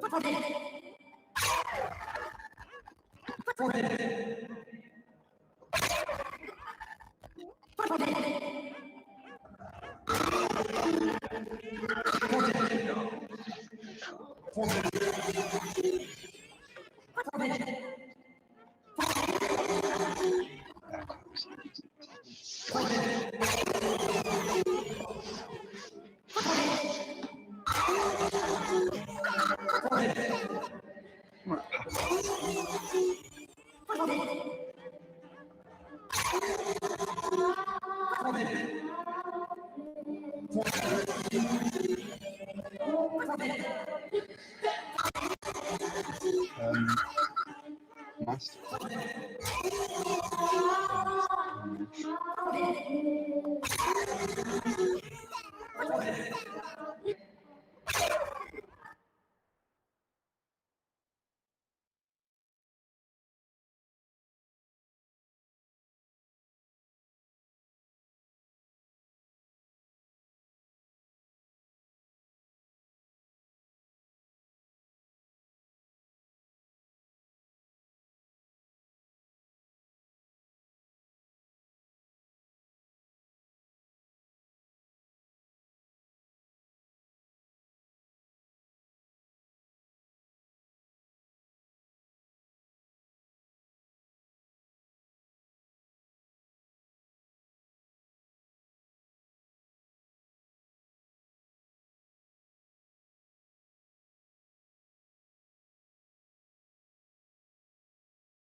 Something for your mind, your body, and your soul. Something for your mind, body, and your soul. Something for your mind, body, and your soul. Something for your mind, body, and your soul. Something for your mind, body, and your soul. Something for your mind, body, and your soul. Something for your mind, body, and your soul. Something for your mind, body, and your soul. Something for your mind, your mind. Something for your mind, body, and your soul. Something for your mind, body, and your soul. Something for your mind, body, and your soul. Something for your mind, body, and your soul. Something for your mind, body, and your soul. Something for your mind, body, and your soul. Something for your mind, body, and your soul. Something for your mind, and your soul.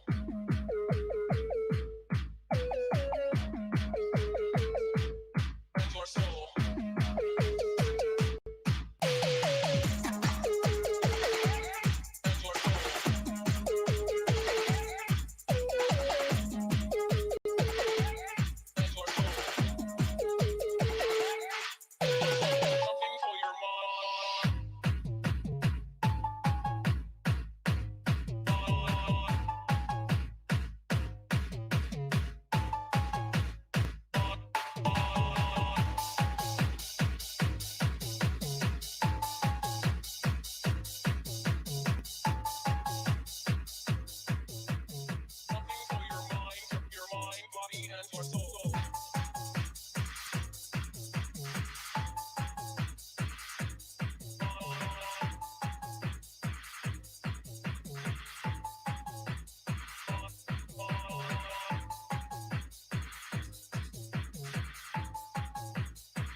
Something for your mind, body, and your soul.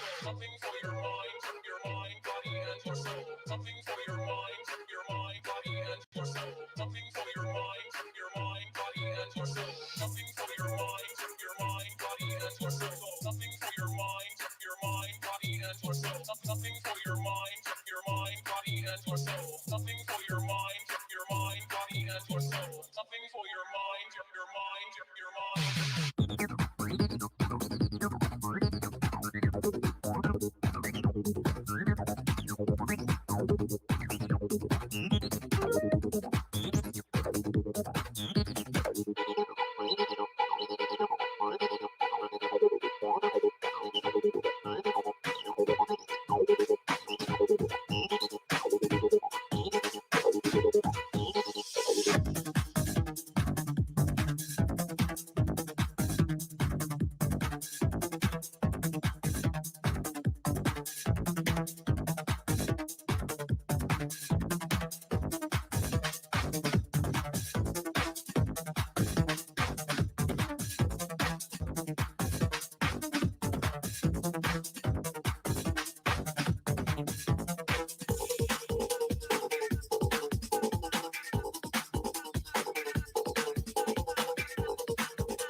Walk a mile in these Louboutins. But they don't wear these sheets where I'm from. Over 90, bought an ounce of E. Over 90, brought me back with the guy. Said he got chased, but he ass moved his head, choked his head, broke his head down the phone. The boy by he brought me by myself a smaller tone. Had to watch it from the ounce, plus a five, watch the over from the 10. I had it first, the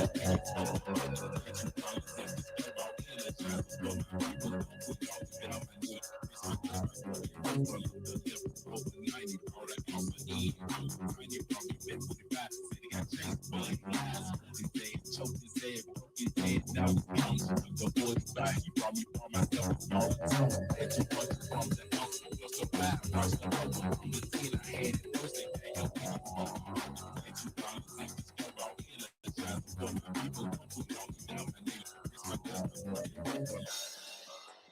Walk a mile in these Louboutins. But they don't wear these sheets where I'm from.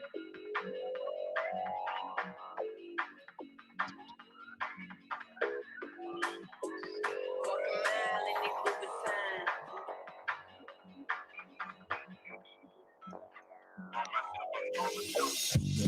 Over 90, bought an ounce of E. Over 90, brought me back with the guy. Said he got chased, but he ass moved his head, choked his head, broke his head down the phone. The boy by he brought me by myself a smaller tone. Had to watch it from the ounce, plus the five, watch the over from the 10. I had it first, they can't help it. Get you probably think the stove out here, the child is going to be with I'm putting all you down, my nigga. It's my best. Over 90, bought an ounce of E. Over 90, brought me back with the guy. Said he got chased, but he ass moved his head, choked his head, broke his head down the phone. The boy by he brought me by myself a smaller tone. Had to watch it from the ounce, plus the five, watch the over from the 10. I had it first, they can't help it. Get you probably think the stove out here, the child is going to be with I'm putting all you down, my nigga. It's my best.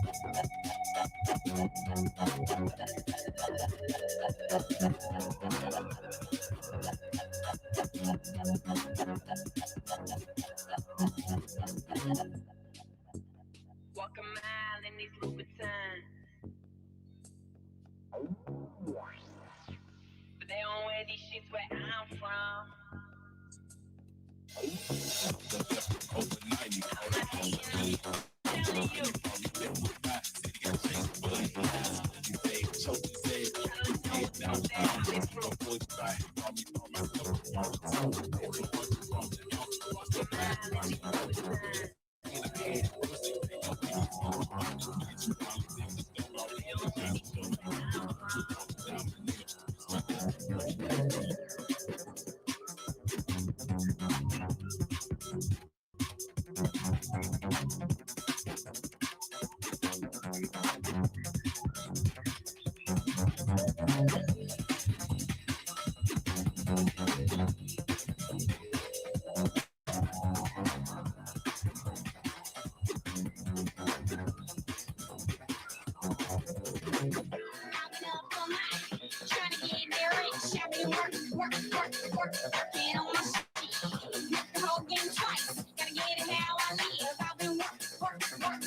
Working on my shit.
LSD, ecstasy, LSD, ecstasy, LSD, ecstasy, LSD, ecstasy.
LSD,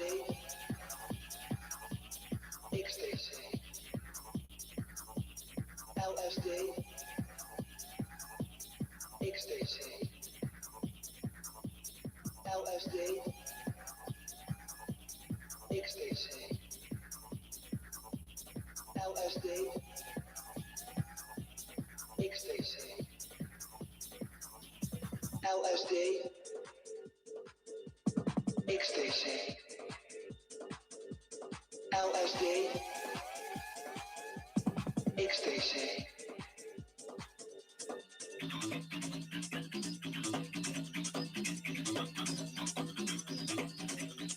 Ecstasy, ecstasy.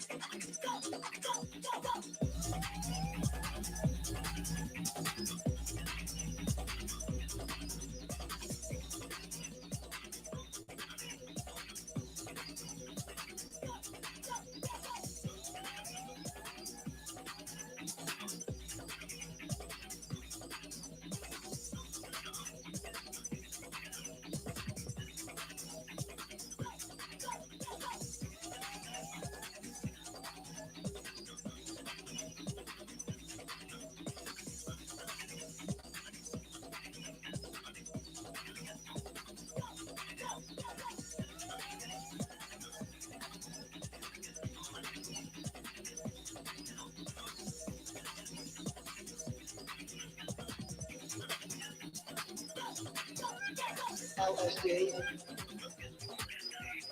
ecstasy, LSD, ecstasy.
چه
کنیم الان؟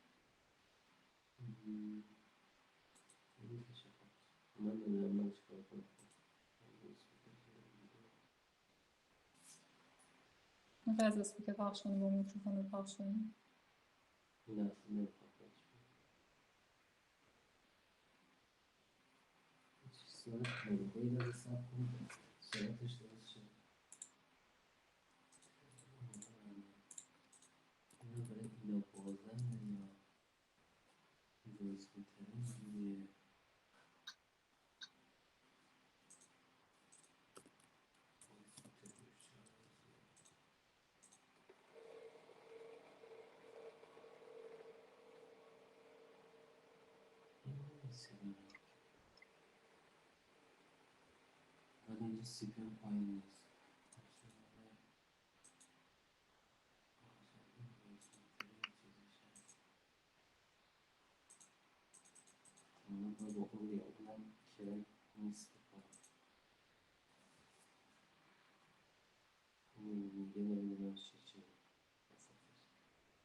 بیاش کنم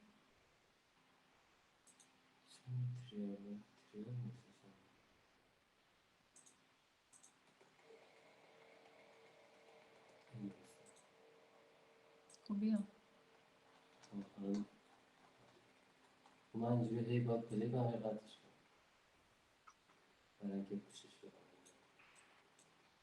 چی؟ خب بیا تو همونجا تستش کن اشکال نداره بس حداقل اون آدما هم بشنون داری چیکار میکنی بیا پایین نه اینجا نه برو بالا برو اون بر آره اینو بیا برو اون چپ ای چپ دیگه اینجا بیا پایین حالا.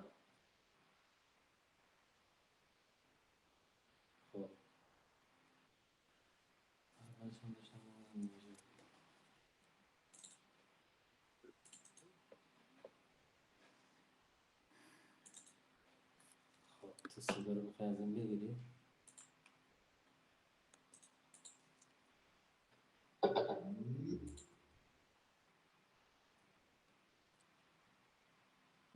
تو حالا پلی کن، من یه کارش میکنم.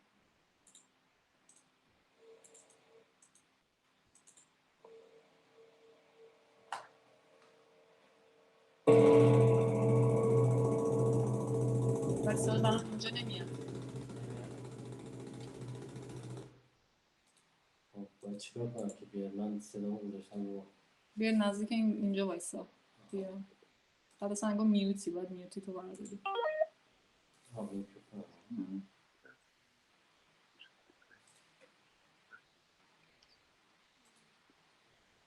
میکروفون تو میوتی چو بردار نداشتی.